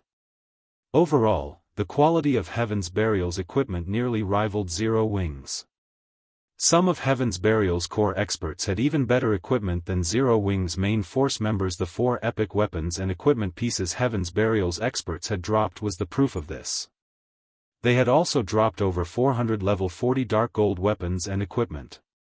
Normally, players only dropped 1 item upon death. Hence, the likelihood of a player dropping their best weapon or piece of equipment was very low, likely less than 10%. I really underestimated Heaven's Burial's foundations. Feng was inwardly astonished as he gazed at the 4 epic weapons and equipment. The various large guilds had been enthusiastically collecting epic weapons and equipment, but they weren't easy to obtain. Even Grand Lord ranked field bosses had very low chances of dropping them. Normally, players could only obtain an epic item from high-rank quests or opening dark gold treasure chests. Hence, most large guilds had very few epic items at this stage of the game. Even first-rate guilds were lucky if they had 5 or 6, yet Heaven's Burial had dropped 4 such items. One could just imagine how many epic items the guild actually had. What Feng didn't know was that the majority of Heaven's Burial's epic items had come from Beast Emperor, who had gone to great lengths to obtain these items for the guild. He wanted to help Heaven's Burial's main force grow stronger. Unfortunately, he had only benefited Feng. Among the 4 epic items were a single weapon and 3 pieces of equipment. The weapon was a greatsword meant for berserkers called Thunder Blade.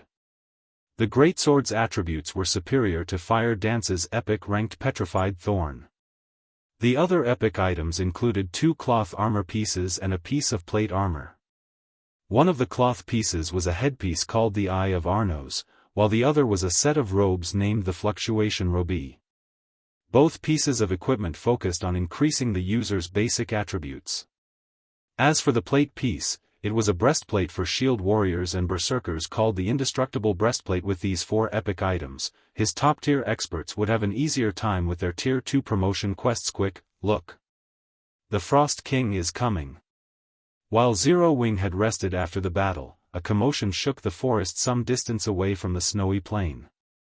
Agonizing cries filled the chilly air, startling the guild and independent players as they shuddered. A moment later, a 5-meter-tall figure burst through the trees. The figure was a frost giant in crystalline armor and wielding 2 frost sabers. This monster was none other than the king of the Frozen Scar, the Frost King. Frost King, elemental creature, mutant Grand Lord.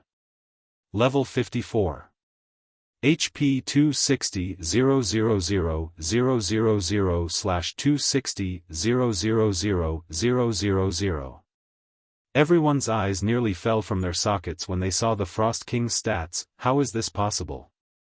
The Frost King has leveled? Crap! He has 260 million HP. How can a Grand Lord have so much? He's even tankier than a mythic monster of the same level. Why does it feel like the temperature has dropped? Can a team of 1,000 players really defeat a monster like that? Once they saw the Frost King's stats, fear tore through the crowd. Even the various large guilds that had come to raid this monster panicked as the Frost King's stats were far beyond their expectations. As the Frost King approached the massive crowd of players, some guild experts felt an invisible pressure weigh down their bodies. Some guilds began to hesitate, reconsidering the raid. Based on their reports, they could only raid the Frost King using 1,000-man teams. If more than 1,000 players were within 1,500 yards of the Frost King, the boss's stats would increase substantially. The more players there were nearby, the greater the Frost King's self-buff would be. He would very quickly grow beyond players' capability. Staring at the Frost King's current information, however, many of these players didn't know if it was even possible to take the monster down with only a 1,000-man team. The pressure radiating from the Frost King was just too strong. This boss might even be able to suppress mythic monsters. This pressure would significantly hinder players' combat power in a fight. What a powerful pressure! No wonder why Heaven's Burial planned to use Zerg tactics against him. Purple Eye also felt the Frost King's pressure bear down on her as it approached. However, rather than worry, excitement and anticipation made her eyes sparkle. Based on the prior reports, they knew that the Frost King was very powerful. As a preventive measure, the Star Alliance had dispatched over 20,000 members and intended to use the most common strategy to deal with field bosses, Zerg tactic only. The Star Alliance intended to use a tactic that was slightly different from those in other virtual reality games. Since God's Domain's field bosses grew stronger when a certain number of players was within range, it wouldn't be wise to dispatch all of one's forces during the raid. Instead, they would send in a limited number of players, keeping the remaining forces on standby. When someone died, they'd send in another player to the fallen player's place. This way, a team could continue the raid with the optimum number of players, slowly whittling the boss down. As one of the most common strategies the various large guilds used to raid field bosses, it was the reason that these guilds preferred to kill field bosses over dungeon bosses. If they lacked quality, they could make up for it with quantity. Furthermore, the more powerful a monster was, the better loot it would drop. For a horrifically powerful monster like the Frost King, needless to say, his loot would be awe-inspiring. The Frost King's first kill would also grant access to Evernight City. It seems that the Frost King belongs to us this time. When Galaxy Past saw how powerful the Frost King was, he began to laugh. He had worried that Zero Wing would be a powerful opponent for the Star Alliance, but the guild didn't seem capable of raiding the Frost King at this point. Zero Wing had only sent a little over 1,000 members to the Frozen Scar. The guild's few reinforcements weren't enough to take down the Frost King. Even if Zero Wing called for more reinforcements now, the Star Alliance would have long since defeated the Frost King by the time those players arrived. Suddenly, the Frost King, who was 2,000 yards away from the nearest group of players, released a low, wordless shout, and a human-like sneer appeared on his face as he stared at the players from the various guilds. Then, he vanished. By the time he reappeared, he was less than 500 yards away from the guilds. Since well over 1,500 players were now within range, the Frost King's basic attributes instantly skyrocketed. The Frost King raised his sabers and swept them at the players before him. 2 energy beams shot forth from the sabers, devouring the army of players. Everything in the beam's path froze instantly. In the blink of an eye, Frost covered the world in a 1,000-yard cone before the boss. Every player caught in the attack had transformed into an ice sculpture. Even MTs who had activated their life-saving skills had lost their lives. Only a few players with quick reactions and invulnerability skills had survived. In just one move, the various large guilds had suffered over 2,000 casualties. Impossible. How is the Frost King's perception range so wide? How are we supposed to withstand such destructive power? Everyone was astonished. The guilds that had intended to defeat the Frost King with Zerg tactics, in particular, felt faint. Abruptly, the Frost King charged into the nearest crowd, massacring the players. Despite so many players desperately trying to hinder and attack the boss, the Frost King's movement speed was simply too high. Not only did the mutant easily dodge the incoming attacks, but he also dealt horrific damage. With a single stroke of his saber, the Frost King could create a groove in the ground that extended for over 50 yards, killing dozens of players instantly. Even when the occasional player's attack struck the Frost King, they couldn't deal more than -500 damage. The Frost King's defense was almost more powerful than mythic monsters of the same level. In contrast, the Frost King's HP had increased to 500 million. Now, its battle recovery alone could heal 5 million HP every 5 seconds. After a short moment, the various large guilds had been wiped out, suffering extreme losses. Only a small number of lucky players had escaped the Frost King's wrath. Guild leader, are we still going to raid it?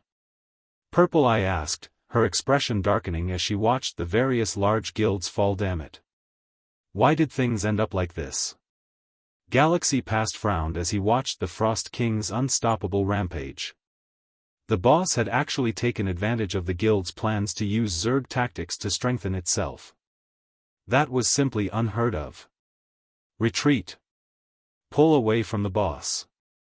Immediately, the Star Alliance's members fled from the battlefield, not daring to linger. After a few more moments, only a small number of players occupied the previously crowded plains as most had fled to the Frozen Scar's entrance. Everyone's gone?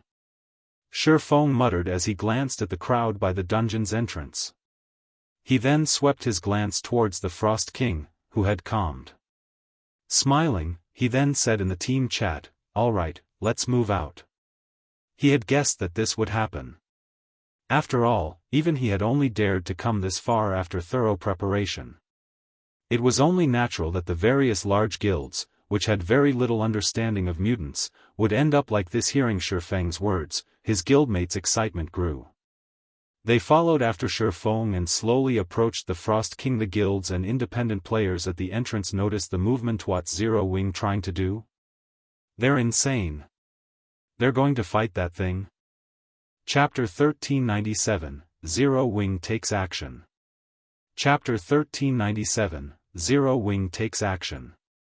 The players near the Frozen Scars entrance were confused as they watched Zero Wing's members approach the Frost King. Every one of these players had seen for themselves how powerful the Frost King was. Not only did the boss have a domain that could suppress his enemies' attributes, but he also possessed frightening, destructive power. Current players had no hope against this monster. Not even the most common Zerg tactics had any effect on the Frost King, much less a measly army of 1,000 players. Even level 44 shield warriors with over 40,000 HP had died instantly after activating shield wall. If none of their MTs could tank the Frost King, how were they supposed to raid this boss? Although Zero Wing's 1,000-man team was incredibly powerful, that strength was nothing more than a joke before the Frost King guild leader. They're not really trying to raid that thing, are they? Curiosity overtook Purple Eye as she watched Zero Wing's army inch closer to the Frost King. I don't know, but Black Flame should be fully aware of the Frost King's might. He shouldn't be foolish enough to challenge that boss. Perhaps he's trying to gather some intel to prepare for a future raid attempt, Galaxy Pass said, shaking his head. He didn't understand Zero Wing's actions. Either in his opinion, they'd likely need a 1,000-man team of Tier 2 players to kill the Frost King. Trying to raid the boss with anything less would be futile. Players simply couldn't fill the gap in strength with numbers. As everyone's attention shifted towards Zero Wing, Feng waved his hand. Suddenly, miniature ballistas began to appear within the guild's army. In the blink of an eye, 50 miniature ballistas were organized into 5 rows. Following which, Zero Wing's members began to assemble the war weapons crap. Zero Wing's using siege weapons to deal with the Frost King? That's way too extravagant. Madness. This is madness. Are they not afraid that the Frost King will destroy the miniature ballistas? The spectating players could not help but gasp as they saw the rows of miniature ballistas, unable to believe their eyes. The various large guilds' upper echelons were particularly dumbfounded. Zero Wing was using siege weapons to raid a field boss. Not even super guilds would dare to be so wasteful. It was just too much of a risk. Even if they killed the boss with the siege weapons, the losses would far exceed their gains. Every siege weapon was extremely valuable. Moreover, since these weapons posed a greater threat, monsters almost always targeted them first. Yet, not only had Zero Wing brung siege weapons to a field boss raid, but they had brought 50 miniature ballistas in total. Just what does Zero Wing intend to do? They're mobilizing their guild's foundations to raid a boss. Aren't they worried that other powers will take advantage of the fight and try to rob them? Purple Eye gaped when she saw the miniature ballistas. While the potential profit of killing the Frost King was quite valuable, it was likely less valuable than 50 miniature ballistas. If Zero Wing lost those weapons in battle, it would severely impact the guild's overall combat power. Do you think that any power remaining in Star Moon Kingdom would dare steal or destroy those weapons? Galaxy Past asked, smiling bitterly. In reality, Zero Wing's revelation of their siege weapons in this raid was a declaration that it wasn't afraid of a theft attempt. It was proof of the guild's strength. They had already witnessed Zero Wing's power, particularly Black Flame's strength. Black Flame had killed Heaven's Burial's guild leader amidst an army of thousands of elites. The other members from Heaven's Burial had only been able to watch helplessly as he took their guild leader's life with such strength. Who would possibly dare pick a fight with Zero Wing? To put it bluntly, doing so was suicidal. It was much different from the attitude Zero Wing had adopted when the weapons and equipment Heaven's Burial had dropped littered the battlefield. Despite so much precious loot before them, none of the various large guilds or independent players had dared to claim them. Along with the miniature ballistas, Feng had used demon summoning and called forth a level 72, Tier 3 Inferno Demon. Due to Demon Ruler's effect, the Inferno Demon's attributes received a 30% buff, becoming significantly stronger than a normal Tier 3 demon. Inferno Demon, Dark Creature, Demon. Level 72. HP 33, 800 000/33, 800 000. Feng also summoned Anna as a Grand Lord ranked mutant. The Frost King was even stronger than a mythic monster of the same level. As a mutant, its intellect was also quite high. Zerg tactics wouldn't be effective against this boss. If they were, the various large guilds of the past wouldn't have suffered so many losses to deal with a single mutant, even going as far as mobilizing siege weapons to exterminate the creature. Not even an army of hundreds of thousands of players could defeat it. Of course, the mutants back then had grown over a considerable amount of time. They weren't like the Frost King, who had just become a mutant and hadn't had much time to increase his strength. However, as the Frost King's initial tier was high, it could even annihilate a 1,000-man team of Tier 2 players if not dealt with properly. Guild leader, the boss is coming. A Ranger Scout announced. Good. Main force, prepare to move. Dark God's Legion, protect the miniature ballistas.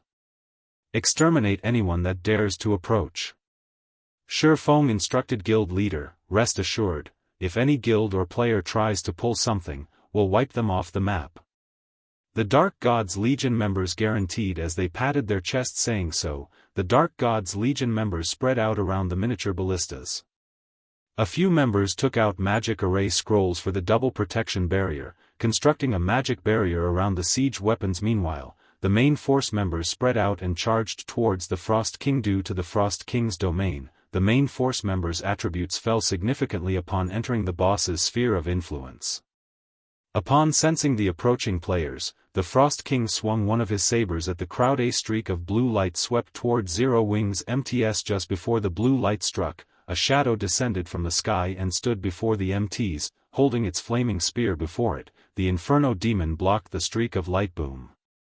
The impact immediately threw the level 72 Inferno Demon over 30 yards, its HP decreasing by over 100,000.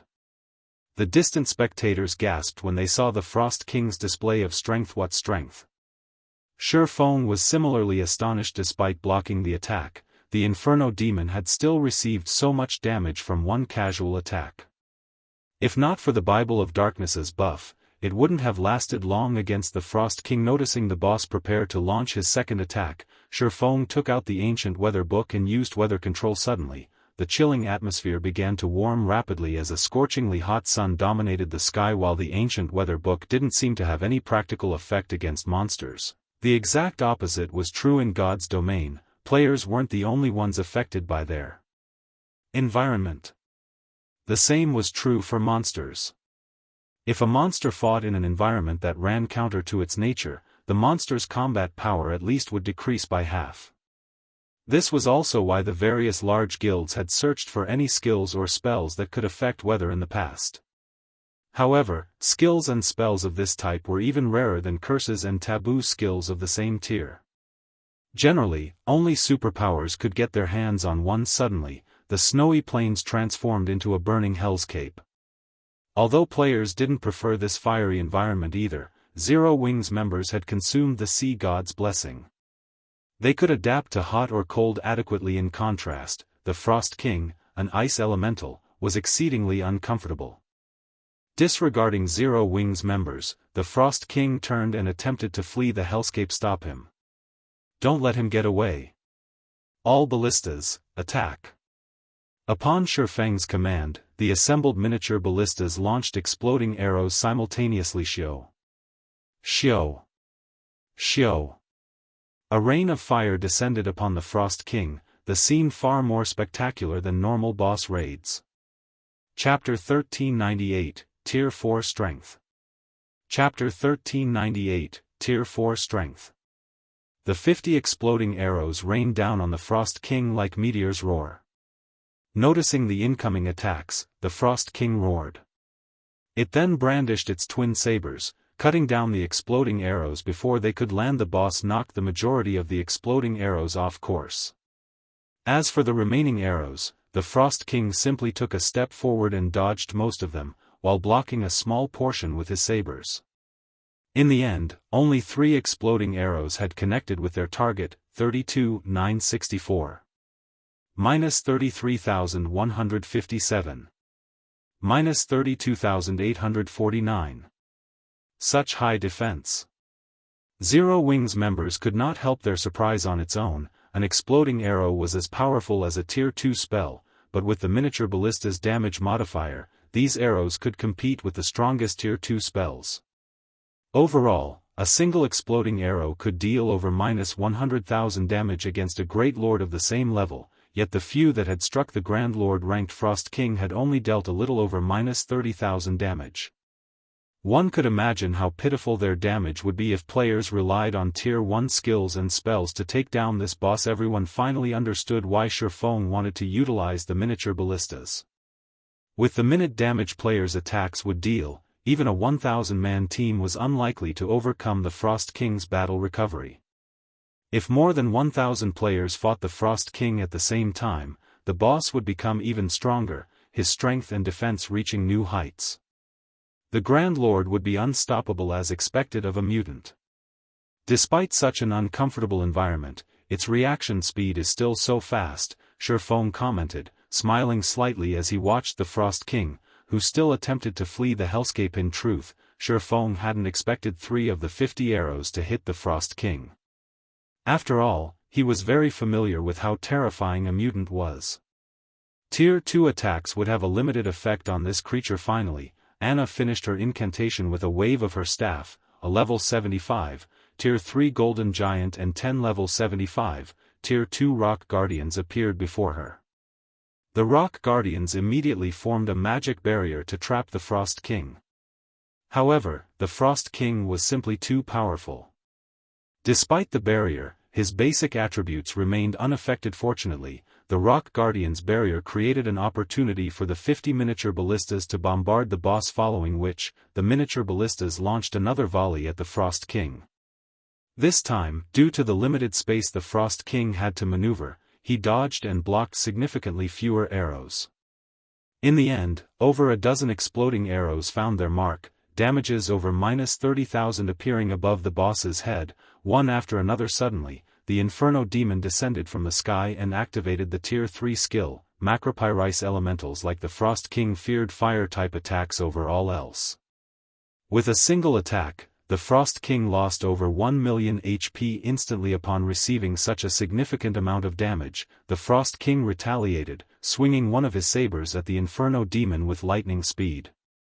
Although the Inferno Demon had used its flame spear to block the attack, it still lost over 100,000 HP. Fortunately, Zero Wings healers supported the summoned demon from a safe distance, granting the creature the ability to fight the Frost King for a long time. With the Inferno Demon and Golden Giant tanking the Frost King, Zero Wings members could freely attack the boss from the sides.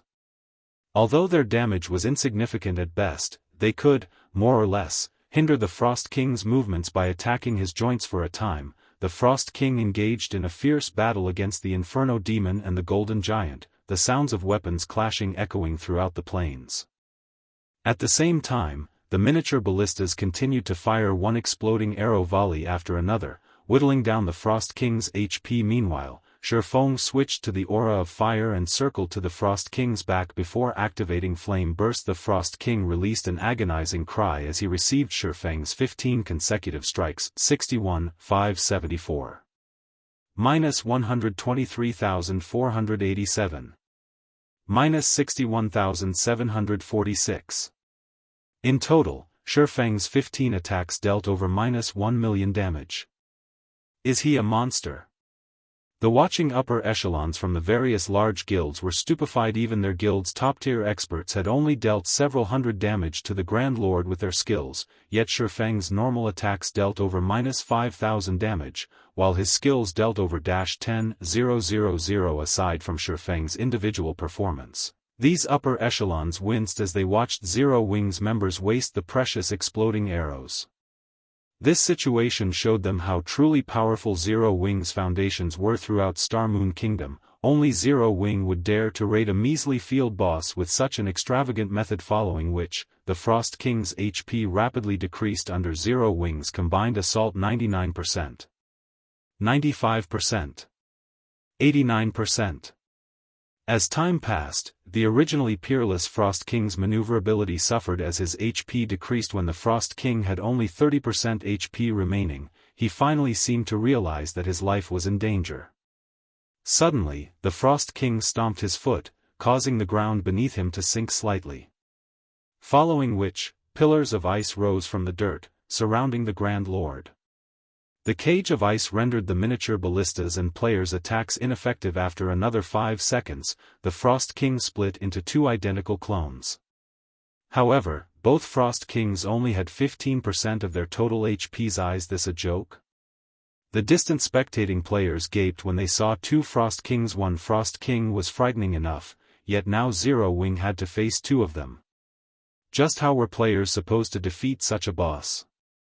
The large guild's members weren't the only ones horrified. Zero Wing's members' hearts sank at the sight. For a moment, they were at a loss. The Inferno Demon and the Golden Giant had already struggled to tank the mutant. Moreover, after such a long fight, the healer's mana was close to depletion. The healers couldn't possibly keep up with the damage if they had to face 2 Frost Kings simultaneously. After all, not even the Tier 3 Inferno Demon and the Golden Giant could defend themselves and the players against 2 Grand Lord mutants' attacks properly. Any attack they failed to block would instantly deal over -1 million damage, while skills would deal 2 to 3 million damage. At this rate, the Inferno Demon and Golden Giant would die very quickly. Without these 2 summoned monsters in the way, the Frost Kings wouldn't need long to annihilate Zero Wing's team. Suddenly, one of the Frost Kings threw the Golden Giant from the magic barrier, leaving the Inferno Demon alone to deal with the 2 bosses' pincer attack. Both Frost Kings revealed sinister smiles, their sabers releasing a frosty aura that dropped the surrounding temperature sharply. They then swung their sabers down at the Inferno Demon. All living creatures must die.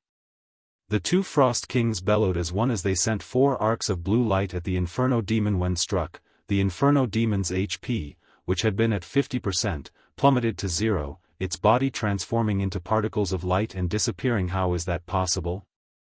Everyone was stunned. The 2 Frost Kings had killed a Tier 3 Inferno Demon instantly. It's over. Zero Wing's loss is inevitable. Galaxy Past was indescribably shocked as he watched the Inferno Demon vanish from the battlefield. He hadn't dreamed that the Frost King was this powerful. However, after using this powerful skill to execute the Inferno Demon, each of the Frost Kings had lost 5% of their HPs. Now, they only had 10% HP remaining. After dealing with the Inferno Demon, one of the Frost Kings moved to deal with the Golden Giant, while the other attacked the Rock Guardians. Before they could, however, a figure appeared before the Frost King that targeted the Rock Guardians. This figure was none other than Feng. Despite noticing the Swordsman, the Frost King didn't even spare him a glance. Instead, he swatted at Feng as if he were a fly. Despite such a casual attack, a black spatial tear ripped along the Saber's trajectory. Guild leader Zero Wing's members panicked. The attack could even send a Tier 3 Great Lord flying. No player could possibly avoid it, but as they watched, the spectating players were astonished. Yet again activating Heavenly Dragon's power, a golden glow swallowed Feng. He also activated Blade Liberation. Immediately, he swung Killing Ray to meet the Frost King's saber. The instant the 2 weapons collided, the saber was thrown back as if it had been struck by a cannonball. Impossible. He repelled the boss. The various large guilds in the distance could not believe their eyes. While they had considered the possibility that Feng might use a life-saving skill to block the attack, they had never expected the man to repel the Frost King's attack with one of his own. My strength is already on par with a mythic monster of the same level. Feng glanced at the sacred sword in his hand in confusion. This was the first time he had activated twofold Berserk since upgrading the 7 Luminaries ring to the fragmented legendary rank. Chapter 1399, Horrific Outbreak. Chapter 1399, Horrific Outbreak. He blocked the attack by himself? An indescribable shock filled the watching players when they saw Feng emerge from the clash unharmed. They had experienced the Frost King's strength personally.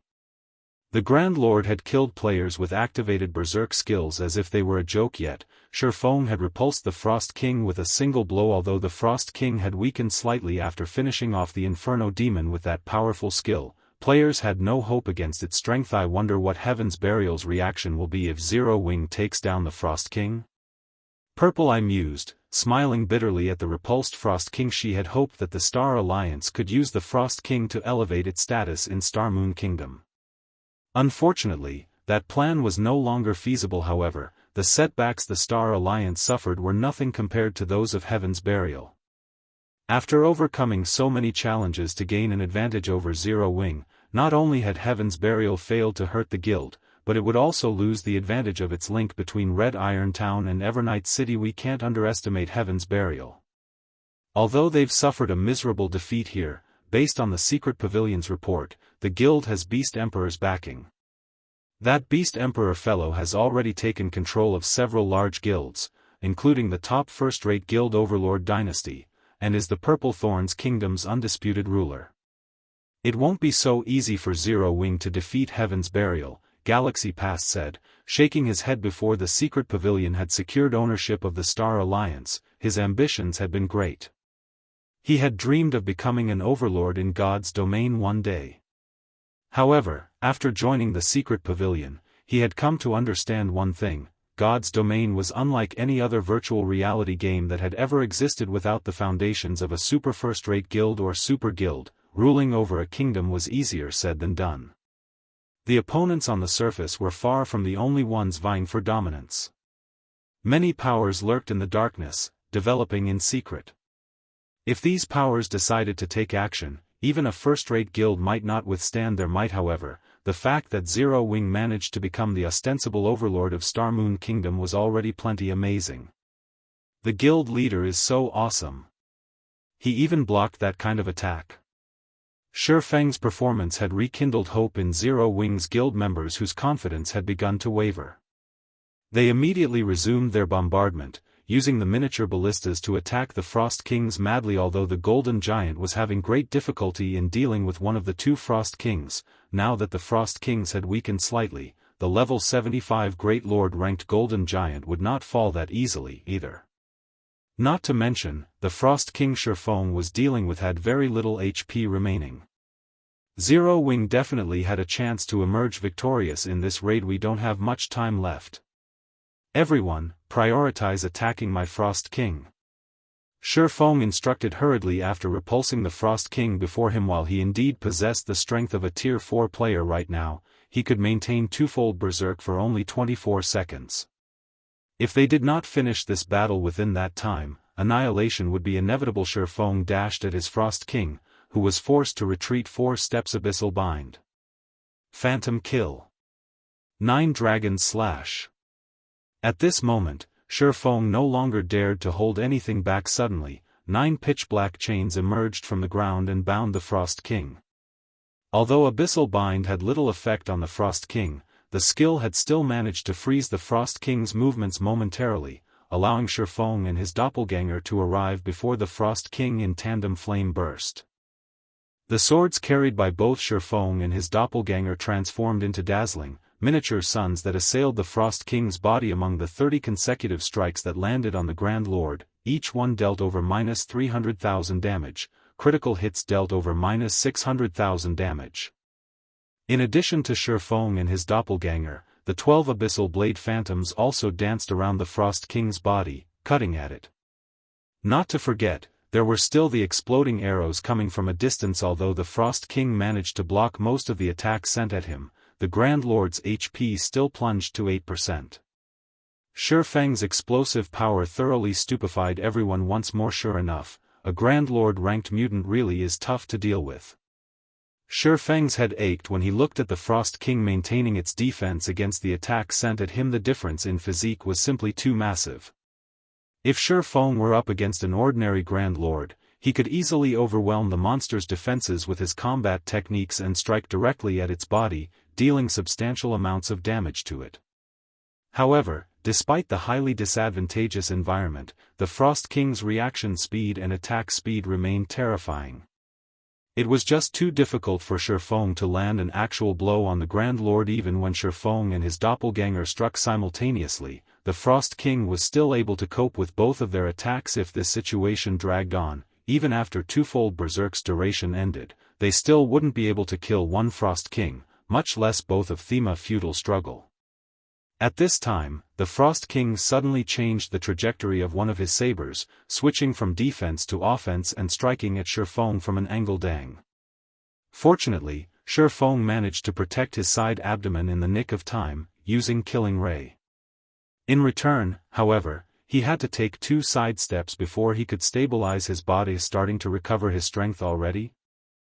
Feng's complexion darkened as he looked at the vibrating sacred sword. Although he was aware that the Frost King would recover from his weakened state very quickly, he never thought that it would happen this quickly. However, the Frost King had no intentions of giving Feng any opportunities to react.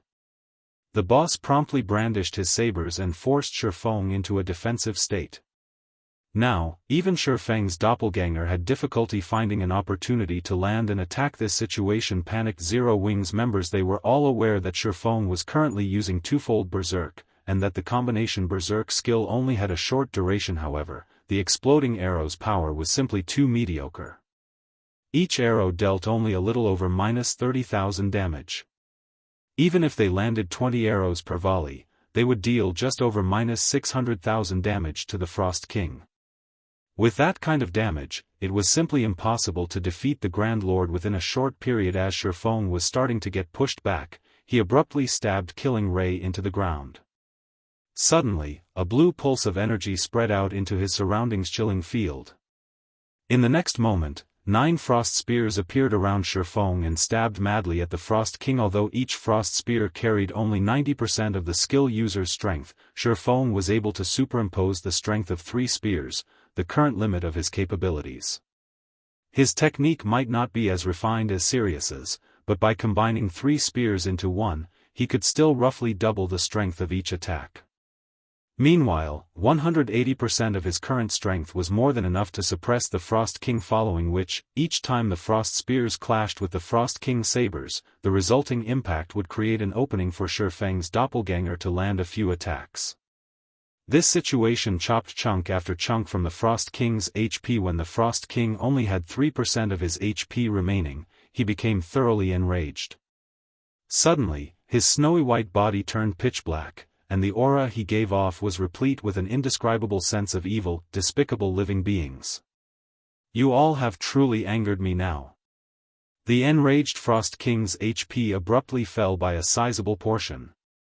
Following which, the Frost King suddenly abandoned the sabers he held.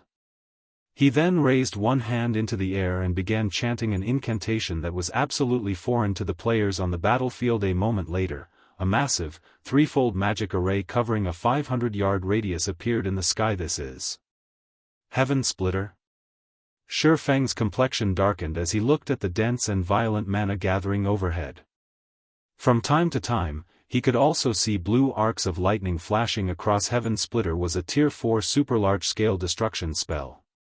Its result was complete and utter destruction. At this moment, Feng went into a frenzy as he controlled Chilling Field to execute Sword's Orbit, launching a relentless stream of attacks at the Frost King. As the mana in the skies grew increasingly violent, the Frost King's HP likewise declined 2%.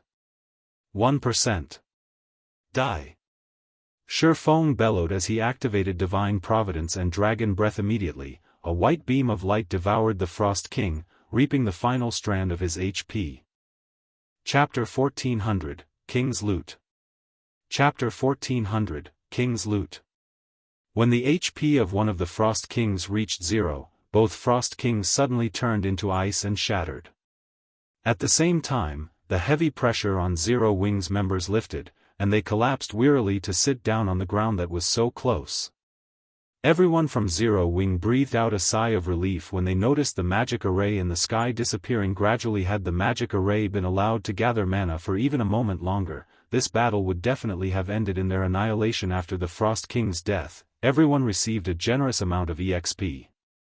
Although not everybody managed to level up, their experience bars still increased by a sizable portion, equivalent to 1 day's worth of grinding. However, compared to the EXP they received, everyone paid much more attention to the loot of the Frost King. The reason for this was the loot's abundance. The Frost King actually dropped over 100 items when it died. Even the final bosses of leveling maps would not drop such a large number of items.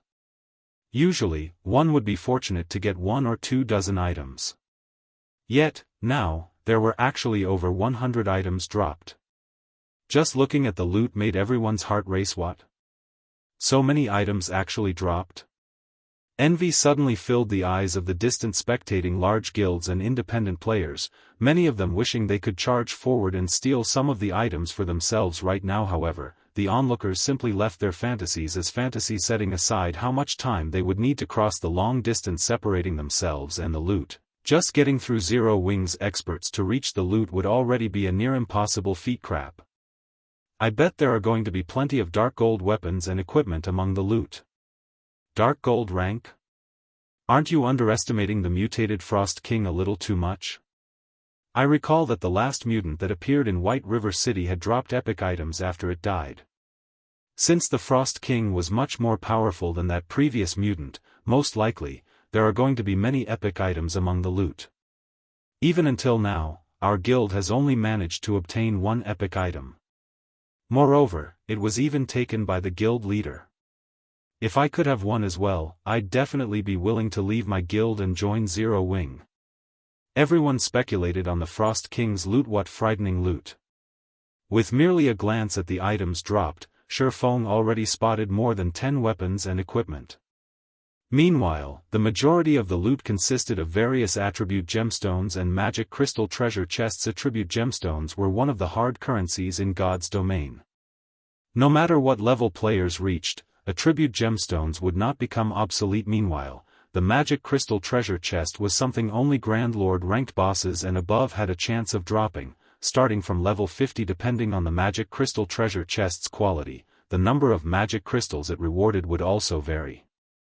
This could be considered a relatively good way for expert teams to obtain magic crystals. Common magic crystal treasure chests gave between 5 to 20 magic crystals, and on the market, they sold for roughly 3 gold each. Bronze magic crystal treasure chests gave between 30 to 50 magic crystals and sold for roughly 12 gold each. Mysterious iron magic crystal treasure chests gave between 100 to 150 magic crystals and sold for roughly 37 gold each. Secret silver magic crystal treasure chests gave between 300 to 500 magic crystals and sold for roughly 120 gold each. Fine gold magic crystal treasure chests gave between 1,000 to 2,000 magic crystals and sold for roughly 450 gold each. Dark gold magic crystal treasure chests gave between 3,000 to 5,000 magic crystals and sold for roughly 1,200 gold each. Meanwhile, the Frost King had dropped a total of 5 magic crystal treasure chests, 3 secret silver rank, 1 fine gold rank, and 1 dark gold rank. After another 10 minutes or so, Feng was finally done organizing the Frost King's loot. As he was doing so, he could not help but grow ecstatic. Among the loot, there were 2 tier 4 magic scrolls. These things were extremely valuable treasures in God's domain. Not to mention, one of these 2 scrolls was even a summoning scroll. The value of this scroll was simply incalculable. Aside from those, there were also various advanced recipes and designs for the various lifestyle classes. The one Feng loved the most was the Titan device design, which ranked near the top even among advanced designs. Or to put it in another way, the Titan device was one of the consumable items all players dreamed of obtaining. Like the strengthening device, the Titan device was similarly a consumable item. Only, unlike the strengthening device, which was used to extend the durability of equipment, the Titan device was used to increase the mana density around players. It allowed players to exert even more of their own strength. Of course, the increase in mana density provided by the Titan device was not as significant as that of the fragmented legendary ranked 7 Luminaries ring. It was roughly at the level of a town or city with 5 magic towers, higher than the mana density currently available in Stone Forest Town's battle arena. However, the duration of the Titan device was considerably short, lasting only 3 hours. Even so, it was still exceedingly popular among the players of God's domain in the past. As long as Titan devices appeared in an auction house, the various large guilds and adventurer teams would immediately buy them out. Unfortunately, the Titan device design was extremely rare. Even after 10 years had passed, very few guilds had managed to get their hands on one. Only super first-rate guilds and super guilds had several of the designs, while first-rate guilds would have been fortunate to have even 3 or 4 pieces. As a result, the Titan devices these guilds produced were rarely ever sold to the public and were generally kept for internal consumption. Aside from the Titan device design, the Frost King had also dropped 2 epic items and 1 fragmented legendary item. The quality of the loot dumbfounded even Feng. Of the 2 epic items, one was a necklace called Magic Devouring Charm. The necklace's level range was between 45 and 100. Unfortunately, the necklace's basic attributes were average at best. Moreover, the necklace had only 1 passive skill. In Feng's opinion, though, this necklace was definitely a top-tier necklace for magical classes. The reason for this was the passive skill Mana Body. Mana Body increased the wearer's spell completion rate by 3% and spell effectiveness by 30% while decreasing spellcasting time by 20%. This could be considered a godly skill for magical class players. Aside from the Magic Devouring Charm, the other epic item was a spatial bag. The value of this item exceeded even the Magic Devouring Charm. Although the spatial bag did not provide any attributes or skills to players, it could be stored inside a player's bag space and be used to store 12,000 slots worth of items, nearly double the available slots in Feng's current bag space. Meanwhile, the most amazing aspect of this spatial bag was its built-in warehouse. Players could store non-bag space items such as diamond wood and 7 Luminaries crystals inside this warehouse. Moreover, the spatial bag could store up to 300 non-bag space items, triple the amount the Hurricane sailboat could carry. If put up for auction, it could easily sell for over 50,000 gold. With this, transporting diamond wood will become much more convenient. As Feng looked at the spatial bag, he quickly thought of many more ways of making money. Non-bag space items were generally very precious in God's domain. Due to the trouble of transporting them, these items generally sold for very high prices. Hence, maritime adventurer teams were able to make a fortune by transporting items. As long as one transported some popular non-bag space items to a location that did not produce them, one would be able to sell the items for astronomical prices. Now that Feng had the spatial bag, he could travel to various countries to purchase their local non-bag space items for a low price and resell these in other countries. After he was done looking at the 2 epic items, he could not help but shift his sights to a dazzling staff. Despite the 2 epic items earlier being worth tens of thousands of gold, the total value of these 2 items was not even worth 1/10 of this staff. The reason being, this staff was a fragmented legendary weapon. Chapter 1401, Advanced Garrison Order. Chapter 1401, Advanced Garrison Order. To current players, epic items were already godlike existences that were unobtainable. What more fragmented legendary items? Even until now, there had been no news of any guild or player that had managed to get their hands on a fragmented legendary item. Although there was the possibility that the ones who had done so were keeping it a secret like Zero Wing, the odds of it happening were very low. After all, in addition to fragmented legendary items being extremely rare, the difficulty of acquiring one was also exceedingly high. In the past, Shadow, which had been a second-rate guild, had never obtained a single fragmented legendary item. From this, one could imagine just how rare fragmented legendary items were. Meanwhile, the fact that the Frost King had dropped a fragmented legendary staff could definitely be considered exceptional luck. Compared to equipment and accessories, weapons were the foundations for improving a player's combat power. As expected of a fragmented legendary weapon, its attributes really are terrifyingly strong. Frostflame Wrath, Two-Handed Staff, Fragmented Legendary Rank. Equipment requirement, Strength 600, Intelligence 1500. Attack power, 220% of intelligence. All attributes, increases according to user's level. When equipped, strength increased by 30%, agility increased by 50%, intelligence increased by 60%, endurance increased by 50%, vitality increased by 50%. Casting speed increased by 30%. Cast range plus 20. Magic damage increased by 30%. All spell effectiveness increased by 30%. Spell critical rate increased by 30%, spell cost decreased by 10%. Completion rate of all ice and fire type spells and skills increased by 5%. Ignore levels plus 20. Additional passive skill 1 dash. Frostflame Origin, increases the power of ice and fire type spells cast by user by 1 tier.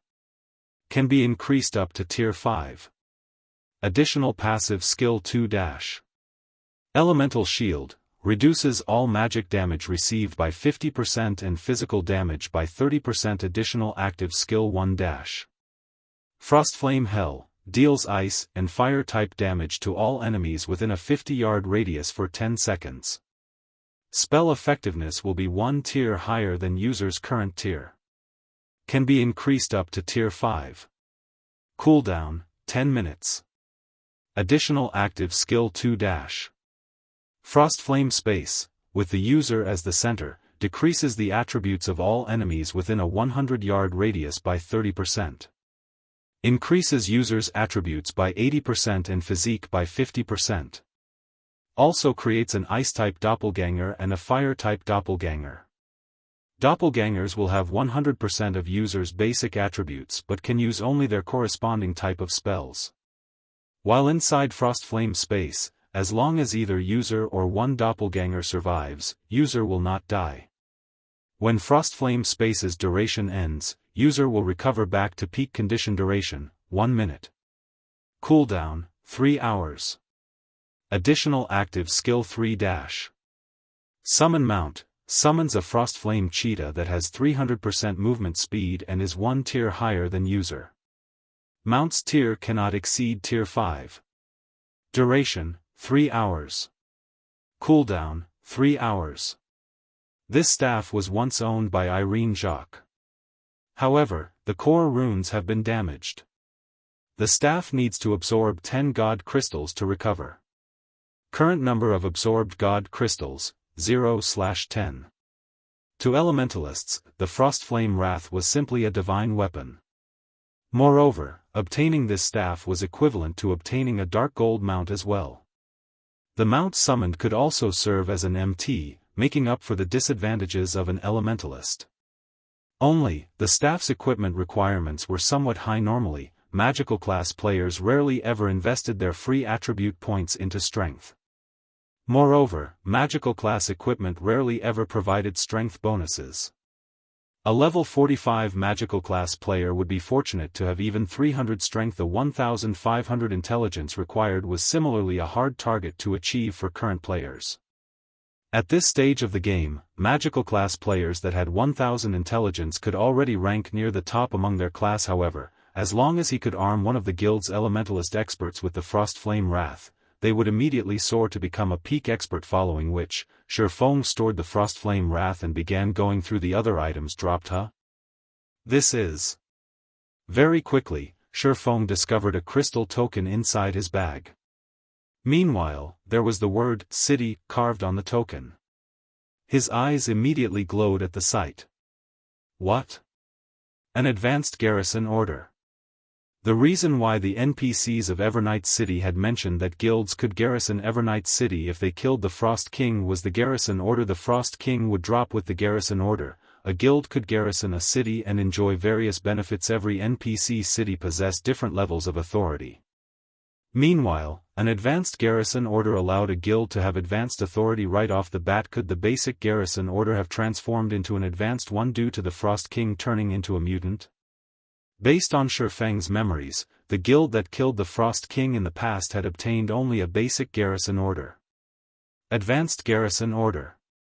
Owner of this token may allow one guild to permanently garrison Evernight City and enjoy advanced authority in the city. The basic garrison order of a dark city allowed the connection of a guild town to said dark city. As the amount of reputation a guild possessed in a dark city increased, the amount of authority it had within the city would increase as well. Greater authority allowed a guild to connect multiple towns with the city. Meanwhile, if a guild possessed advanced authority in a dark city, not only could it connect multiple guild towns to the city, but it could also purchase land in the central area of the city in God's domain. Dark cities were much more popular among players compared to ordinary NPC cities. However, players needed to complete certain quests before they could enter a dark city. Either that, or become a red or dark player. Despite the various weapons and equipment available for exchange inside dark cities being limited to red and dark players, that did not stop normal players seeking items suitable for themselves from exchanging for these items. Normal players just needed to commission a red or dark player to act as a proxy for them in exchange for compensation. Hence, trade within dark cities was very active. Particularly, after players reached level 50 and high-quality weapons and equipment became increasingly rarer, such dark city exchanges would become even more popular in God's domain. In the past, the population of dark cities had, at one point, even exceeded that of capital cities of kingdoms. One could just imagine how many players were conducting trades in dark cities. Of course, red and dark players could not freely exchange for high-quality weapons and equipment in dark cities. Not only did they need a sufficient amount of reputation, but they also needed to spend contribution points of the corresponding dark city when exchanging for items. Without sufficient contribution points, red and dark players could not exchange for items either. Meanwhile, upon inspecting the advanced garrison order, the sound of a system notification entered Feng's ears. System, do you wish to bind the token? Without hesitation, Feng chose to bind the token to himself. After all, one of his goals in coming to the Frozen Scar this time was the garrison order. System, you have bound the token to yourself. Please visit Magistrate Magrants at Evernight City's City Hall. After binding the advanced garrison order, Feng continued looking through the remaining loot. These were level 50 dark gold weapons and equipment. If sold, each one of them could easily fetch over 1,000 gold. Overall, more than 10,000 gold's worth of level 50 dark gold weapons and equipment had dropped. Once he had organized the loot, he did not share any details with the team. He merely gave all participants the GCPs they deserved so that they could exchange for the weapons and equipment they wanted once they returned to the guild. After all, a 1,000-man team was different from a 100-man team. There just wasn't enough equipment to share with everyone. If a team auction were held, it would definitely consume a lot of time. Hence, he might as well place all the dropped dark gold weapons and equipment in the guild warehouse and let everyone make their choices. As for the epic items and above, they were the guild's secrets and should not be displayed or put up for exchange casually. I should make a trip to Evernight City and open up the transfer path. Feng then removed the guild war order and took out a return scroll to leave the Frozen Scar. Meanwhile, news of Zero Wing successfully raiding the Frost King had spread throughout the entire Star Moon Kingdom. Chapter 1402, Popular Battle Arena. Chapter 1402, Popular Battle Arena. The news of the Frost King's defeat immediately caught the attention of many adventurer teams and independent players. This is a lie, right? I heard that many people got annihilated by the Frost King. Even the allied forces of the various large guilds, consisting of over 100,000 elite players, were helpless against the Frost King. Just how did Zero Wing succeed? Zero Wing's killing the Frost King means that it can now directly garrison Evernight City. With this, Stone Forest Town will also be connected with Evernight City. Previously, I avoided going to Stone Forest Town since I felt it was too much of a hassle. However, if there's a teleportation array connecting the town to Evernight City, it might not be a bad idea to pay the town a visit. Now that Stone Forest Town has a link to Evernight City, it will definitely remain the #1 town of Star Moon Kingdom even in the future. I wonder what kind of actions Heaven's Burial will take. The various adventurer teams and independent players were overjoyed over the fact that they could travel directly to Evernight City via Stone Forest Town. Previously, Stone Forest Town was already very popular for the many rare items being sold there as well as having a training location like the Battle Arena. Only, due to the inconvenience of traveling to Stone Forest Town, many players in Star Moon Kingdom had given up on the endeavor. Now that Stone Forest Town was connected to Evernight City, visiting the town became much more convenient. Star Moon City, Heaven's Burial's residence. Damn it! Zero Wing actually succeeded. Broken Flow's complexion darkened after watching the video showing Zero Wing's raid of the Frost King. Guild leader, what should we do next? Heaven's Burial had suffered tremendous losses this time. Not only did over 10,000 elite members die, but they even lost the kill of the Frost King. Now, Zero Wing's prestige in Starmoon Kingdom was as dazzling as the midday sun. Meanwhile, as soon as the various adventurer teams and independent players received news of Zero Wing's success, they all started thinking about teleporting from Evernight City to Stone Forest Town and taking a look around. One could just imagine how bustling Stone Forest Town would become once it was actually linked with Evernight City. We'll let Zero Wing enjoy its success for now. It has merely opened a teleportation channel between Stone Forest Town and Evernight City right now. In God's domain, levels and resources are the truly important things. What we truly need to focus on this time is the Empire's Rise expansion pack. Moreover, Beast Emperor has just sent a message for our side to start preparing soon, Singular Burial said, sneering. However, we can't let Zero Wing off too easily either. Notify the personnel at the auction house. Tell them to increase the number of rare items we're putting up for sale as well as lower the processing fees a little. I want to see just how many merchant players and adventurer teams are really willing to go to Stone Forest Town. Guild leader, if we do that, Red Iron Town's income will dwindle to nothing, Daybreak Fog said worriedly. With the current income of Red Iron Town's auction house, not only were they able to support the town's development, but they also had funds to spare for Heaven's Burial's own development. However, if they lowered the processing fees they collected, they would only be able to sustain the town's development. To Heaven's Burial, which was currently in dire need of funds, this was not a beneficial situation. It's fine. As long as Beast Emperor and we can deal with the matter over at the neutral map, Red Iron Town and Stone Forest Town will be meaningless to us, Singular Burial said, laughing. Alright, just go and get the necessary arrangements done. He and Beast Emperor were fully aware of how powerful Zero Wing was. Since the very beginning, they never intended to rely on Red Iron Town to compete with Zero Wing. They simply wanted to use the town to hinder Zero Wing's development. Somewhat understood. After giving the matter some thought, Daybreak Fog found Singular Burial's decision reasonable. She then made her way to Red Iron Town, the first floor hall of Stone Forest Town's battle arena. Currently, there was a long line of players waiting in the hall to get into the combat rooms. Although duels held in the combat rooms had minimal effect for top-tier experts, they were very effective for the general masses. After all, players could maintain a calm state of mind while in a high mana density environment.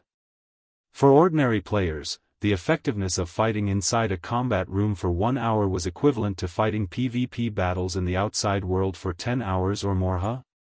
What's up with those two people? How many times have they entered the advanced combat rooms already? Do they have too much money to waste? A few players could not help their surprise at seeing Remnant Cloud and Graceful Moon trying to rent the advanced combat rooms for the 9th time. Initially, Remnant Cloud and Graceful Moon were already quite eye-catching as they stood inside the first floor hall due to their levels and equipment. Adding on the fact that they would return to the first floor once every half an hour to rent the advanced combat rooms, they naturally would garner attention. Renting 2 combat rooms each time meant spending 4 magic crystals. Doing so 8 times meant spending 32 magic crystals. On the market, 32 magic crystals could easily fetch 8 gold or more. Many expert players did not even earn 1 gold a day.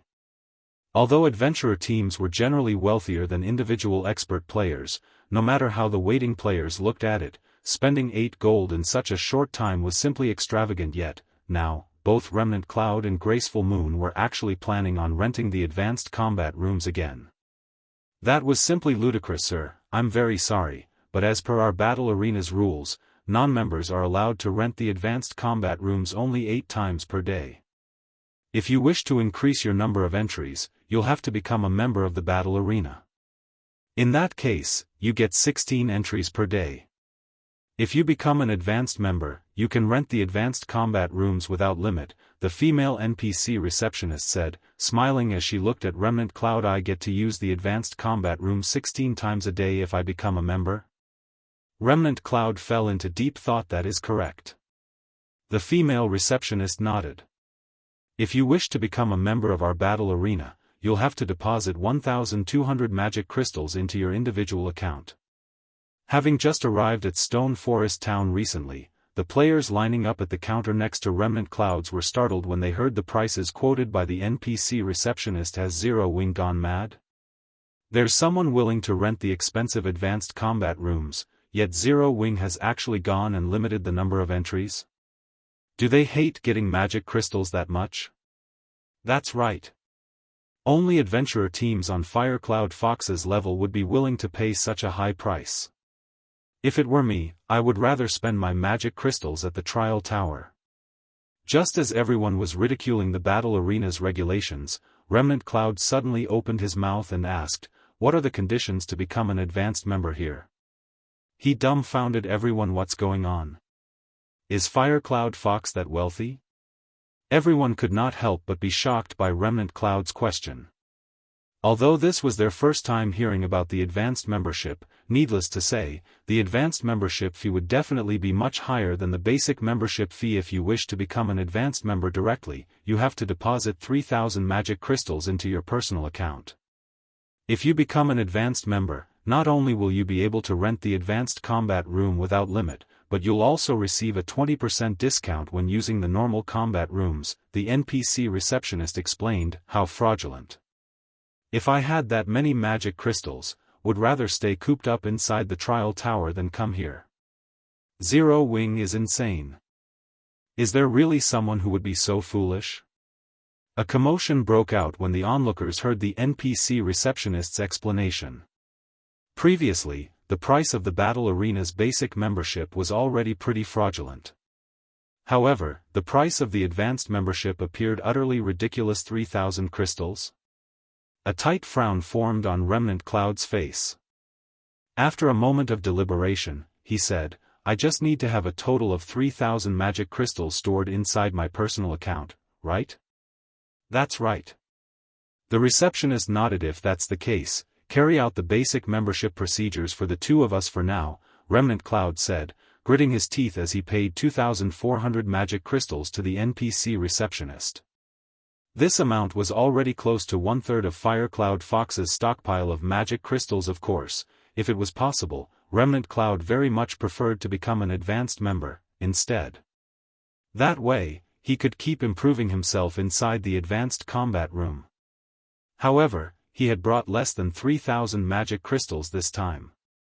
Hence, he could only settle for basic membership for now. Understood. The NPC receptionist received the 2,400 magic crystals and started the membership procedures of the battle arena with Remnant Cloud and Graceful Moon. After completing the procedures, Remnant Cloud and Graceful Moon immediately turned around and dashed towards the staircase, apparently planning on entering the advanced combat rooms again. Is this a joke? Is he some actor hired by Zero Wing? The surrounding players wore a look of confusion on their faces as they watched Remnant Cloud and Graceful Moon leaving hurriedly for the 7th floor of the battle arena. They simply could not believe this situation. The two players were actually willing to become members of the battle arena just so that they could have more chances to enter the advanced combat rooms. Just what kind of magic does this advanced combat room possess? Wait a minute. I'm not renting a normal combat room anymore. I want to rent an advanced combat room, instead.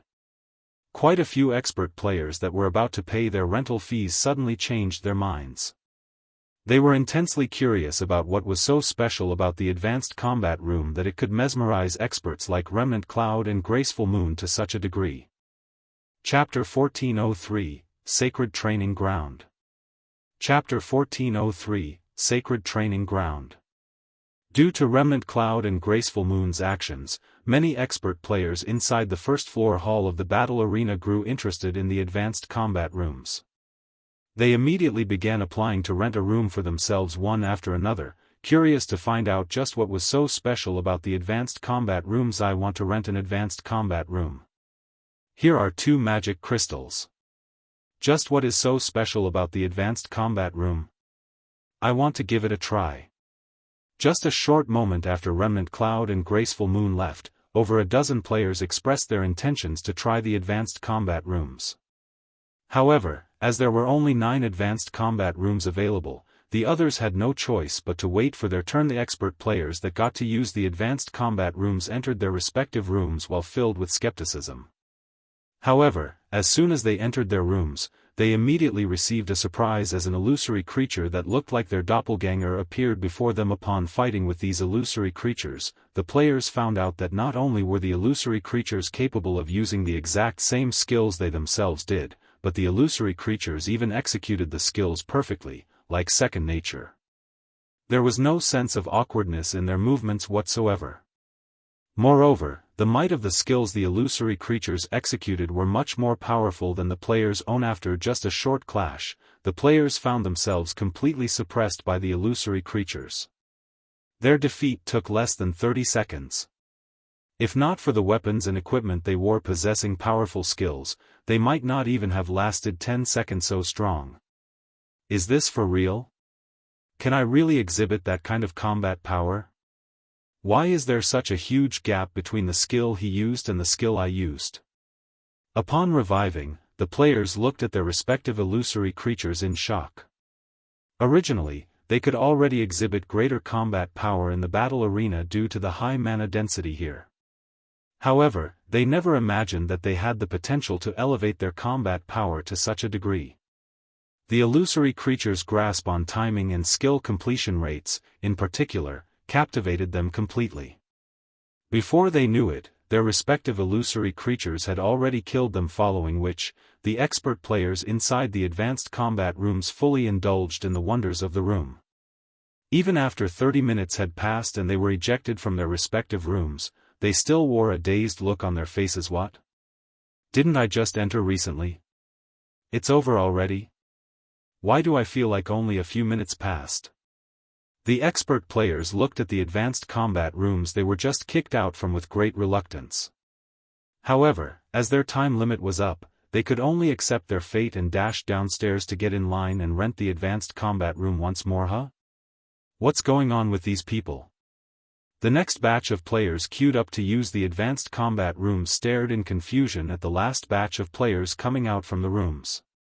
They could not understand why these players were in such a hurry to go downstairs after leaving the advanced combat rooms. Commander, it seems that more and more people have found out about the secret of the advanced combat room. Should we continue queuing up for the rooms, or should we head to the Divine Colosseum instead? Graceful Moon frowned when she saw another batch of experts coming up to the 7th floor. She and Remnant Cloud had intended to keep the functionalities of the advanced combat rooms to themselves and monopolize the rooms for as long as possible. After all, only 9 advanced combat rooms were available. If other players found out about the wonders of the rooms, the advanced combat rooms would definitely be heavily contested.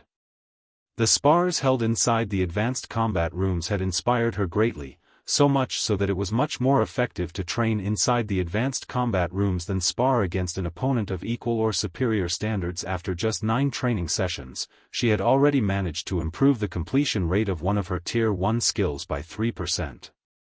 Although 3% did not seem like much, since the completion rate of this skill had increased from 82% to 85%, both the might and effect of the skill had undergone a qualitative transformation. Moreover, by fighting against the illusory creature, she had managed to get a grasp on when would be a good time to use her skills. The advanced combat room was so beneficial that she and Remnant Cloud had even delayed their plans to train at the Divine Colosseum in preparation for tomorrow's ranking competition. Not many people have discovered it yet, so the wait should not be that long. Let's continue queuing up for now. We'll return to the Black Dragon Empire only after the queue gets too long, Remnant Cloud said after giving the matter some thought previously. He had planned on heading to the Divine Colosseum to train after testing the advanced combat room once. However, just one try had gotten him addicted. Compared to the Divine Colosseum's trial tower, the advanced combat room could provide him with much greater aid, especially when it came to the improvement of skill completion rates. Meanwhile, details regarding the advanced combat rooms quickly spread. causing a huge commotion on Star Moon Kingdom's official forums. Amazing advanced combat rooms appear in Stone Forest Town. Shortly after this post appeared, it was already upvoted to the top 10 positions on the forums. This allowed everyone to find out about the advanced combat rooms. Is this a scam? Is the advanced combat room really that miraculous? Why would I need to lie to you? Right now, the advanced combat rooms are already in great demand. Just the number of players currently queued up for the rooms is already close to 300. Many people are regretting the fact that they did not rent a room for themselves before, when nobody was using them. I heard that due to the high demand, the battle arena amended the regulations for the advanced combat rooms. Now, non-members get only 1 entry per day, while basic members get 4 entries. Only advanced members have no limit. Moreover, the rental price has also increased from the previous 2 magic crystals to 4 now. Zero Wing is so fraudulent. They actually dare to charge 4 magic crystals. This is insane. Who would be willing to rent something so expensive? Expensive? You can't rent one right now even if you want to. Moreover, it is precisely because of this price hike that there are currently only around 300 people lined up. If Zero Wing kept the previous price, you might not get a room even after waiting 10 days. Forget 4 magic crystals. If I can get into a room right away, I'm even willing to pay 10 magic crystals.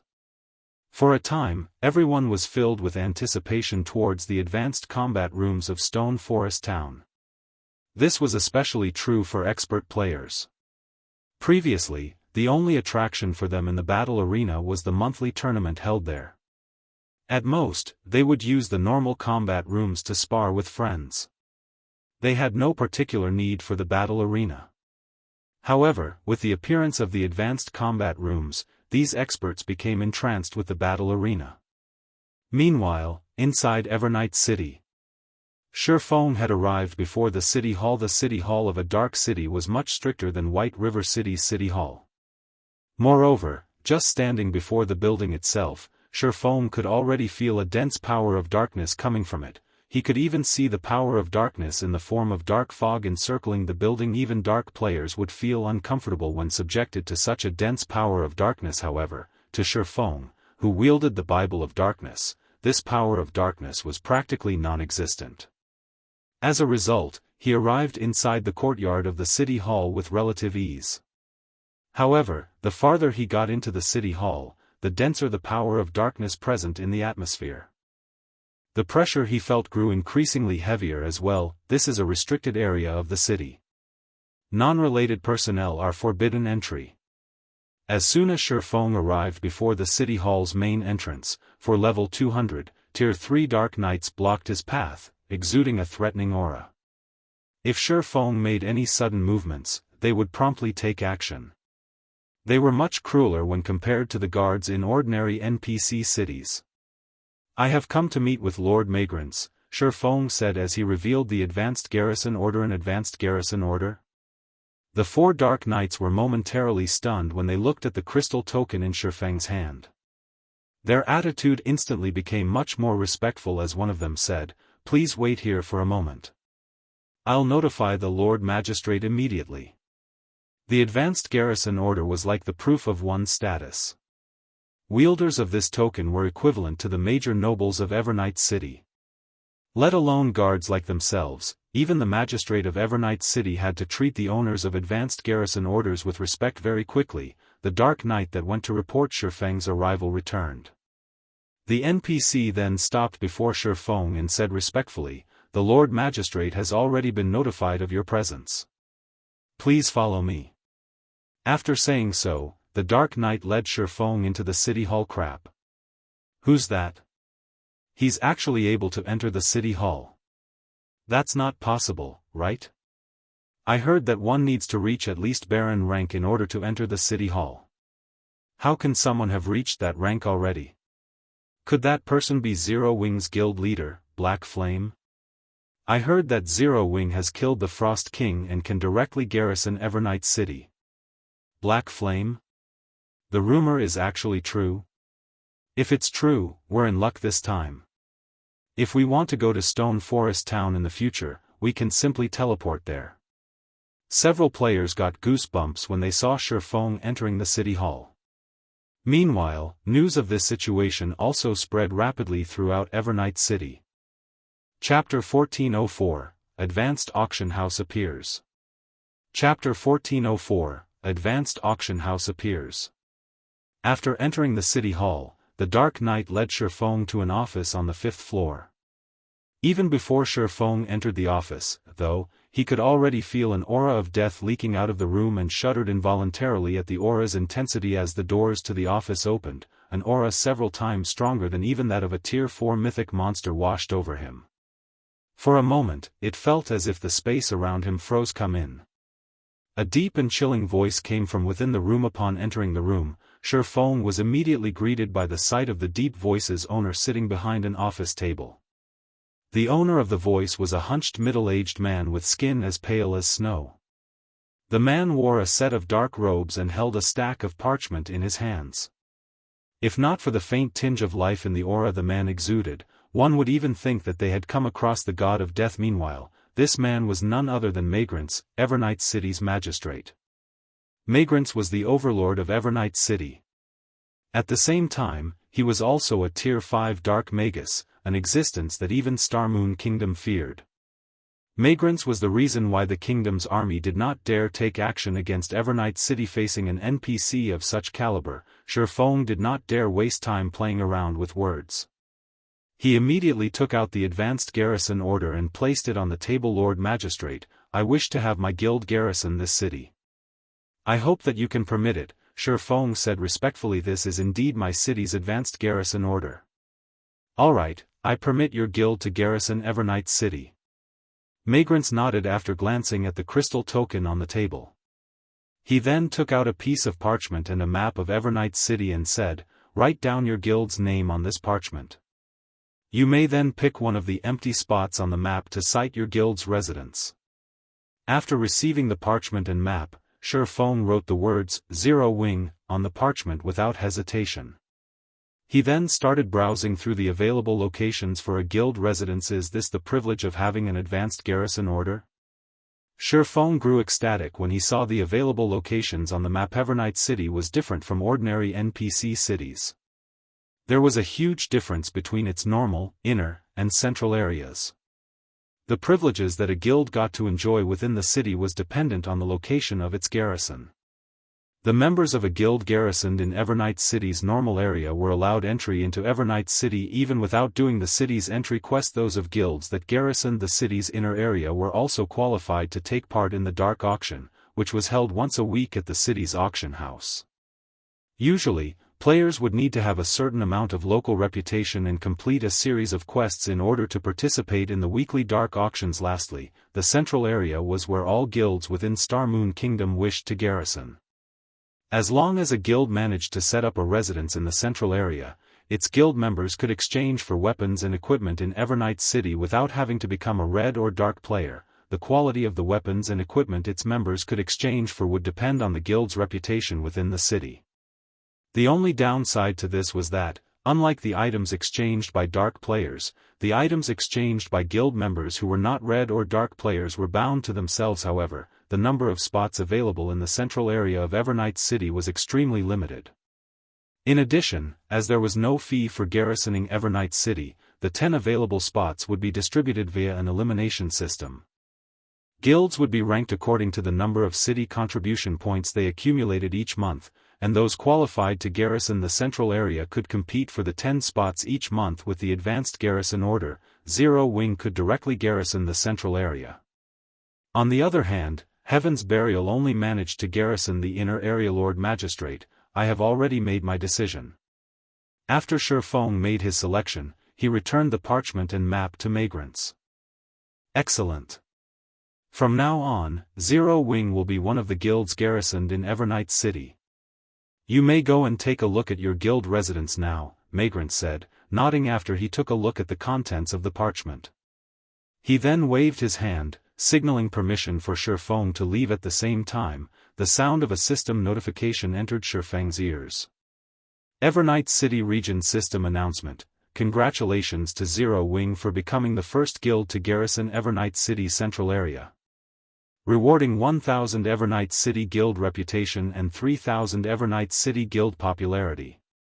The system announcement repeated 3 times, notifying every player within Evernight City of its contents. Many large guilds reacted enviously to this situation. Setting aside the guild reputation awarded, just the guild popularity awarded was already enough to make the various large guilds go crazy. After all, the quality and quantity of guild quests a garrisoned guild could receive in Evernight City varied depending on the amount of popularity it had. This would also have a significant impact on the amount of contribution points the guild members accumulated. Crap, Zero Wing is amazing. I heard that, even until now, Heaven's Burial has only managed to get into the inner area, after going through many difficulties. With this, Zero Wing's members are going to have an awesome time. As long as they collect enough contribution points, they can exchange for weapons and equipment suitable for themselves at any time. I heard that the benefits a guild receives for garrisoning the central area aren't limited to just that. It seems that guild members also receive a 30% discount when using the teleportation arrays of Evernight City. If that's the case, then I must join Zero Wing. I can save money and exchange for suitable weapons and equipment without having to rely on dark players. For a while, practically every player in Evernight City was discussing Zero Wing. This situation also frustrated the various dark players and dark guilds of Evernight City, who lost their opportunity to make a fortune. Generally, normal players paid at least double the original price of an item when getting dark players to act as proxies for them. Now, however, normal players could just join Zero Wing and gather a sufficient amount of Evernight City contribution points to exchange for items themselves. With such an option available, only a fool would continue purchasing Evernight City's products from them. Back in Evernight City's City Hall, Feng spent 1,000 gold to establish a teleportation channel between Evernight City and Stone Forest Town. This matter immediately attracted the attention of many players. Guys, look! The teleportation array has 2 available destinations now. This is great! We can actually teleport directly to Stone Forest Town now. With this, I won't have to waste hours traveling to the town anymore. I previously did not bother visiting Stone Forest Town, due to the long distance. This is a good opportunity to visit it. I heard that Stone Forest Town opened a new kind of combat room. We can go there and give it a try now. In just a few short minutes, thousands of players had transferred to Stone Forest Town via teleportation array. Although it cost 80 copper to teleport to Stone Forest Town, it was much more convenient than traveling there from the nearest NPC town. As a result, many independent experts and adventurer teams began feeling that garrisoning Stone Forest Town was not a bad idea. After all, with Evernight City serving as a transfer point, they could save up on plenty of time. Meanwhile, the activation of the teleportation channel also caused the player population of Red Iron Town to decrease drastically. Black Flame, I'll let you have your fun for now. However, you'll soon know that all your efforts are in vain. Singular Burial sneered as he read the report he just received. He then looked at Daybreak Fog on the screen before him and said, "You all can begin operations now. Guild leader, leave it to us." Daybreak Fog smiled, her eyes filled with confidence. Meanwhile, Feng, who was surveying Zero Wing's residence in Evernight City, got a sudden call from Melancholic Smile. Guild leader, the advanced auction house has been constructed. Should we open it to the public now? Melancholic Smile asked, her face tinged with excitement. Chapter 1405, Zero Wing Auction House. Hearing Melancholic Smile's report, Feng could not help but grow joyful. He had been waiting for this moment for a long time now. Good. Send a few advanced NPCs from the battle arena to manage the auction house's affairs right away. Afterwards, announce to the public that we are only collecting a 1% processing fee. If one becomes a member of the Zero Wing Auction House, they can have the processing fee for the first 5 items they consign each day waived. Meanwhile, those wishing to become a member only need to pay a one-time fee of 10 magic crystals, Feng said. It's about time we kick Red Iron Town out of the competition. Guild leader, isn't this going a little too far? Melancholic Smile was somewhat astonished by Feng's declaration. The auction houses of NPC cities generally charged a minimum processing fee of 15%, those in capital cities charged at least 20%. On the other hand, Red Iron Town's auction house charged a 10% processing fee. Although a 5% difference seemed small, that was far from being the case. For example, if one were to sell an item that was worth 1 gold, they would end up earning an additional 5 silver coins if they sold their items in Red Iron Town rather than an NPC city. Moreover, items that were put up for sale in auction houses were generally of high value. A 5% reduction in processing fees could allow the seller to save a large sum of money. Meanwhile, if Zero Wing's auction house were to collect only a 1% processing fee, it would be lucky to earn enough to maintain its operations. After all, there were only so many players in a town, thus, there was a limit to the number of items that would be put up for sale each day. Besides which, the advanced auction house itself was a very large building requiring hundreds of NPCs to manage. Although they could oppress Red Iron Town by doing so, Zero Wing wouldn't be able to earn any money. Either don't worry about it. Just get it done, Feng said, chuckling, not bothering with explanations. He then took out a guild transfer scroll and teleported to Stone Forest Town's guild residence in God's domain. The building that brought a guild town or city the most profits would always be the auction house. Even the income of a battle arena could not compete with that of an auction house. This was also the reason why the various major powers and many independent players believed that Heaven's Burial would one day surpass Zero Wing. After all, financial strength and resources were a guild's foundations. Without those, a guild would not be able to develop whatsoever. While collecting only a 1% processing fee might seem very little, and with Stone Forest Town's player population, Zero Wing would indeed be very fortunate to break even. It did not possess only Stone Forest Town. The guild still had a small city that was soon to be completed. Luring more players to Stone Forest Town would also help attract more players toward Zero Wing's new city. At that time, Zero Wing's overall income would naturally increase. Not to mention, as more guild towns started obtaining their own auction houses, their guilds would also lower the processing fees charged in order to be more competitive. What Feng was doing was simply accelerating the inevitable. Unfortunately for Heaven's Burial, while he could afford to take such an action, the latter could not. It would definitely deal a fatal blow to Red Iron Town's auction house.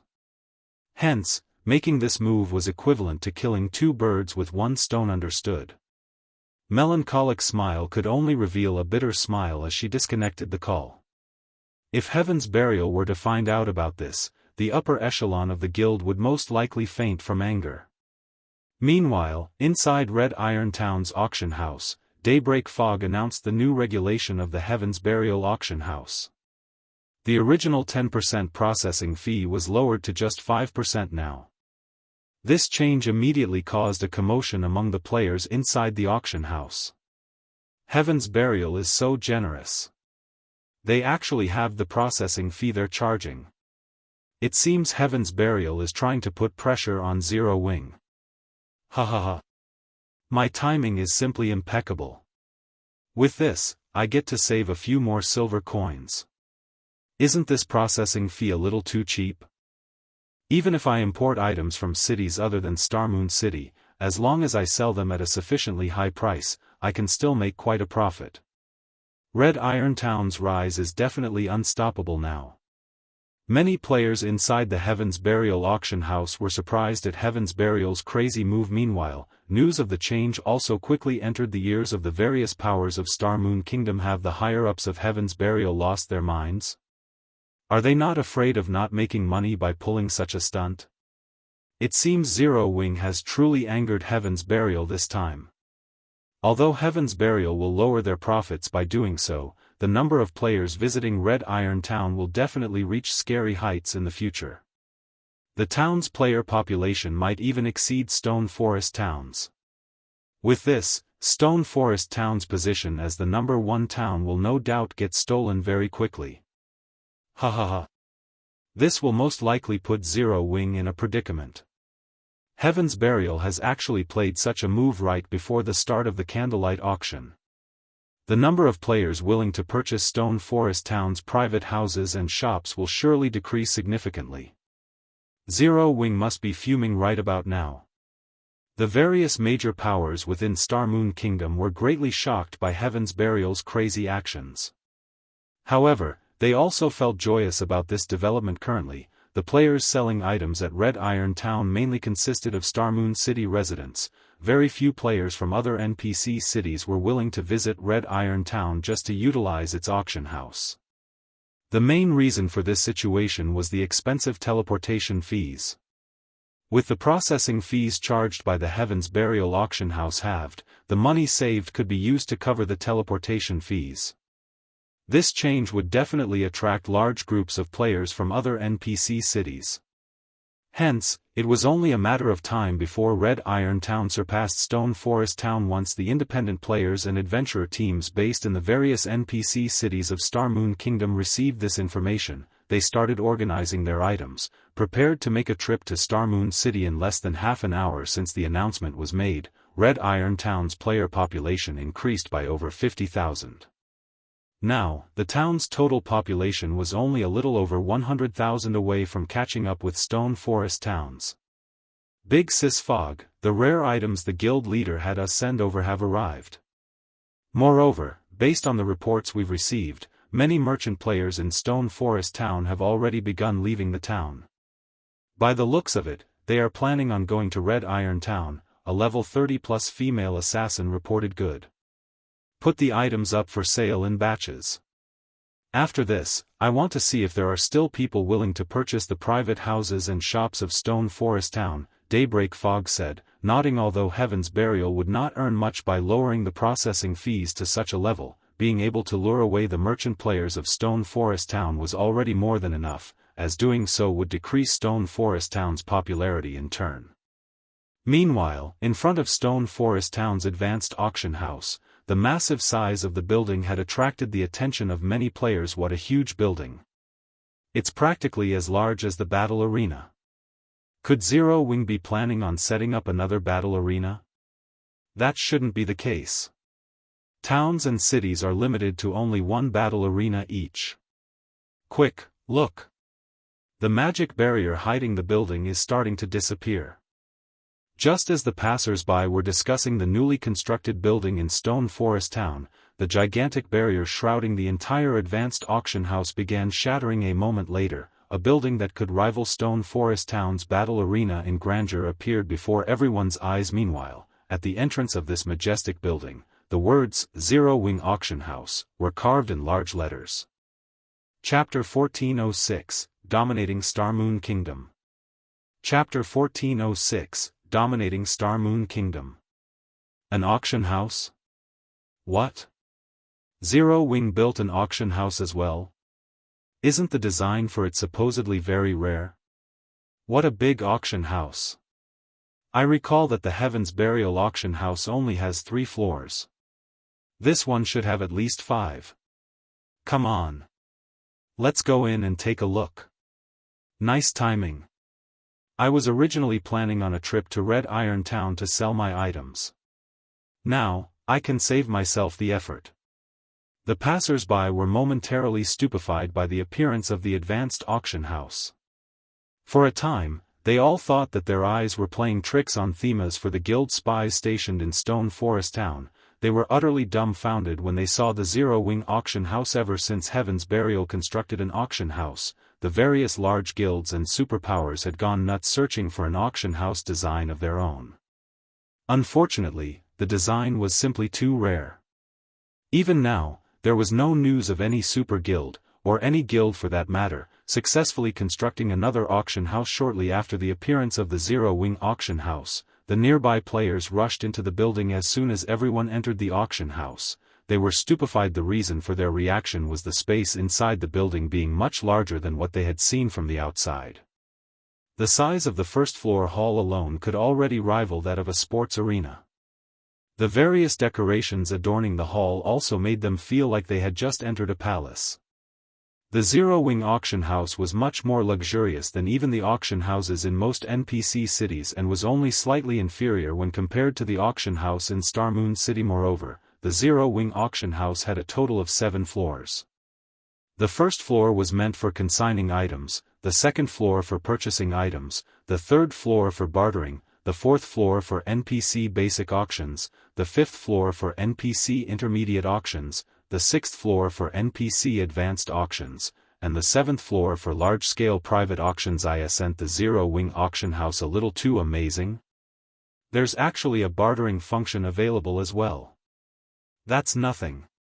There are even NPC-hosted auctions here. The basic auctions are held once every 3 days, the intermediate auctions are weekly, and the advanced auctions are every 15 days. This is simply insane. I've been to the Heaven's Burial auction house before, and it is far inferior to the Zero Wing auction house. The requirements for participation in the NPC auctions are very stringent, though. Just the basic auction alone requires a minimum transaction amount of 150 gold at the Zero Wing auction house every week. Even expert players like ourselves would have difficulty meeting this requirement, let alone the 800 gold per 15 days and 5,000 gold per month requirements for the intermediate and advanced auctions. Zero Wing is simply too ruthless. I don't think that these requirements are high at all. Powerful adventurer teams should have no problem trading that much. If an entire adventurer team puts in the effort, it should be possible to sell 5,000 gold's worth of items within a month. These requirements are impossible only for individual players. In any case, it is pointless for individual players to participate in the advanced auction since they're too poor to afford anything there, to begin with. After entering the Zero Wing auction house, everyone could not help but discuss the establishment with gusto. To independent players, bartering was undoubtedly their preferred method of carrying out transactions. The same was true for players belonging to the various adventurer teams. Very quickly, news regarding the Zero Wing auction house spread throughout the entire Star Moon Kingdom. What? Zero Wing actually has such an amazing auction house? This is wonderful. I have a few items I wish to barter. With this, I won't have to worry about getting taken advantage of by the various large guilds. The Heaven's Burial auction house simply isn't on the same level as the Zero Wing auction house. Hopefully, the Zero Wing auction house's processing fees aren't too expensive. For the bartering function, I'm willing to pay as high as 15%. Posts about the Zero Wing auction house went viral on Star Moon Kingdom's official forums, completely overshadowing the news of the Heaven's Burial auction house lowering its processing fees. Or to put it in another way, nobody was talking about the Heaven's Burial auction house anymore. How is this possible? Daybreak Fog had a complicated expression as she read the latest report sent to her by her subordinates. At this moment, she was filled with shock, rage, and a little bit of helplessness. The Heaven's Burial auction house was Red Iron Town's foundation originally. They had been prepared to use the Heaven's Burial auction house to put pressure on Zero Wing. Now, however, the tables were turned. With the appearance of the Zero Wing auction house, all their previous efforts had instantly gone to waste. Shortly after news of the Zero Wing auction house started spreading, Red Iron Town's player population quickly decreased by 20%. Moreover, this number was still climbing steadily. One could not help but admit that the bartering function was simply too attractive to the majority of players. Meanwhile, after the Zero Wing auction house's existence became public, Melancholic Smile followed Feng's request, releasing an announcement that the Zero Wing auction house would charge only a 1% processing fee on all transactions. In addition, players who became a member of the auction house would have the processing fee for their first 5 items sold each day waived.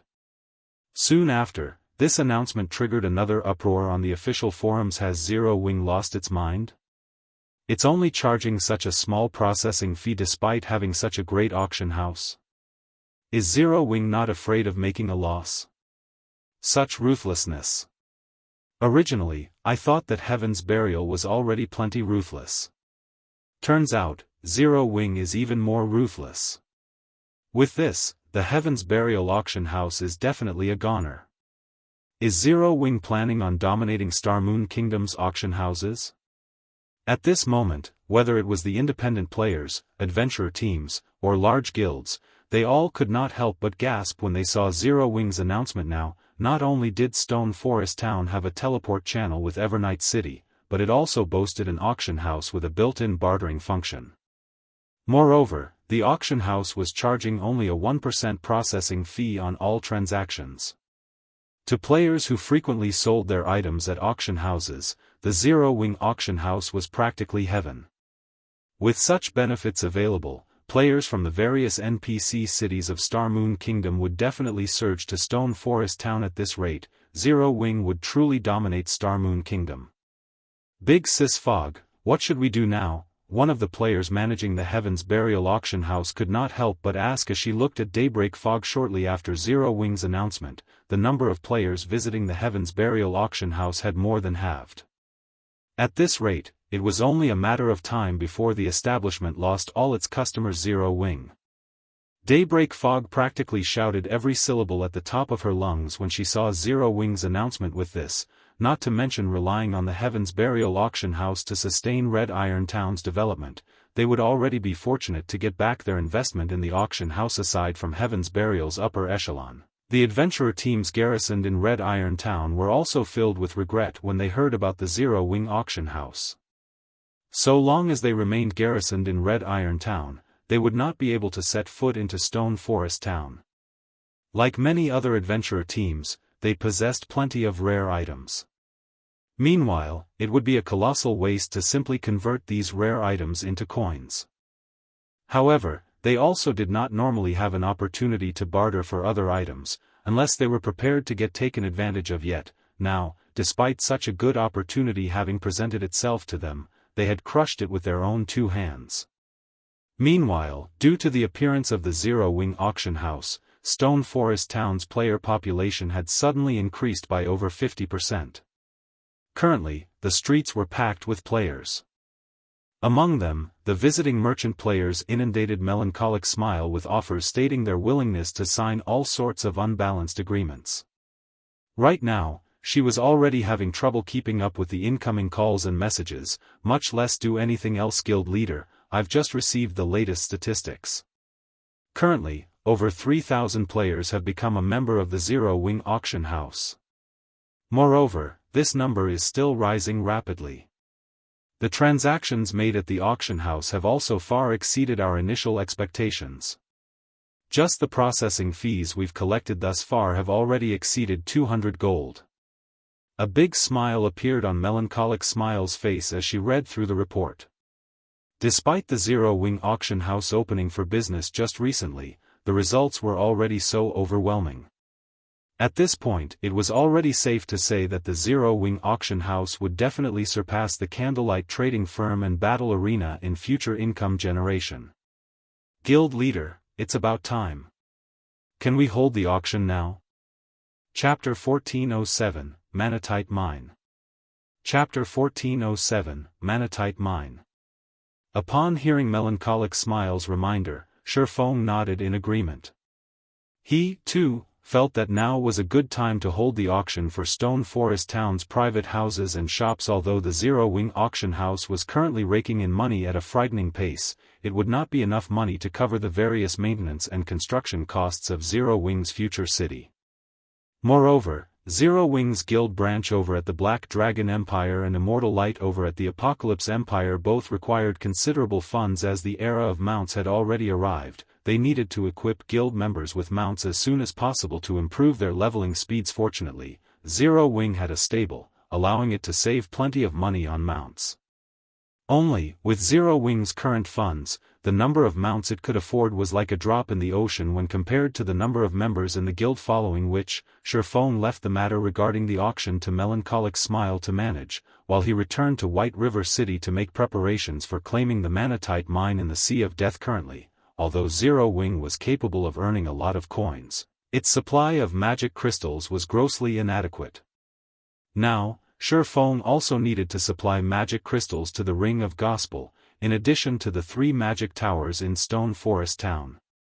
The number of magic crystals that the battle arena was currently raking in was just not enough to sustain such enormous expenditures. Not to mention, once Zero Wing City was completed, the guild's magic crystal consumption would definitely become even more frightening. In God's domain, the various large guilds all wished to construct as many cities as possible. After all, a city represented the generation of a massive amount of wealth, both coins and credits. However, constructing a guild city was easier said than done. To put it simply, while constructing a city was easy, maintaining it was quite difficult. The reason for this was a guild city's consumption of extraordinarily frightening quantities of magic crystals. Hence, in Feng's previous life, even first-rate guilds could construct only a very limited number of cities. Only the various superpowers that had occupied or veins capable of producing magic crystals could easily maintain multiple guild cities. Ordinary large guilds would already be fortunate to be able to maintain a small city. Now that Zero Wing City was nearing completion, Feng naturally had to make some preparations ahead of time. White River City, Candlelight Trading Firm. When Feng arrived before the Candlelight Trading Firm's entrance, he noticed that the situation at the trading firm had changed quite remarkably. Currently, there was a long line of lifestyle players queued up outside the trading firm, many of whom had reached intermediate or advanced rank. Meanwhile, of the various lifestyle classes present, alchemists numbered the most. The Candlelight Trading Firm's test is simply too terrifying. Even an intermediate alchemist was disqualified. A level 10 player lining up to apply for Candlelight's test exclaimed in surprise when he saw an intermediate alchemist walking out of the trading firm wearing a disappointed expression. Although intermediate alchemists were not as popular as advanced alchemists among the various large guilds, if they wished to join a guild, the various large guilds would still welcome them with open arms. After all, nurturing an intermediate alchemist was neither easy nor cheap. Nevertheless, the Candlelight Trading Firm had actually rejected an intermediate alchemist without hesitation based on your level. You must have just recently entered White River City, right? A level 28 basic alchemist standing behind the level 10 newcomer said. Chuckling, he continued, there is nothing surprising about an intermediate alchemist getting disqualified. Previously, there were even advanced alchemists that got disqualified. This can't be true, right? Those are advanced alchemists we are talking about. The level 10 newcomer revealed a dubious expression when he heard the basic alchemist's words. You better believe it. Ever since the Candlelight Trading Firm revealed the new benefits it is offering to alchemists, it has become a sacred land for alchemist players. For your info, if you manage to become the 10th most skilled alchemist in Candlelight, you will get to use secret silver-ranked alchemy tools. These are tools that very few guilds in Star Moon Kingdom possess. Moreover, this is the benefit provided to just the 10th ranking alchemist. If you manage to reach 4th place, you will get to use an entire set of secret silver alchemy tools. Meanwhile, the 1st ranking alchemist gets to use an entire set of dark gold alchemy tools. Due to these benefits, alchemists from all over Star Moon Kingdom as well as from several neighboring kingdoms have come to join Candlelight. As a result, Candlelight's criteria for alchemists have also increased significantly. You should feel fortunate that you are not an alchemist. Otherwise, as an apprentice, I'm afraid you won't even get through the first test. When the level 28 basic alchemist spoke about the Candlelight Trading Firm, his eyes were filled with yearning. Inwardly, however, he also felt a sense of helplessness. While the alchemists of the Candlelight Trading Firm received excellent benefits, the requirements to join Candlelight were proportionately difficult. It seems that those alchemy tools are working quite well as promotional tools. Feng could not help but smile when he overheard the conversation between the two lifestyle players. I should find an opportunity to obtain high-ranking forging tools and engineering tools as well. While the importance of lifestyle players had grown during recent times, it had not reached a point where lifestyle players were indispensable in the game. However, once mainstream players reached level 50, the need for lifestyle players would thoroughly reveal itself. At that time, the guilds that controlled the most top-tier lifestyle players would be able to dominate the trade market of God's domain. Following which, Feng entered the Candlelight Trading Firm and went straight to his personal special forging room. He then took out the Titan device design from his bag and started examining it. The Manatite mine located on the island in the Sea of Death was very special. Originally, Feng planned on capturing it only after Zero Wing's entire main force had obtained their Tier 2 classes. However, there was no need to do so now. The Manatite mine was located on an island called Karna Island, which had powerful monsters and an unusual environment. Not only was the island covered in the corrosive power of shadows, but the mana density was also abysmally low. Due to this reason, initially, no guild had attempted to capture Karna Island in the past. Nobody could have imagined that such a low mana density environment actually housed a Manatite mine, something the various large guilds had dreamed of. Obtaining an environment with extremely low mana density would have a drastic impact on players' combat powers. On Karna Island, players would be fortunate to be able to exert even 20% or 30% of their combat powers. The monsters on Karna Island were already terrifyingly strong, to begin with. With the low mana density environment factored in, even a team of Tier 2 experts would have minimal odds of capturing the island, much less a team of Tier 1 experts. However, the Titan device could be used to counter the problem of low mana density, making it possible for Tier 1 experts to capture the island. An advanced forging design really is complex. No wonder even master forgers did not dare to casually attempt to produce the items recorded on one. Feng could not help but take a deep breath after examining the contents of the design. Originally, the success rate of producing an item recorded on an advanced forging design was already very low. Meanwhile, the complexity of the Titan device's production method was above average even among advanced forging designs, which would depress the production success rate further. Based on Feng's initial estimates, if he tried producing the Titan device as an advanced forger, his success rate would be only around 10%. He would be lucky to succeed once out of 20 tries. Fortunately, he had upgraded Icarus's heart to epic rank, so he could temporarily promote himself into a master forger. Following which, Feng used God's blessing and sacrificed 500 life force to extend God's blessing's duration from 1 hour to 2 hours. After activating God's blessing, Feng did not waste time, taking out the book of forging and the necessary materials, which he had tasked others with preparing for him beforehand. He then began carefully forging the Titan device. Meanwhile, the auction over at Stone Forest Town had officially commenced. Chapter 1408, Horrific Auction. Inside the 7th floor auction hall of the Zero Wing auction house.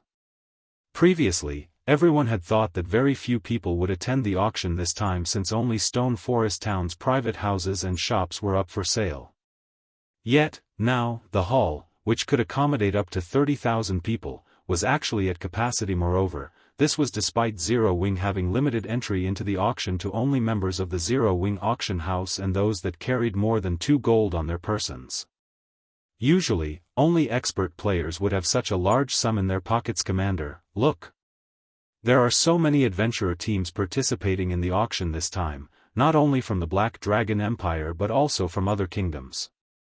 Graceful Moon was slightly shocked when she looked at the familiar figures around her.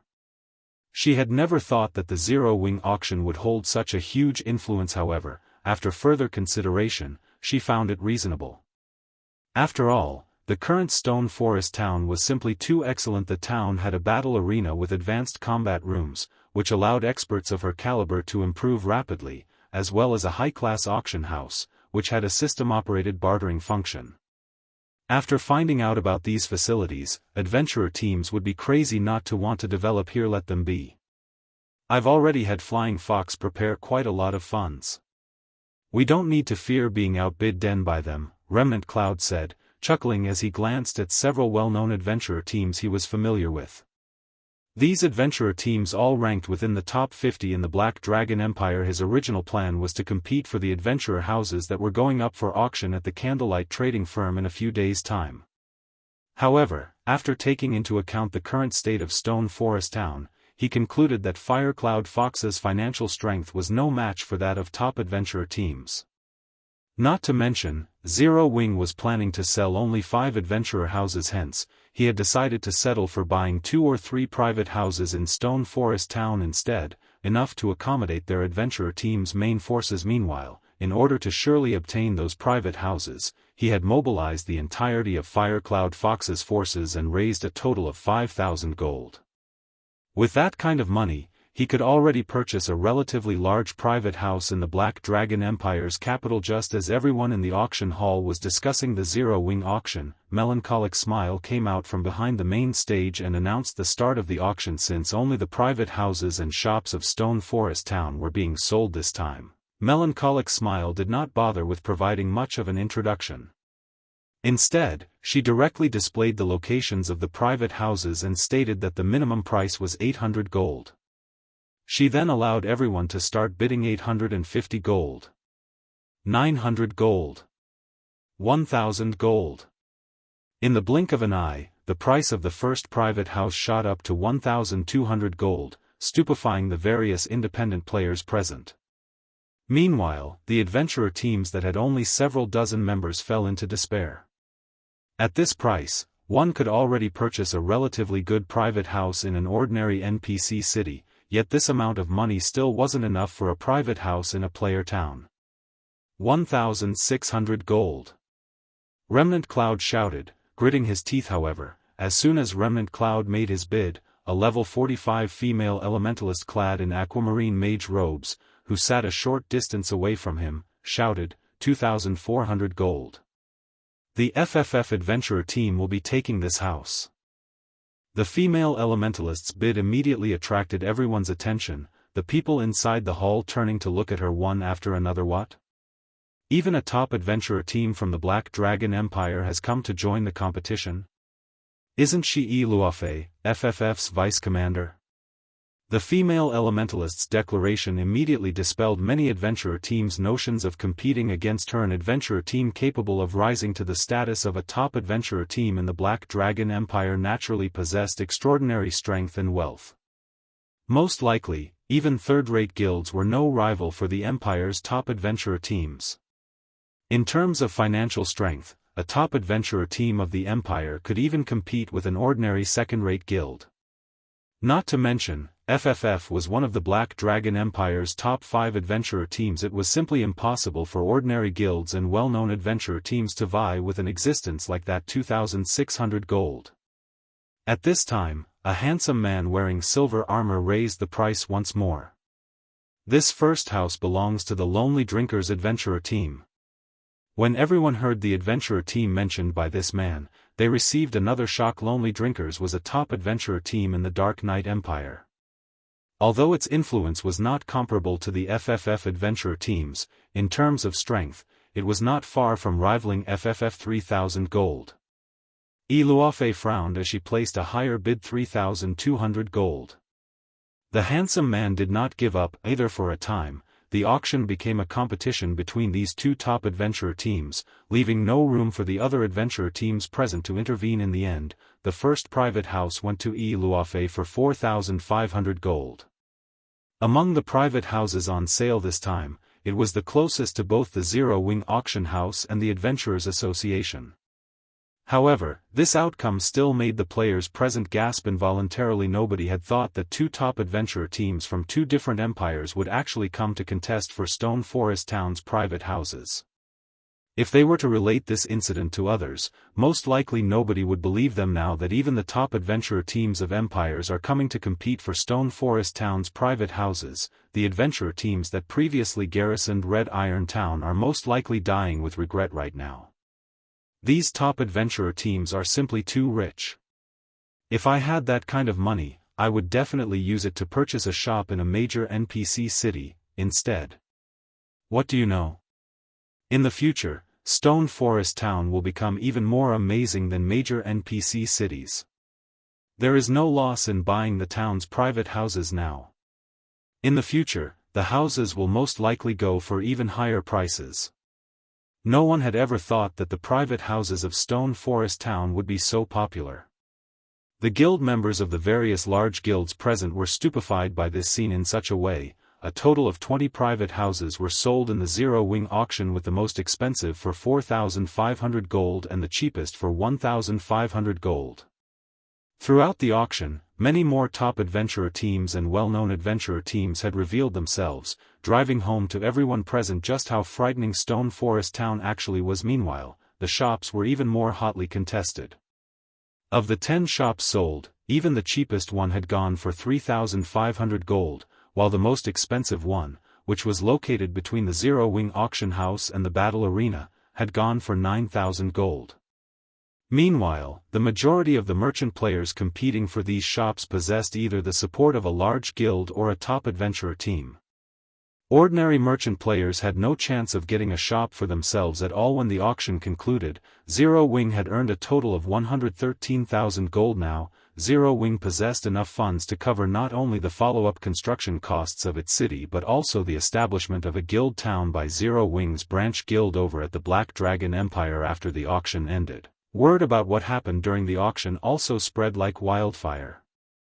Upon receiving this news, the various adventurer teams and merchant players that were still undecided were rendered utterly speechless.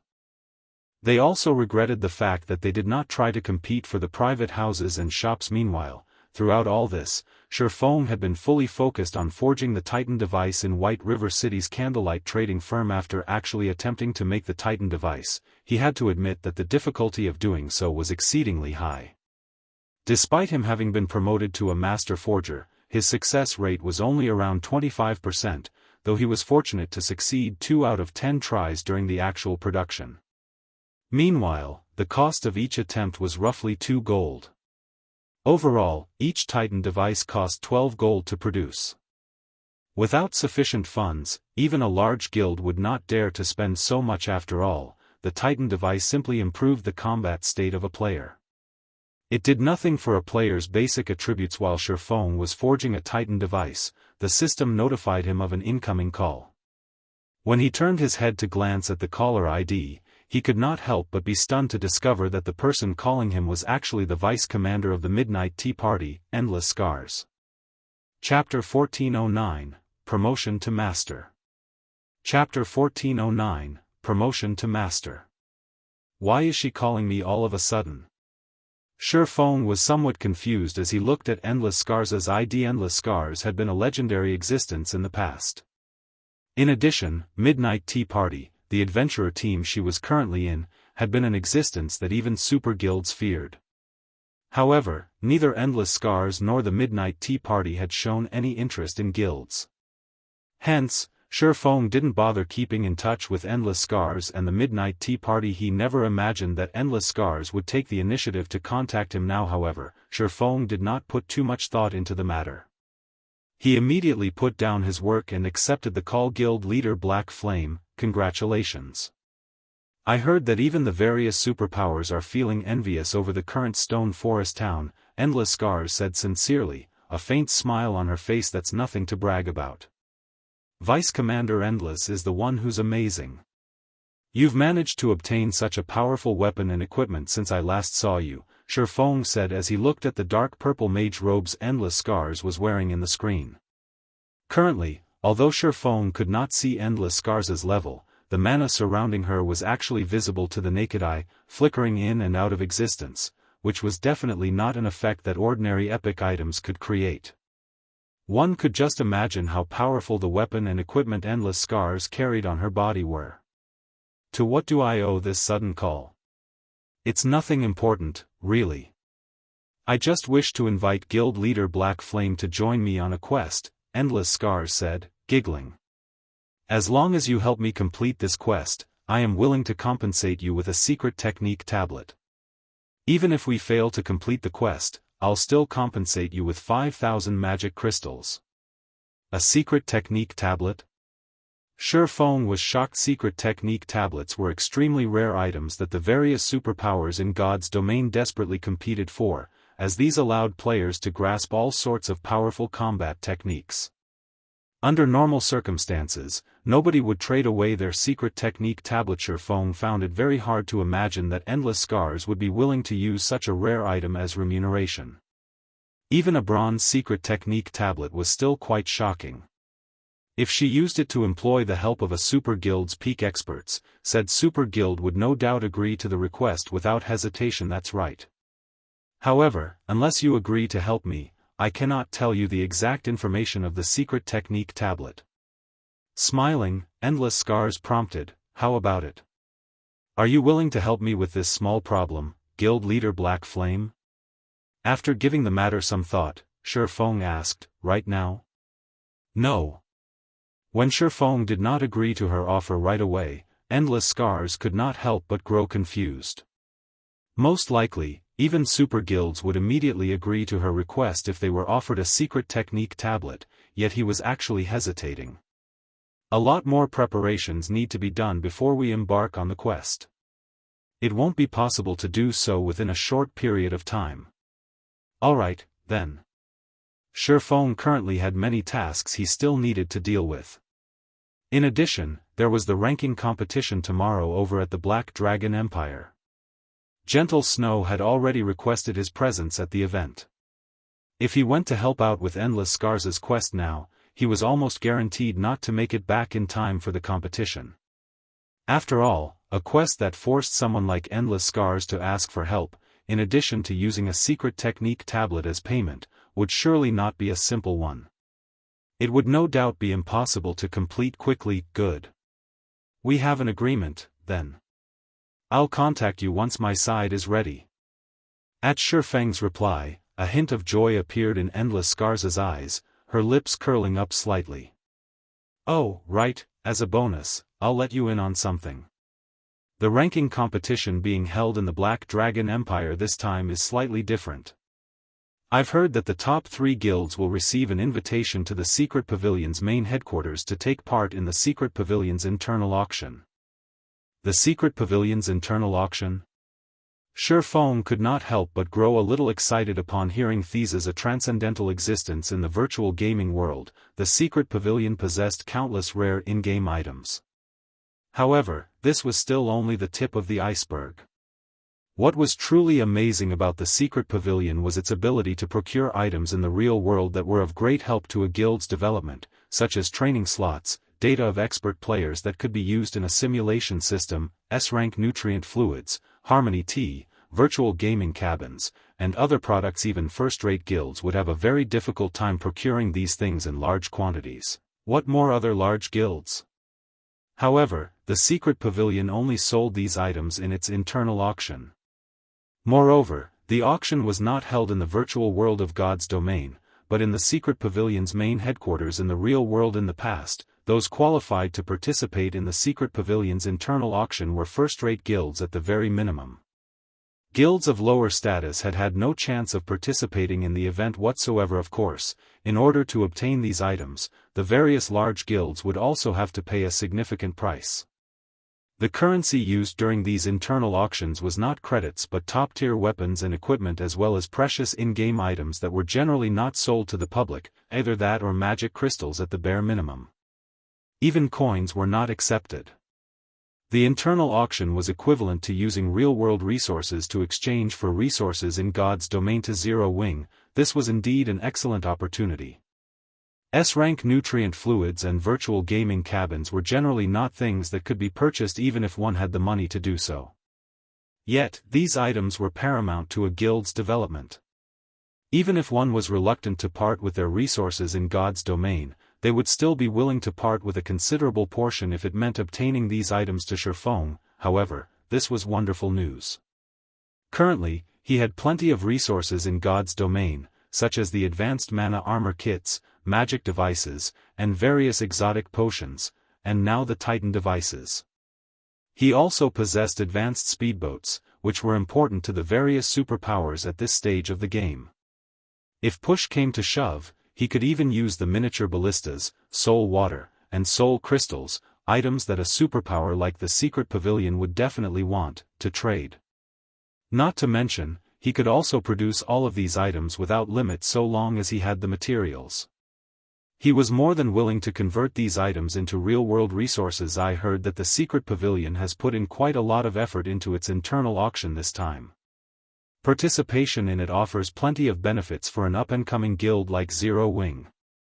It's best if you make some preparations for the auction. Endless Scars gave a reminder before disconnecting the call. There is indeed a need to make some preparations. Feng nodded in agreement. The items sold at the Secret Pavilion's internal auction were not cheap. Based on what he had heard, a bottle of S-rank nutrient fluid could go for 3 to 4 million credits worth of rare items, which really wasn't a price that ordinary guilds could afford. If he did not stockpile some resources ahead of time, he might end up being a spectator at the auction. After his call with Endless Scars ended, Feng resumed forging Titan devices. In order to increase his success rate, he had even taken out his precious magical gold as well as 100+ magisteel ingots, which the guild had collected, raising his success rate to roughly 35%. As Feng continued forging Titan devices, he became increasingly proficient at it.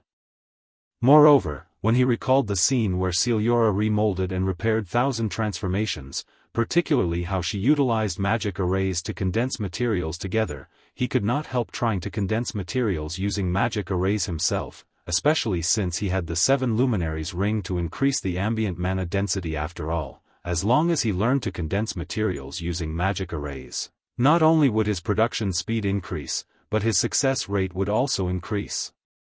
Significantly, the first attempt failed. The second attempt failed. After experiencing numerous failures, Feng started recalling and experimenting with the various magic arrays he had produced before. Suddenly, the celestial magic array came to mind. Out of curiosity, he tried using a foundational celestial magic array to condense the materials. As the materials took shape, the amount of mana gathered in the magic array became increasingly terrifying. 5 minutes later, a Titan device appeared before his eyes. However, unlike the previous Titan devices he made, the color of this Titan device was silver instead of a dull gray. Did it succeed? Feng carefully inspected the Titan device's attribute panel. Suddenly, the sound of a system notification entered Feng's ears. System, congratulations. You have created a new advanced item system, congratulations. You have been promoted into a Master Forger. Chapter 1410, All-Round Device.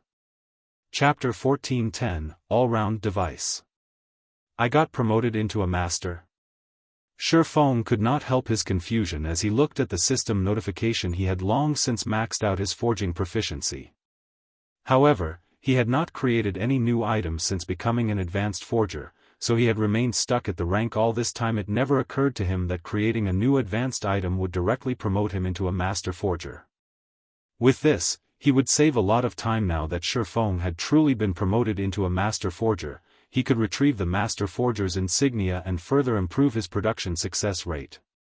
He could also start learning foundational forging skills, which were reserved for Master Forgers. These foundational forging skills were of great help to Master Forgers in creating new items. For example, there was material analysis, which allowed Master Forgers to analyze material to get a better idea of what materials would complement it. Aside from that, there was also attribute analysis, which allowed Master Forgers to produce weapons and equipment tailored to a particular player, allowing the said player to exert more of their actual strength. Due to the existence of these skills, Master Forgers enjoyed a much higher status than Advanced Forgers. There's no reward notification for becoming a Master Forger. Could someone else have become a Master Forger already? Feng felt slightly surprised as he took a look at the system notification once more. Reaching the Master rank was not easy for lifestyle players, especially in the top 3 most popular lifestyle classes. A lot of effort was needed to do so. Even Cream Cocoa and the others, people supplied with all sorts of precious resources, had yet to become Master Forgers. Meanwhile, he had only managed to become a Master Forger so quickly due to his luck. He never imagined that there would actually be someone who had become a Master Forger even sooner than he did. However, Feng did not dwell on the matter. There were plenty of talents in God's domain. There was nothing strange about someone becoming a Master Forger ahead of him. After his joy from becoming a Master Forger faded, Feng shifted his gaze to the silver device sitting atop his workbench. Before, due to his excitement, he had completely neglected to inspect his creation. What amazing attributes! Feng's eyes glowed as he looked at the attribute panel displayed before him. Not only did the silver device increase the user's surrounding mana density by an additional 20% when compared to the Titan device, but it also amplified basic attributes. Although it only increased the user's basic attributes by 5%, this was still a rare bonus. After all, the Titan device was originally a tool specifically meant to counter low mana density environments. Now that it also increased all of its users' basic attributes by 5%, using it was equivalent to equipping an additional advanced mana armor kit. System, please give the advanced item a name. You may also leave your personal mark on this item. Since it increases both attributes and the environmental mana, let's call it the all-round device. After giving the matter some thought, Feng wrote down the new name for his creation. With this, he could make as many copies of the forging design as he wished. However, he would allow only those who had become master forgers to attempt forging the all-round device. After all, the difficulty of forging his creation was slightly higher than that of the Titan device. It would be a miracle if an advanced forger could attain even a 10% success rate after becoming a master forger. Feng did not immediately continue forging all-round devices. Instead, he made a trip to the Forging Association to collect his master forger's insignia. While he was at it, he also spent 20 gold to learn material analysis and attribute analysis. Master Forger's Insignia, Dark Gold Rank Item. Increases production speed by 20% and production success rate by 3%. User restriction, Feng. Cannot be dropped. With the Master Forger's Insignia, not only did he take less time to forge the all-round device, but his forging success rate also increased considerably. In addition, due to him being the creator, he also received a slight bonus to his production success rate. Now, even without the support from materials like the magical gold, he still achieved a 40% success rate. On average, he could produce 2 all-round devices out of 5 attempts. With this, the cost of the all-round device was directly halved to only 6 gold. Moreover, the EXP awarded for successfully forging an all-round device was much higher than that for the Titan device. Each success awarded EXP equivalent to a chieftain of the same level.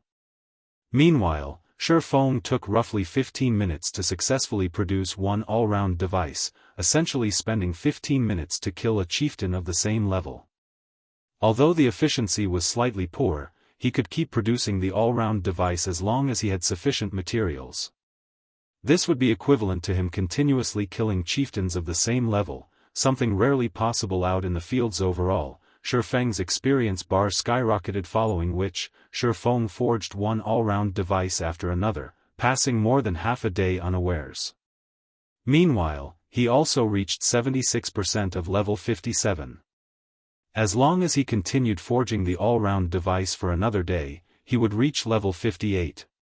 In the eyes of other players, this would definitely be an astonishingly fast leveling speed. Just as Feng was about to start forging another all-round device, Gentle Snow suddenly contacted him. Guild leader. The ranking competition is about to start soon. Why aren't you here yet? Don't tell me you've forgotten about it? Gentle Snow asked, a frown on her facette. Starting already? Feng automatically checked the time and discovered that he had actually unknowingly spent close to an entire day cooped up inside his special forging room. Alright, I'll head over immediately. His harvest today was considerably good. Due to his increasing proficiency with the forging process, he managed to forge a total of 131 all-round devices and over 100 Titan devices. Not only did he have enough for his trip to Karna Island, but he also had some leftovers he could sell or use as a guild benefit. Although the Titan device only improved the mana density around its user, if it was used appropriately, such as in the exploration of low mana environments, its value would increase several-fold. In reality, there were quite a few low-mana environments in God's domain, many of them locations that guilds and adventurer teams wished to explore. Only, due to the environment severely affecting one's combat power, players were generally forced to give up on ranging through these areas. Take the Dragon's Graveyard, a well-known forbidden land in the Black Dragon Empire, for example. Due to a certain incident, many dragons had died in that location in the past. Now, it was a forbidden land for the living, a level 50 to level 100 super large-scale leveling map that had practically no mana present, such that players could not use tier 1 skills and spells there. If players entered the map, their combat power would be reduced to less than 10%. As luck would have it, the bosses located at the inner and core areas of the Dragon's Graveyard had quite a significant chance of dropping the stable design and all sorts of advanced designs and recipes. However, this was still just the tip of the iceberg. If one managed to get the first kill on the Dragon's Graveyard's final boss, they would be awarded their choice of weapon at Black Dragon City.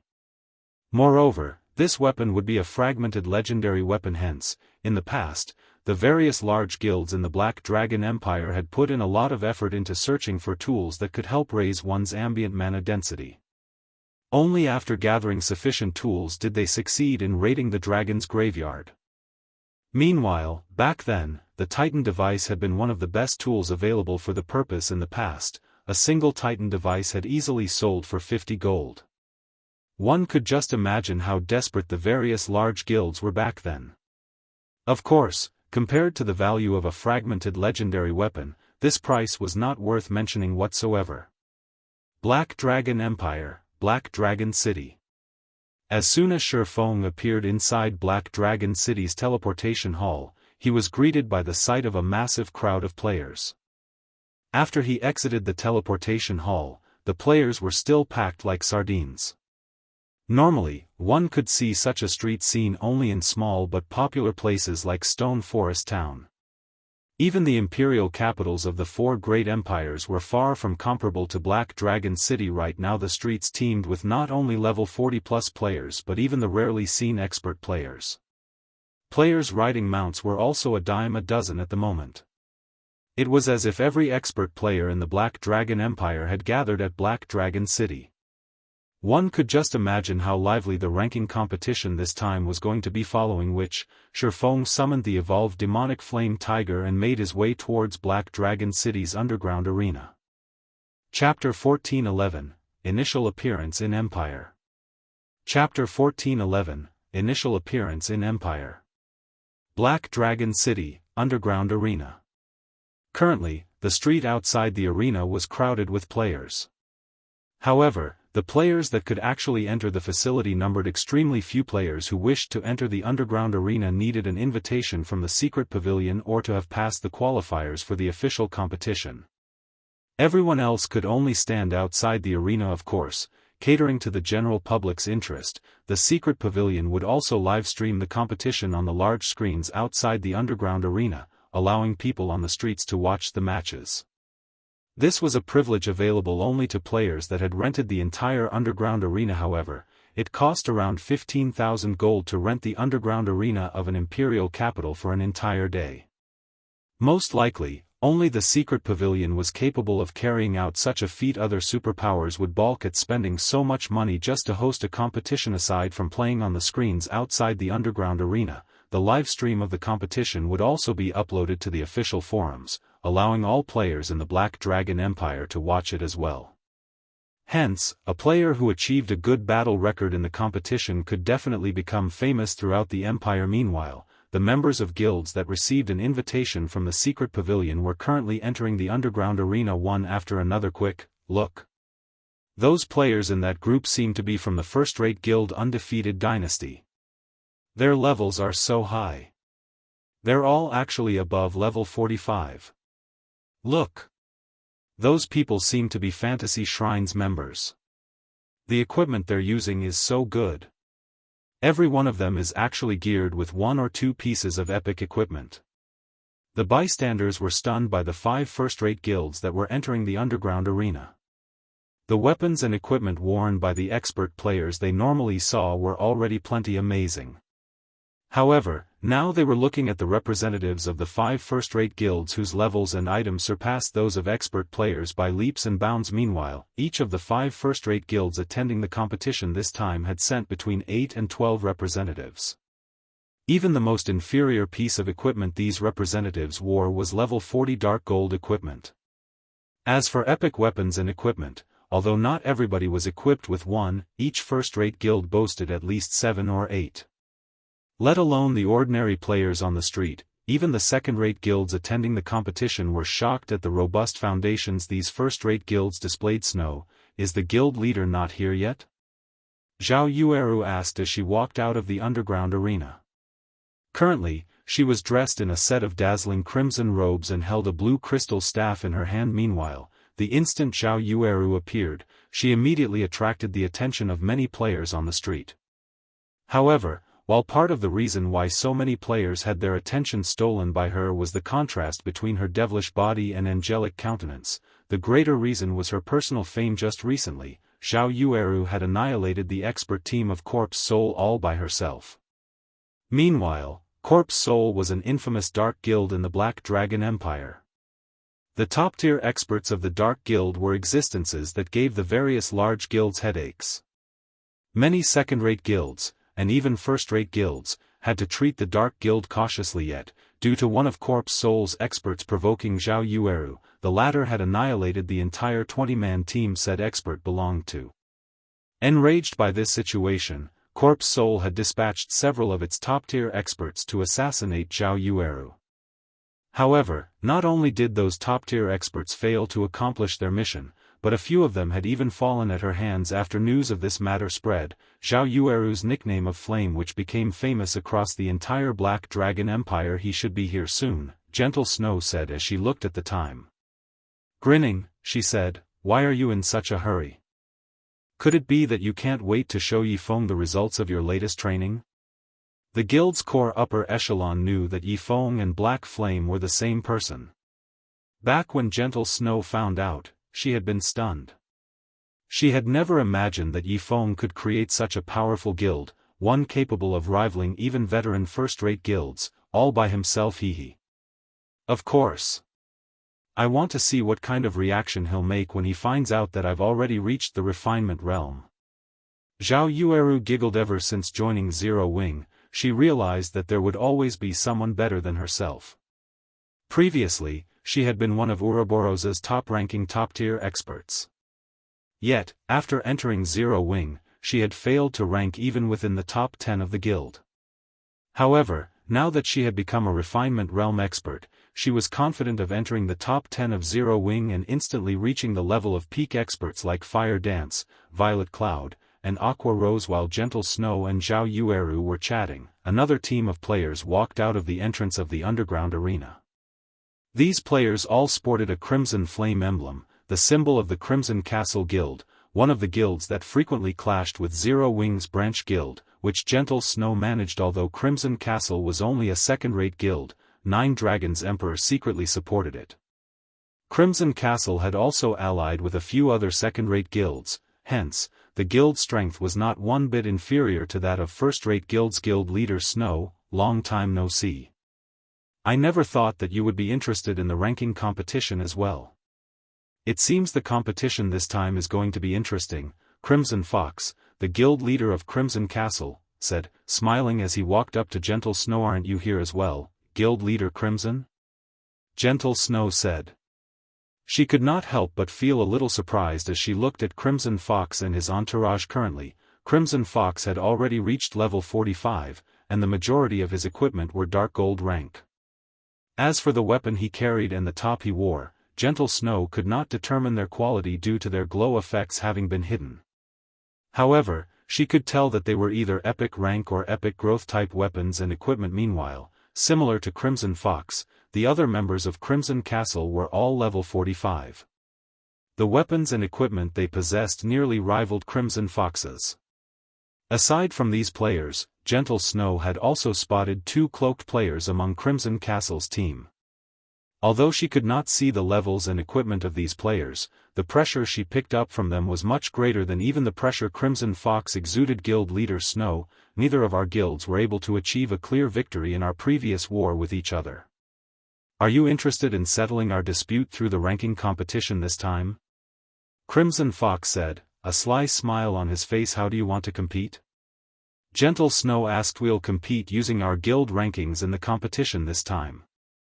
Whoever places higher will be the winner. Meanwhile, whoever loses will give up on Hidden Fog Town. How about it? Crimson Fox suggested. As Crimson Fox had deliberately spoken in a very loud voice, everyone on the street heard his words. What's going on?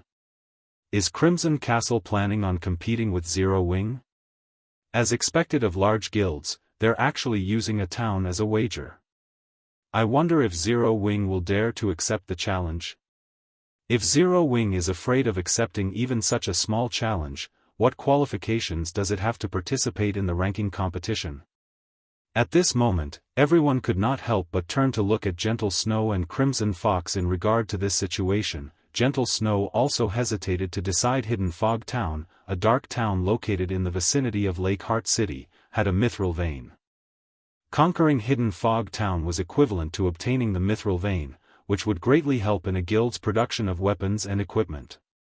Only, due to Zero Wing and Crimson Castle's inconclusive war over this dark town, neither guild had managed to capture it thus far. While Gentle Snow was hesitating, a deep voice resounded throughout the entire street before the underground arena. Okay, Zero Wing agrees to your conditions. Immediately, every player on the street shifted their gaze to the source of the voice. In the next moment, a majestic monster with its paws covered in flames and lightning stalked into the crowd, radiating an indescribably heavy pressure. This monster was none other than the evolved demonic flame tiger. In terms of strength, it surpassed even a lord of the same level. Not to mention elite players, even expert players would have to run for their lives if they encountered the demonic flame tiger as an opponent. Meanwhile, upon seeing the demonic flame tiger, the players standing in its path moved to the side automatically, wearing dumbfounded expressions. What kind of mount is that? How is it giving off such intense pressure? Who is that person? Chapter 14:12, All Parties Alarmed. Chapter 14:12, All Parties Alarmed. And you are? Crimson Fox could not help but grow confused as he watched Feng approach his location. Currently, Feng was wearing a black cloak, so Crimson Fox could not see his appearance and level at all. However, based on the deadly threat Crimson Fox sensed from the demonic flame tiger, he could tell that Feng was definitely not your run-of-the-mill expert. Everyone present similarly shifted their gazes to Feng, curious to find out Feng's identity. In the next moment, Feng removed his black cloak, displaying his disguise as Black Flame. Currently, he was fully garbed in black, light armor sporting dark blue magical patterns. At his waist hung two exquisite longswords. The mana enveloping his body was also much denser than the ambient mana. Meanwhile, those within range of Feng's aura felt as if they were standing before a humanoid beast. Right now's Black Flame. You mean the Black Flame with the nickname of Sword King? Yes. I am absolutely sure of it. I've watched his battle videos before. I never imagined he would actually come to spectate this competition. Crap. Just what kind of equipment is he wearing? The mana surrounding his body feels so dense. A few players familiar with Black Flame immediately recognized Feng's identity. A huge commotion promptly broke out on the street as everyone started discussing Black Flame. In Star Moon Kingdom, everyone was familiar with Black Flame's name. However, aside from merchant players, most players rarely paid attention to matters relating to other kingdoms and empires. If not for the God's Domain experts list having recorded Black Flame's name, ordinary players would most likely have no idea who Black Flame was. Guild leader. At this moment, Gentle Snow's eyes were filled with surprise as she looked at Feng. Although she had long since known that Feng improved rapidly, she never imagined that it would be this fast. It had only been a short time since the last siege war at Stone Forest Town ended. Yet, compared to the pressure she felt from Feng back then, the pressure he gave off now was superior by leaps and bounds. Meanwhile, the upper echelons of the various large guilds present on the street were likewise shocked by the pressure from Feng. So this is Zero Wing's guild leader? It seems the rumors about him are true after all. He really is a monstrous existence. Fortunately, the ranking competition forbids guild leader and vice guild leader characters from participating. Otherwise, Zero Wing would definitely be the dark horse of this competition. The upper echelons of the various large guilds inwardly celebrated as they looked at Feng. If the secret pavilion allowed someone like Black Flame to participate in the ranking competition, Zero Wing would be unstoppable. In the entire Black Dragon Empire, most likely only the Dragon Phoenix Pavilion possessed experts capable of contending against Black Flame. As Feng approached the members of Crimson Castle on the demonic flame tiger, the aura he exuded also grew increasingly powerful. Even the space around him started to stagnate. Meanwhile, those subjected to his aura felt an indescribable pressure bearing down on them, discomfort overwhelming their bodies. Sword King Black Flame? Initially, Crimson Fox also revealed a shocked expression at his taste of Feng's presence. Very quickly, however, he calmed down and smiled, saying, "Since guild leader Black Flame has already said so, whichever one of our two guilds ranks lower in this competition will have to give up on Hidden Fog Town." Naturally. Feng nodded with guild leader Black Flame's word. "I can rest assured now. I still have other matters to attend to, so I will not take up your time, guild leader Black Flame." Upon hearing Feng's answer, Crimson Fox revealed a delighted smile. He immediately turned around and walked back into the underground arena. Meanwhile, the two cloaked players in Crimson Fox's entourage could not help but send a few additional glances at Feng before re-entering the arena. Boss, that person is Black Flame. He might have prepared some trump cards for the competition. Is it really all right to proceed with our original plan to compete with Zero Wing? A level 45 shield warrior standing beside Crimson Fox asked worriedly. What's there to worry about? The Dragon Phoenix Pavilion has long since investigated everything there is to know about Zero Wing. While the top-ranking experts of Zero Wing are indeed scary, none of those experts are among the representatives Zero Wing has dispatched for the competition this time. Zero Wing's representatives consist solely of the experts that originally belonged to Ouroboros. There is no need to be fearful of them, Crimson Fox sneered. Even if Black Flame does have some kind of backup plan, do you think our side doesn't possess one as well? Boss, what do you mean? The shield warrior asked in confusion. The Dragon Phoenix Pavilion has always found Zero Wing to be an eyesore. Do you think they would secretly send only 2 experts to help Crimson Castle? Crimson Fox whispered. Rest assured. Zero Wing has no chance of winning against us. Most likely, even getting into the top 10 will be a problem for them. After all, among the participants in the competition this time, many are newcomers nurtured by superpowers. After the shield warrior gave the matter some thought, he found his guild leader's words reasonable. In order to ensure its conquest of Hidden Fog Town, Crimson Castle had made plenty of preparations. The shield warrior then unconsciously turned to look at the 2 cloaked men some distance behind him.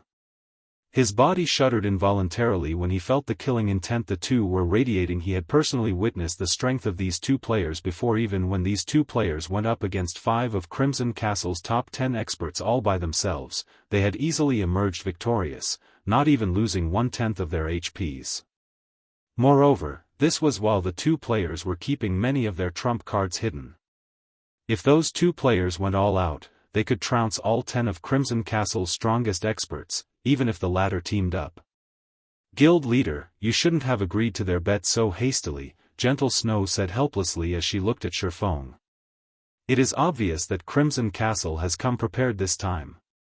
The 2 cloaked experts following behind Crimson Fox have never appeared in our investigations of Crimson Castle before. It is highly possible that they are Crimson Castle's trump cards this time. Although those 2 experts had hidden their levels and equipment, the killing intent they radiated was no laughing matter. They must have experienced countless battles to have gained that kind of killing intent. Moreover, she could tell that those 2 experts were already actively restraining their killing intent. Only, as the killing intent they cultivated ran bone deep, they couldn't conceal it completely. She had no doubt that those 2 experts were frighteningly powerful. Otherwise, Crimson Fox would not have so willingly agreed to such a risky bet. That's right. Guild leader, the pressure I felt from them is much stronger than even what the top-tier experts of Corpse Soul gave off. There is a high chance that those 2 players are Refinement Realm experts. Otherwise, I wouldn't have felt such intense pressure from them, Zhao Yueru said, nodding in agreement with Gentle Snow's words. Far from just Refinement Realm experts, those 2 people have already reached the Flowing Water Realm. They are capable of making the best response through observing their opponents, Feng said, shaking his head. When he was walking towards Crimson Castle's group, he could clearly feel how powerful those 2 cloaked players were. Or to put it in another way, their presence was right in his face. Hence, he had deliberately released his aura in order to test the 2 cloaked players' reactions, and indeed, just like he had guessed, both of them were definitely experts. The instant he directed killing intent towards Crimson Castle's group, only these 2 players had prepared to retaliate straight away. It was obvious that they had perceived and reacted to the subtle actions he made. As for Crimson Fox and the others, they had not shown a single reaction whatsoever. Guild leader, why did you agree to the bet, then? Gentle Snow could not help but grow anxious. Going up against 2 Flowing Water Realm experts was no joke. In a situation where both sides possessed similar levels and attributes, either one of these flowing water realm experts could easily annihilate all 5 members that Zero Wing had dispatched. With these 2 players taking the field, Crimson Castle had a sporting chance of contesting for the top 3 positions. If the first-rate guilds taking part in this competition did not dispatch any powerful experts, it might even be possible for Crimson Castle to win the championship. As for the Dragon Phoenix Pavilion, a super first-rate guild like itself would not take such a ranking competition seriously. At most, it would only field some of the newcomers it nurtured to let them gain some experience. Won't it be interesting that way? Feng retorted, laughing. Not to mention, if even Crimson Castle has some trump cards, do you think Zero Wing doesn't? Chapter 1413, Feng's Trump Cards. Chapter 1413, Feng's Trump Cards. Trump cards? Gentle Snow stared at Feng in confusion. Zero Wing had already decided the 5 members who would be participating in the ranking competition. Changing representatives at the last minute was impossible. She had also geared them with the best weapons and equipment available to her. Currently, even the most inferior piece of equipment these 5 players wore was level 45 dark gold equipment. Zhao Yueru was even equipped with the Tier 1 set equipment for elementalists, in addition to a piece of epic growth type equipment. The weapon Zhao Yueru wielded was even an epic staff. In terms of equipment, Zhao Yueru could definitely rank near the top among those participating in this ranking competition. Hence, it would be very difficult to further upgrade the weapons and equipment of Zero Wing's representatives. As for their techniques, those were not something that could be improved within a short period. This isn't the place to talk about them. Let's go to our guild's designated room first, Feng said as he sent a glance at their surroundings. Currently, members of various large guilds were focused on them. It was obvious that these guilds were starting to grow cautious of Zero Wing in this competition. Gentle Snow nodded in agreement with Feng's word. Feng was currently too eye-catching. He also didn't have his aura concealed. Although it was impossible to make out his level and the quality of his weapons and equipment, judging by the increased mana density around Feng, an expert could readily tell that Feng was incredibly powerful. After Feng and the others entered the underground arena, the members of the various large guilds stationed outside the arena to keep an eye out for noteworthy opponents immediately reported back to their superiors. Meanwhile, over a dozen people were currently seated inside one of the underground arena's luxurious VIP rooms. Even the lowest leveled player among these people was level 45, while the highest even reached level 46. The dark gold equipment they wore were also of a style. These were obviously set equipment. At this stage of the game, even first-rate guilds had trouble collecting one set of level 45 dark gold set equipment, yet there were actually 6 sets here. Seated in the front of this group of players were a man and a woman. These 2 people were none other than 9 Dragons Emperor and Phoenix Rain. Although both of them were representatives of the Dragon Phoenix Pavilion, they sat on different sides of the room, each of them leading a group of newcomers they'd cultivated on their own. The newcomers of each side also faced their counterparts as if they were mortal enemies. They looked nothing like members of the same guild. To the various large guilds, the ranking competitions hosted by the secret pavilion were a good opportunity for them to raise their fame. To the various superpowers, however, these competitions were merely amusements. After all, even without doing any publicity, everyone was already familiar with their guilds. Hence, during every ranking competition, the various superpowers in God's domain would field their internally nurtured newcomers instead of their mainstays. One of the reasons for doing so was to allow the newcomers to gain some combat experience. The second reason was to let the public know just how powerful the newcomers they nurtured were. Interesting. Zero Wing's Black Flame has come as well? 9 Dragons Emperor's lips curled up slightly when he read the report that just came in. He actually agreed to Crimson Castle's wager? It seems he's pretty confident in his own guild members. Pavilion Master, should we supply a few more epic items to Crimson Castle? Martial Dragon whispered. No need. The helpers and items we've provided Crimson Castle are already enough to defeat Zero Wing, 9 Dragons Emperor said, shaking his head. Sneering, he continued, however, tell the others to go all out against Zero Wing's members. Make sure to give them a beating. Let the players of the Black Dragon Empire know just what kind of guild Zero Wing is. He hated Zero Wing down to the bone. If not for Phoenix Rain's partnership being known by all in the Dragon Phoenix Pavilion, which prevented him from publicly mobilizing the pavilion's forces against Zero Wing a second time, he would have long since trampled Zero Wing's branch guild. He wouldn't have let the branch guild survive until now, however. As long as Crimson Castle won its bet and secured Hidden Fog Town, Zero Wing's branch guild's days would be numbered. Hidden Fog Town did not only possess a small mithril vein but was also located in Sky Fog Valley, a resource-rich map as well as the most important level 50 to level 70 map in the Lake Heart City region. As long as Crimson Castle obtained Hidden Fog Town, it would have absolute control over Sky Fog Valley. Moreover, the several second-rate guilds Crimson Castle was allied with could easily gather at the guild town then. As long as Zero Wing's members dared to set foot into Sky Fog Valley, they would not get out alive. Furthermore, without the resources of Sky Fog Valley, Zero Wing's development at Lake Heart City would definitely slow down. Sooner or later, Crimson Castle would surpass Zero Wing and chase it out of Lake Heart City. Meanwhile, even if the upper echelon of the Dragon Phoenix Pavilion were to find out about this matter, they would not say anything about it. After all, Nine Dragons Emperor did not personally take action. Understood. Marshal Dragon nodded. He then proceeded to make the necessary arrangements. Inside one of the rooms that the secret pavilion prepared for the various invited guilds. Guild leader, the competition is about to start soon. Just what do you want to show us? Zhao Yueru asked curiously. At this point, it was already impossible for them to further increase their combat power, unless they took the equipment of Aqua Rose and the guild's other peak experts. However, that was obviously out of the question. Aside from that, Zhao Yueru could not think of anything else that could possibly increase their strength within such a short time. First, eat these, Feng said as he took out one moonlight fruit after another from his bag. The moonlight fruit was a treasure he had harvested from the Dark Canyon.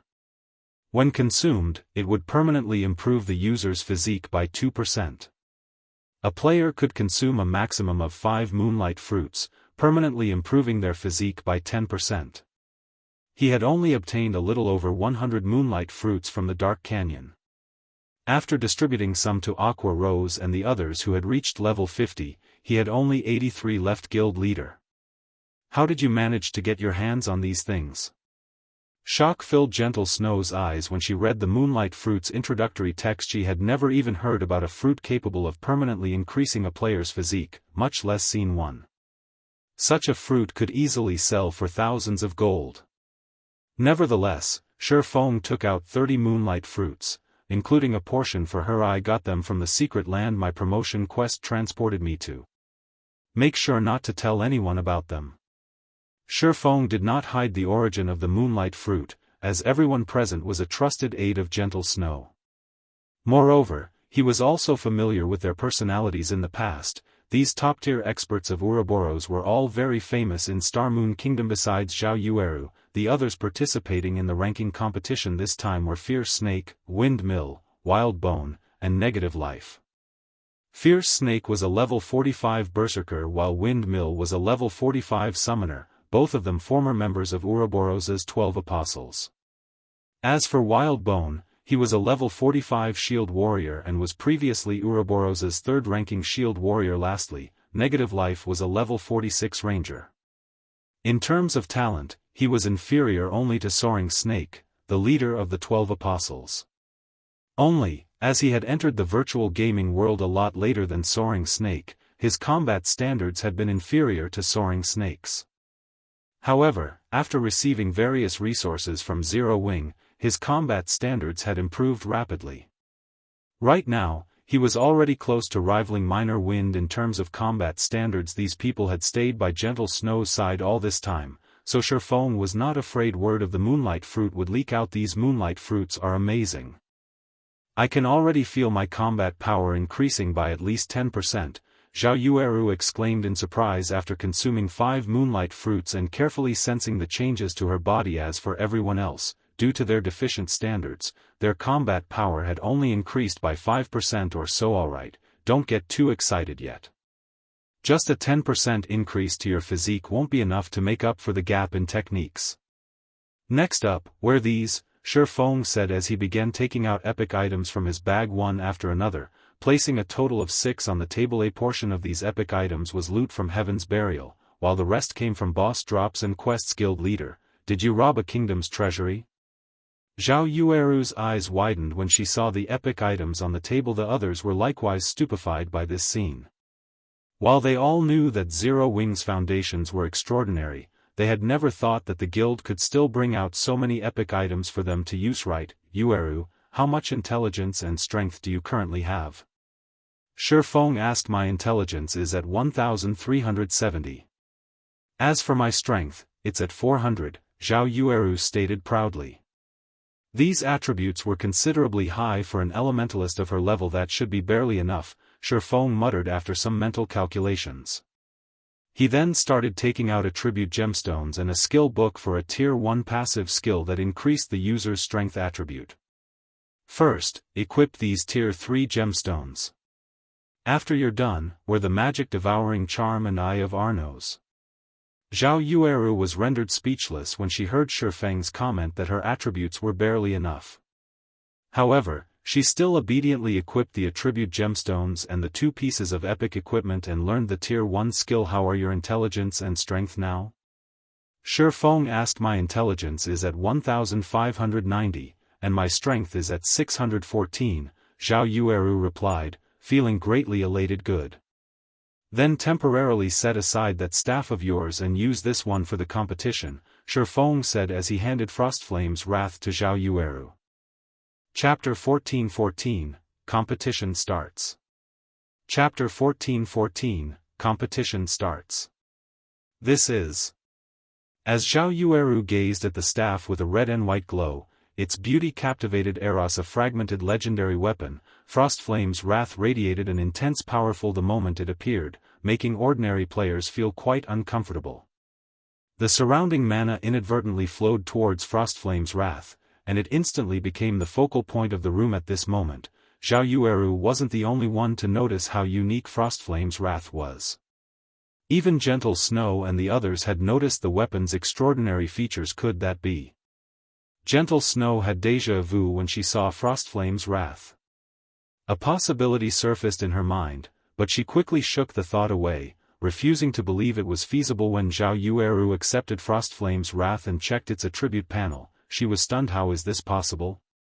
This is a fragmented legendary weapon? Zhao Yueru couldn't believe her eyes. To obtain a single epic item, a large guild would have to invest countless resources and manpower.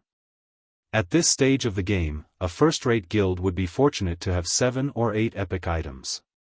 Even the various superpowers had very few epic items. However, even now, no one had heard of any of the superpowers obtaining a fragmented legendary item.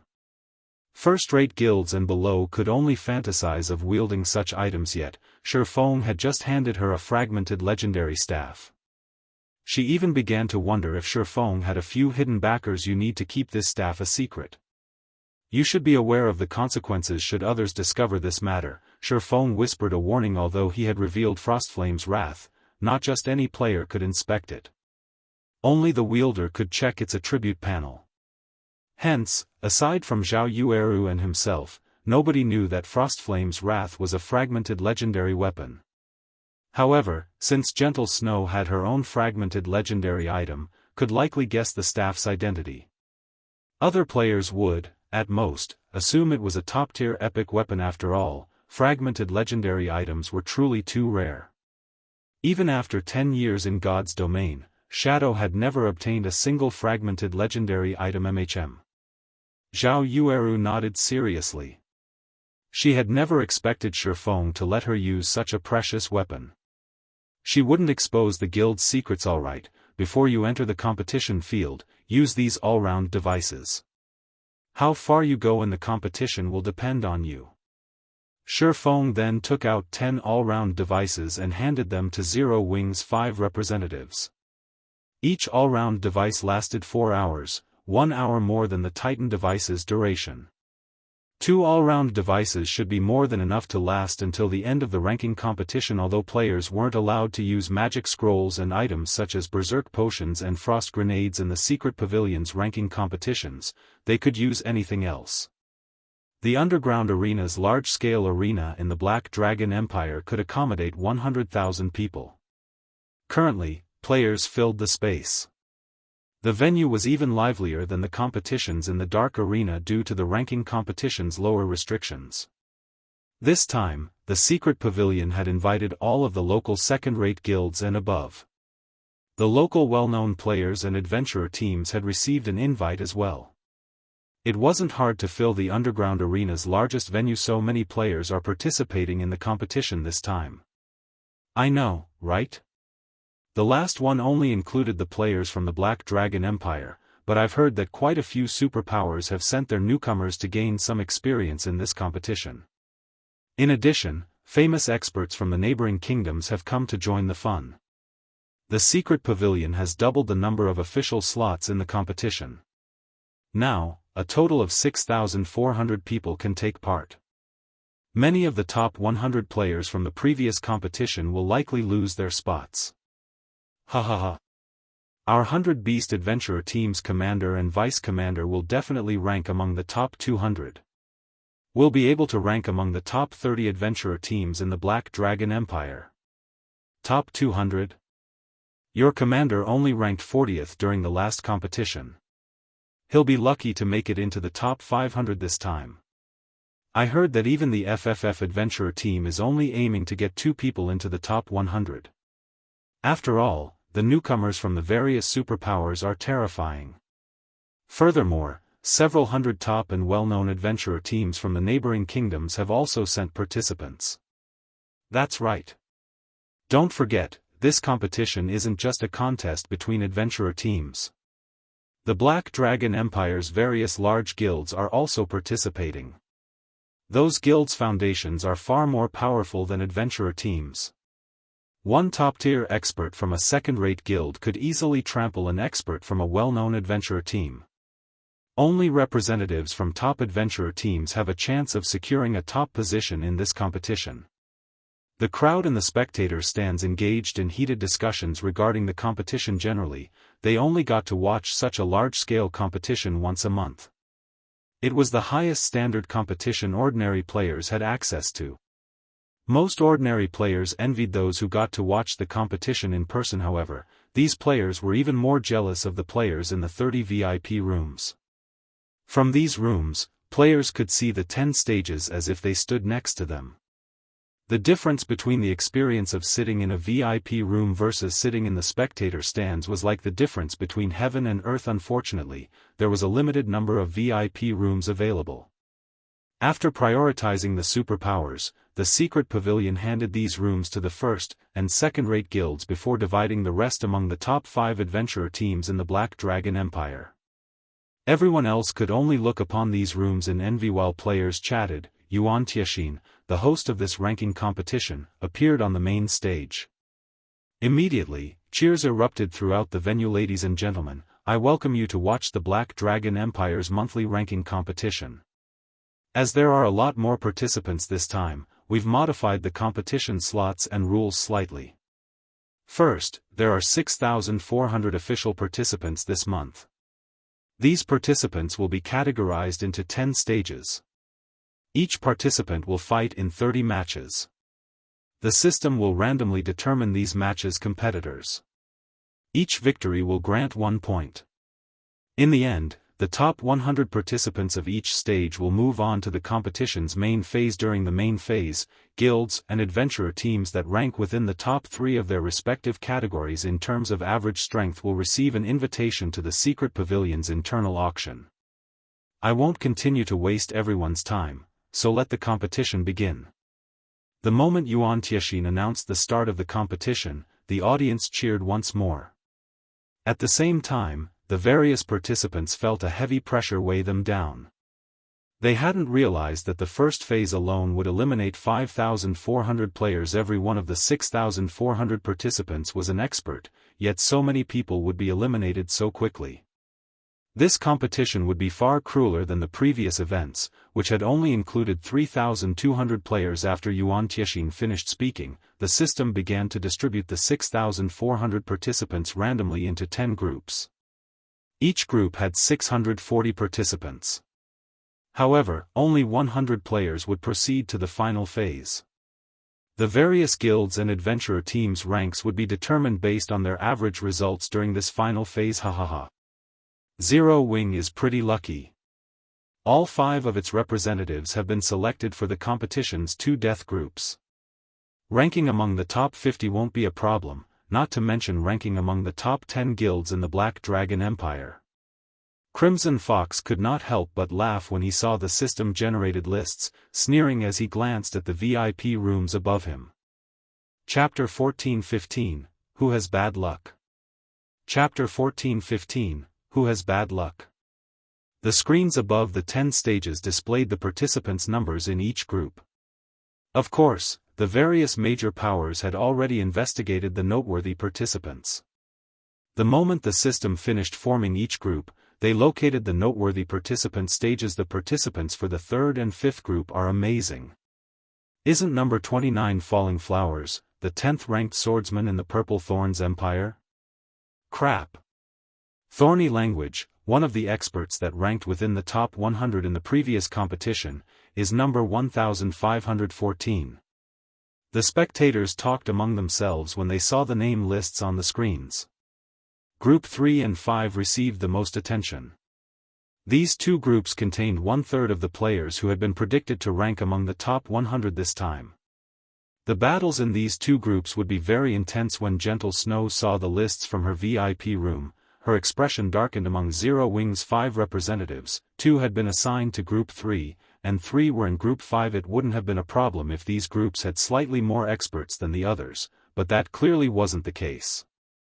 Among the Superpowers newcomers, 13 were in Group 3, and 19 had been assigned Group 5.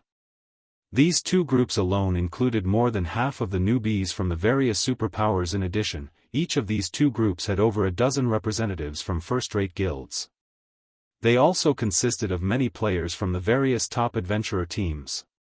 Overall, these people had taken roughly 90 slots among the 2 groups. There were also the various independent experts from the Black Dragon Empire and the neighboring kingdoms. Who knew if dark horses hid among these independent experts? Group 3 and 5 were death groups. Aside from Zhao Yueru, Zero Wing's representatives would have a difficult time qualifying for the competition's final phase. If they encountered one of the seeded participants or one of the superpowers newcomers, they would have to endure an arduous battle. Points would be awarded to guild representatives who made it into the final phase. These points would be used to calculate each guild's rank. Aside from superpowers, which wouldn't be included in the guild rankings, each guild had 5 representatives. Naturally, the more qualified representatives a guild possessed, the greater its advantage would be. Unless 3 or more of Zero Wing's representatives made it to the final phase, it would be at a disadvantage against Crimson Castle. Furthermore, Crimson Castle had 2 Flowing Water Realm experts. Those 2 experts were almost guaranteed to rank quite high during the final phase. Relax. None of them should have any problem qualifying for the next phase, Feng reassured, chuckling when he noticed Gentle Snow's worried look. While there were many experts in Group 3 and 5, Zhao Yueru and the others were no weaklings. Their weapons and equipment ranked among the best in this competition. In addition, they had equipped the all-round device. They had no reason to fear anything less than a refinement realm expert. Feng's confidence rendered Gentle Snow speechless. If this were an ordinary competition, she wouldn't mind losing. In fact, this was a good opportunity for Zhao Yueru and the others to gain combat experience. However, the development of Zero Wing's branch guild was on the line. If they succeeded, it would further the branch guild's progress in the Black Dragon Empire, enabling it to contend with the 5 first-rate guilds in the empire. If they failed, however, the consequences would force her into an awkward position. After all, she was the branch guild's manager. She had no wish to see it fail. As Feng spoke, the competition began. Following which, the system randomly selected participants for the first fight.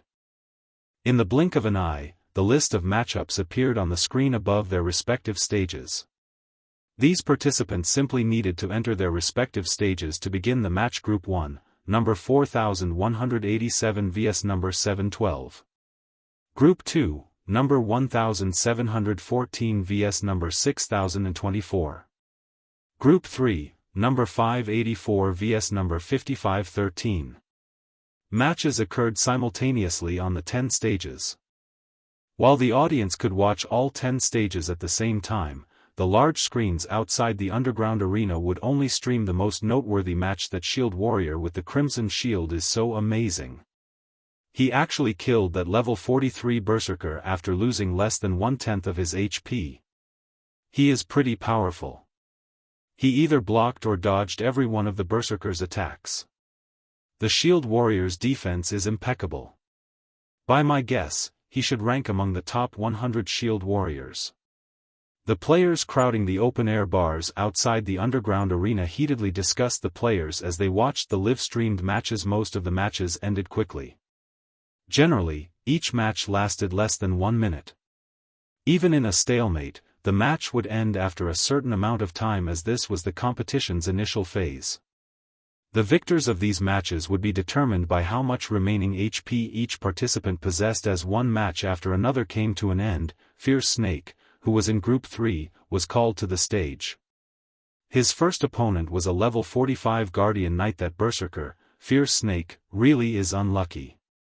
He has to face Flaming Arm, the 37th ranking Guardian Knight in the Empire, in his first match. He can only blame himself for such poor luck. After ranking 37th in the class rankings during the previous competition, Dragon's Abyss, one of the top 5 top adventurer teams in the Empire, recruited Flaming Arm immediately. With the guild's nurturing, Flaming Arm must have improved quite a lot. He shouldn't have any issues ranking among the top 30 in his class rankings.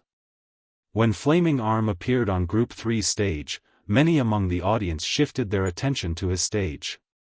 After all, he was an expert capable of ranking 37th among the Black Dragon Empire's Guardian Knights. In a first-rate guild, he could become one of the guild's core MTS. Moreover, when comparing classes, Guardian Knights had an advantage over Berserkers. The match's outcome was obvious. Zero Wing is actually going to lose its very first match. Crimson Fox laughed as he glanced at Fierce Snake. During the initial phase, each participant had to fight 30 matches. Among the 640 participants in each group, only the top 100 would qualify for the final phase. Based on previous ranking competitions and the intensity of this competition, players' likelihood of qualifying for the final phase was quite low, even if the won 26 of their 30 fights. Only those who win 27 matches were guaranteed to qualify. If Fierce Snake lost his very first match, he would have to win 27 of his 29 remaining matches. Such a feat would be ridiculously difficult. Crimson Fox was also quite familiar with Fierce Snake's strength since he was one of the top-tier experts in Zero Wing's branch guild. Crimson Castle had investigated the berserker thoroughly. Based on the reports, Fierce Snake would only rank among the top 70 berserkers in the Empire. Normally, he wouldn't have any trouble qualifying for the final phase. Unfortunately, too many experts were participating in the competition this time. Fierce Snake had also been assigned to one of the 2 death groups. Now, he had to face Flaming Arm in his very first match. As a result, his chances of qualifying for the final phase had dropped. On Group 3's stage, Fierce Snake and Flaming Arm stared each other down. You must have crap luck to encounter me in your first match. Well? Are you going to leave the stage willingly? Or do you want me to throw you out? Flaming Arm snickered at the stern-looking Fierce Snake. Any ordinary expert would normally forfeit a match against him to save their strength for the following matches. If they fought him and revealed their trump cards, only to suffer defeat in the end, they'd pay for it in the following matches. Our luck hasn't yet been determined, Fierce Snake said, chuckling. You overestimate yourself. Flaming Arm's gaze sharpened when he heard the bell signal the start of the match. Without hesitation, he activated his berserk skill, growing significantly larger. Raising his shield, he charged at Fierce Snake. Chapter 14:16, Initial Appearance. Chapter 14:16, Initial Appearance. When Flaming Arm was less than 10 yards away from Fierce Snake, he shouted abruptly suddenly, his body released a golden glow. Divine swords began to appear around him, rotating as he moved Tier 1 skill, Divine Storm. When activated, the skill would deal divine damage to all enemies within an 8-yard radius 3 times. Each attack contained 130% of player's strength and dealt 200% weapon damage. Flaming Arm is merciless. He's using his signature move right off the bat. Signature move? While it looks like he's trying to finish his opponent off with Divine Storm, in reality, he's only using it to trick his opponent into defending themselves or dodging his attack. When his opponent has lost the power to resist, he'll finish them off with Divine Adjudication. Divine Adjudication is an unavoidable skill, and Flaming Arm has relied on it to pass the initial phase during previous competitions. A few participants who were familiar with Flaming Arm could not help but pity Fierce Snake. Although Flaming Arm was a Guardian Knight, he had dumped the majority of his free attribute points into his strength. Moreover, his gemstones were all strength-based. He operated more like a DPS player than an empty. Flaming Arm's strength could even rival top-tier berserkers of the same level. Even his berserk skill was strength-based, increasing his strength by 100%. Not even a top-tier berserker of the same level could compete with Flaming Arm once the Guardian Knight activated his berserk skill. Seeing the enemy Guardian Knight charge towards him fearlessly, Fierce Snake activated Power of Darkness, and faint layers of dark fog swirled around his body. He then rotated as he swung his greatsword horizontally. Whirlwind Slash. Immediately, a black tornado dominated Group 3's stage. What a fool. Flaming Arm sneered as he put even more power into his charge. When the black tornado and the golden tornado clashed, a powerful shockwave tore through the stage. When the tornado scattered, everyone watching was stupefied. Impossible. He blocked Flaming Arm's attack. How high is Fierce Snake's strength? Flaming Arm was a Guardian Knight famed for his strength. Very few players had ever blocked his signature move, but if an opponent could block the first assault and retain their stance, Flaming Arm would lose his opportunity to follow up with Divine Adjudication. Flaming Arm's expression hardened as he glared at his opponent. During the previous collision, Fierce Snake had only been forced to retreat by 1 step. On the other hand, he had taken 3 steps back. He had also lost over 500 HP. The difference between their strengths was obvious. How is his strength so high? Flaming Arm refused to accept this. To help him score well in the competition, his adventurer team had lent him a set of epic bracers, which boosted his strength considerably. With these bracers equipped, he was even confident of securing one of the top 100 positions. Yet, he had lost to an unknown berserker's strength. This all-round device the guild leader had me equip is amazing. Fierce Snake couldn't help his shock when he saw his skill completion rate. In truth, his strength attribute was only slightly higher than Flaming Arm's. The main reason behind the outcome of that clash was his Whirlwind Slash's completion rate. He had achieved a 90% completion rate with his counterattack. This was the first time he had executed Whirlwind Slash so smoothly. As long as a skill's completion rate rose past 85%, every 1% increase would boost the attack's power.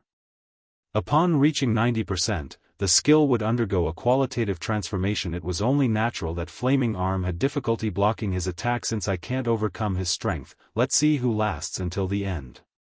Flaming Arm calmed very quickly. Immediately, he activated Protection Blessing.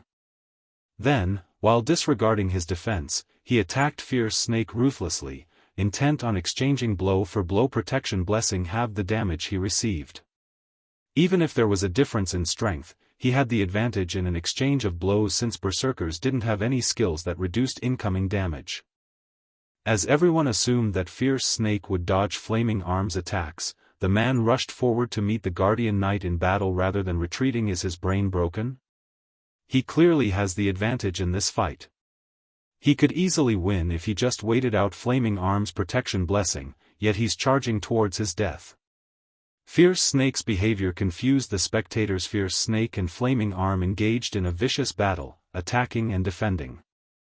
However, a Guardian Knight had a much easier time defending against attacks than a berserker. With a slight adjustment of his shield, Flaming Arm could easily guard a large portion of his body. In contrast, Fierce Snake could only protect a limited space even with large swings of his greatsword. The difference between their damages was also clear. Even when Fierce Snake's greatsword struck his opponent, his normal attacks only dealt around -3,000 damage.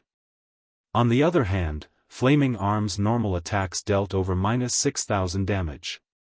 Meanwhile, Flaming Arm had over 80,000 HP, while Fierce Snake only had around 70,000 HP. When Fierce Snake's HP fell to 50%, Flaming Arm still had over 2/3 of his HP left. However, the more Flaming Arm fought Fierce Snake, the more afraid he became.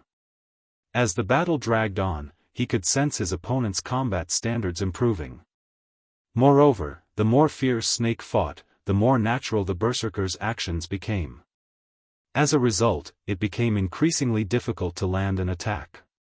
On the other hand, Fierce Snake had an easier time hitting him. After another 5 seconds, Fierce Snake had only 1/3 of his HP remaining. However, Flaming Arm had the same. What? Flaming Arm is losing? No one could believe their eyes as they watched Flaming Arm's HP fall below Fierce Snake's, the gap between them growing wider as the seconds ticked by. How is his combat standard so high? Has he been toying with me all this time? When Flaming Arm saw his HP drop to a critical level, he knew that he had lost his chance of winning. Not only was the difference between their combat standards so great, but his protection blessing's duration was running out. What Flaming Arm didn't know was that due to the sudden increase of mana density around Fierce Snake, he couldn't fight at his peak, but as the match progressed, Fierce Snake adapted to the increase brought about by the all-round device. Honestly, Fierce Snake could have ended the battle already. However, fighting a top-tier expert like Flaming Arm was inspiring. Hence, he hadn't bothered to use any of his skills, toying with the enemy Guardian Knight. When Fierce Snake eventually eliminated the final strand of Flaming Arm's HP, gasps of amazement echoed from the crowd. Zero Wing's Fierce Snake is so amazing. I never thought that, aside from the several well-known peak experts, Zero Wing had someone like this. I've underestimated Zero Wing. It seems we'll have to be more careful of this Berserker later on. His melee combat abilities are too strong. After the match, the various major powers representatives were a little afraid of this Berserker, Fierce Snake.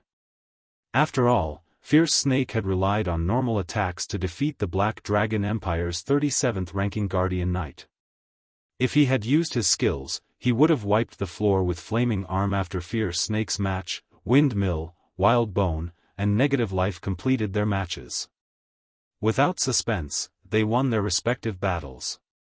Moreover, they also won their matches without any skills. No one had seen the true depth of their prowess. As the ranking competition grew more intense, Zhao Yueru's turn eventually came. Group 5, number 918 vs number 29. What? The Flame Witch is going up against Falling Flowers. Both are experts capable of qualifying for the final phase. To think the system would pit them against each other. This is going to be interesting. Falling Flowers is one of the top 10 swordsman experts in the Purple Thorns Kingdom. I've heard that some time ago, she even defeated Whistling Sword, the 394th ranked player on the God's Domain experts list. On the other hand, even the Dark Guild, Corpse Soul, is helpless against the Flame Witch. This will be an intense fight. Everyone grew excited as they watched the two women approach Group 5 stage. As soon as the match began, both sides activated their berserk skills. Upon doing so, Zhao Yueru executed triple casting. Although she had only cast 2 Tier 1 spells and a Tier 0 spell, both her spellcasting speed and her spell's power shocked the audience. Fireballs, flame spears, and flaming chains shot towards Falling Flowers in rapid succession. Despite being a refinement realm expert, Falling Flowers couldn't keep up with the attacks. After exhausting of her life-saving skills, the dozens of fireballs and flame spears killed her instantly. Chapter 1417, Shocking the Empire. Chapter 1417, Shocking the Empire. From the moment the bell signaling the start of the match rang until the moment the system displayed its end, less than 5 seconds had passed.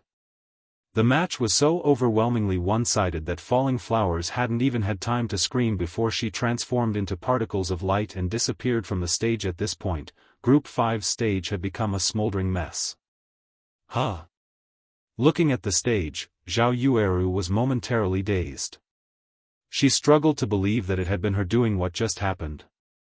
The audience watching Group 5's battle wore dumbfounded expressions, their minds unable to process the unexpected outcome. Originally, everyone had assumed that the fight was between two players of equal strength.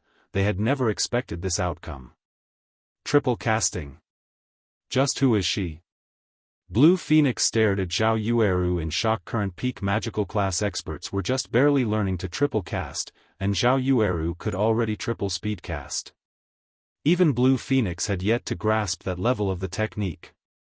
Even after entering the legacy space of Zero Wing's secret spellcasting technique, she had only grasped double speed casting. Moreover, based on the power of Zhao Yueru's spells, it was obvious that her skill completion rates were very high. How many secrets is Zero Wing hiding? Phoenix Rain couldn't help but glance at Zero Wing's room from her seat next to Blue Phoenix. Zero Wing had previously revealed that it had powerful magical class experts such as Violet Cloud, Aqua Rose, and Alluring Summer. Now, the guild had revealed Zhao Yueru. Due to Zhao Yueru's astonishing performance, the audience began to pay more attention to Zero Wing. How strong is Zero Wing? It even has such a powerful elementalist expert. I had thought that Zero Wing's only capable expert was the Sword King, Black Flame. Now, it turns out that the guild has such a magical class expert. After this match, the Black Dragon Empire's players began to look into the guild known as Zero Wing. The moment they did, however, they flabbergasted. They had never thought that Zero Wing would be Star Moon Kingdom's #1 guild. This ranking competition is going to be interesting. So, Zero Wing is pretty strong. We'll likely see a change to the Black Dragon Empire's top 10 guild list. Zero Wing should have no problems ranking among the top 10. However, getting into the top 5 will probably be a challenge. After all, the 5 first-rate guilds in our empire have many powerful experts. Why would it be easy to surpass them? While everyone discussed Zero Wing, the various large guilds turned their attention towards the guild as well. They began to search for a method to deal with Zhao Yueru. Although Zhao Yueru's ability to triple speed cast was powerful, she wasn't undefeatable, following which, the spectators' astonishment grew as they watched one match after another, Zero Wing's 5 representatives improving their battle records. 15 consecutive victories. 20 consecutive victories. 30 consecutive victories. It seemed as if no one could stop Zero Wing's representatives. Not even top adventurer reams and first-rate guilds' top-tier experts were a match for them. In the end, all 5 qualified for the final phase. Zhao Yueru, in particular, had displayed overwhelming power from start to finish. On the other hand, some of the representatives from first-rate guilds and top adventurer teams, who had been expected to make it to the final phase, were disqualified. Zero Wing is too awesome. All 5 of its representatives made it. Even the 5 first-rate guilds couldn't accomplish the feat. I've heard that the Zero Wing guild developing in the Black Dragon Empire is only a branch guild. If even the branch guild is this powerful, how much stronger is the main branch? I think I heard that Zero Wing's branch guild in Lake Heart City has been recruiting members. Once the competition is over, I must go and apply to join the guild. Before anyone had realized it, Zero Wing had become a rival for the Black Dragon Empire's top 5 first-rate guilds. Its fame in the empire skyrocketed. Guild leader, are you sure about giving them so many all-round devices? The outcome of the competition had shocked Gentle Snow. She was very familiar with the standards of Zero Wing's 5 representatives. Although their combat power had increased thanks to the weapons and equipment Feng had provided, the improvement was limited. It wasn't possible for them to achieve such exaggerated results. She might have understood if only Zhao Yueru had been victorious, yet despite their assignment to the death groups, the other 4 representatives had won their matches as well. This was unbelievable. Fierce Snake and Negative Life's performances were particularly shocking. They had contended with Refinement Realm experts. In the end, they had relied on superior basic attributes and high skill completion rates, barely defeating their opponent's Gentle Snow had found this outcome incredible. After all, she was fully aware of just how powerful a refinement realm expert was.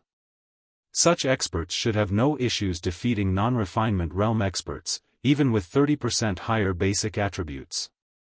Furthermore, Fierce Snake and Negative Life's basic attributes weren't much higher than their refinement realm opponents. The only explanation for their unexpected performances was the all-round device. Gentle Snow hadn't expected such amazing results from the all-round devices. They were so effective that they allowed Fierce Snake, someone who wasn't even a half-step refinement realm expert yet, defeat a refinement realm expert. Relax.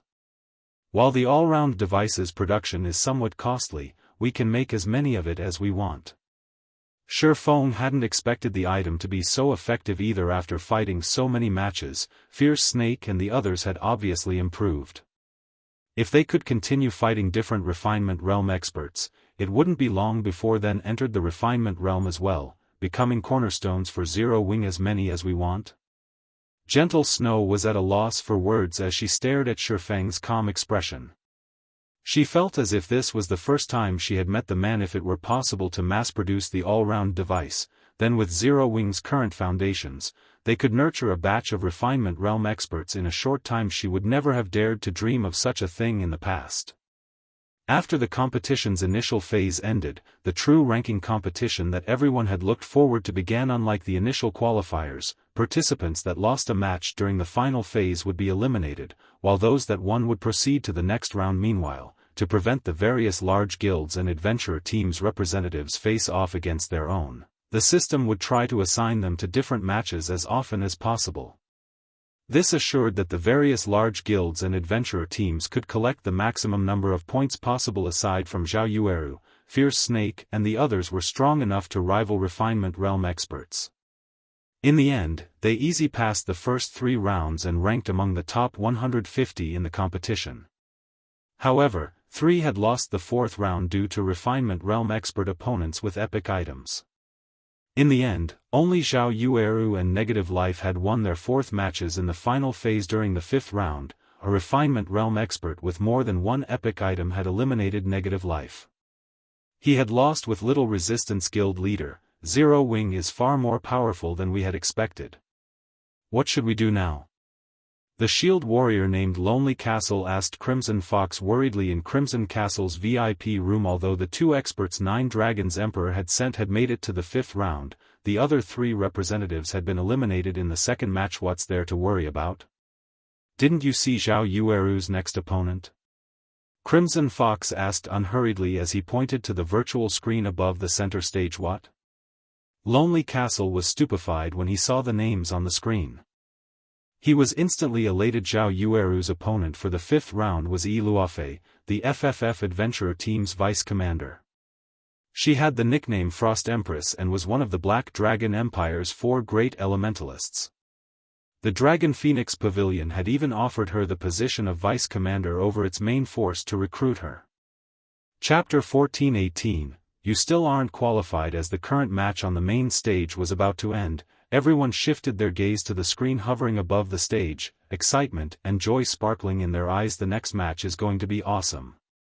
The Frost Empress and Flame Witch? How unfortunate. Both clearly have the strength to rank in the top 30, yet they have to face each other in the 5th round. I wonder who's strongest. Do you even need to ask? It's definitely Yi Luofei. After all, she is the 3rd-ranked elementalist in the Black Dragon Empire. She even ended in the top 20 during the previous competition. In the Black Dragon Empire, practically everybody knew about FFF's Frost Empress. She had soared to fame during the previous ranking competition. Her beautiful face and graceful body had made it into everyone's hearts. Although she hadn't left many battle records in the Black Dragon Empire after the competition, the battle records she had left were terrifying. In one instance, she had annihilated a dark guild by herself. In another instance, she had fought the 5th-ranked player on the Black Dragon Empire's red list, the assassin Hell Prison. To be more specific, Hell Prison had ambushed Yi Luofei. In the end, however, she had defeated the assassin, and he had been forced to retreat. Hell Prison had killed several second-rate guild leaders. Although he had never killed a first-rate guild's leader, he had come very close to succeeding several times. This had earned the various large guilds' hatred.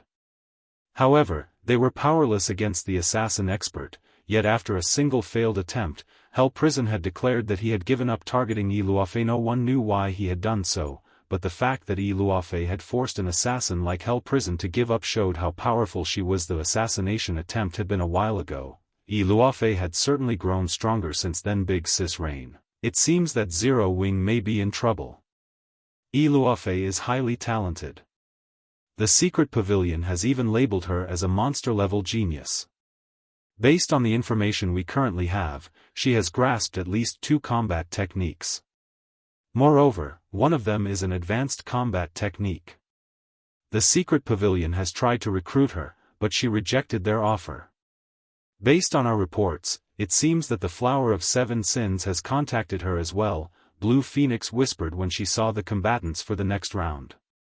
If Zero Wing is defeated here and loses its bet with Crimson Castle, Nine Dragons Emperor will use the opportunity to crush Zero Wing's branch guild. The Flower of Seven Sins didn't just contact her in secret, Phoenix Rain said, smiling bitterly. The Great Pavilion Master informed us to give up on recruiting Yi Luofei and to avoid provoking her. She's already become one of the Flower of Seven Sins reserve upper echelons. The Flower of Seven Sins values her. What? She's already a reserve upper echelon? Blue Phoenix was shocked, staring at Yi Luofei below the main stage. Although the Flower of Seven Sins was a mysterious organization, the various superpowers had a certain amount of information on it. Like the Secret Pavilion, it was considered a transcendental power. None of the superpowers would dare underestimate it. The requirements to become one of the Flower of Seven Sins' upper echelons were even stricter than those to become a super guild's upper echelon. As the Flower of Seven Sins was an organization of assassins, strength meant everything. If one wished to become one of the organization's upper echelons, they needed to have the strength to back up the ambition. Every one of the Flower of Seven Sins upper echelons was an absolute monster. Now that Yi Luofei was a reserve upper echelon, this proved that the Flower of Seven Sins had acknowledged her strength. The organization had clearly deemed that she could become a monster-level expert as well. When the waiting participants saw the next pairing, a commotion rippled through the crowd. Luofei, it seems you've encountered a proper opponent this time, a slim assassin in dark gray leather armor said from beside the woman, smiling. A proper opponent? Yi Luofei glanced at Zhao Yueru, who sat a short distance away. She responded indifferently, Commander, please stop joking. She's still not worthy of being my opponent. Someone on Phoenix Rain's level might be, but not her. Well, in any case, don't take the match too seriously. Just defeat her casually. Save some cards for the rest of your opponents. Otherwise, you'll have trouble fulfilling your agreement with the Flower of Seven Sins. Yan Tianxing, the FFF Adventurer Team's commander, said as he glanced at the several cloaked players beside the stage. Commander, rest assured, I'll claim the championship and leave those upper echelons speechless, Yi Luofei confidently declared before walking towards the stage. When the Flower of Seven Sins had tried to recruit her, she had given the organization a condition. She required that they turn FFF into one of the top adventurer teams in God's domain, not just the Black Dragon Empire. However, a large amount of resources would be required to do so. Although the Flower of Seven Sins had agreed to her condition, the organization had offered one of its own. She must secure the championship in this ranking competition. Yi Luofei didn't think too much about the condition.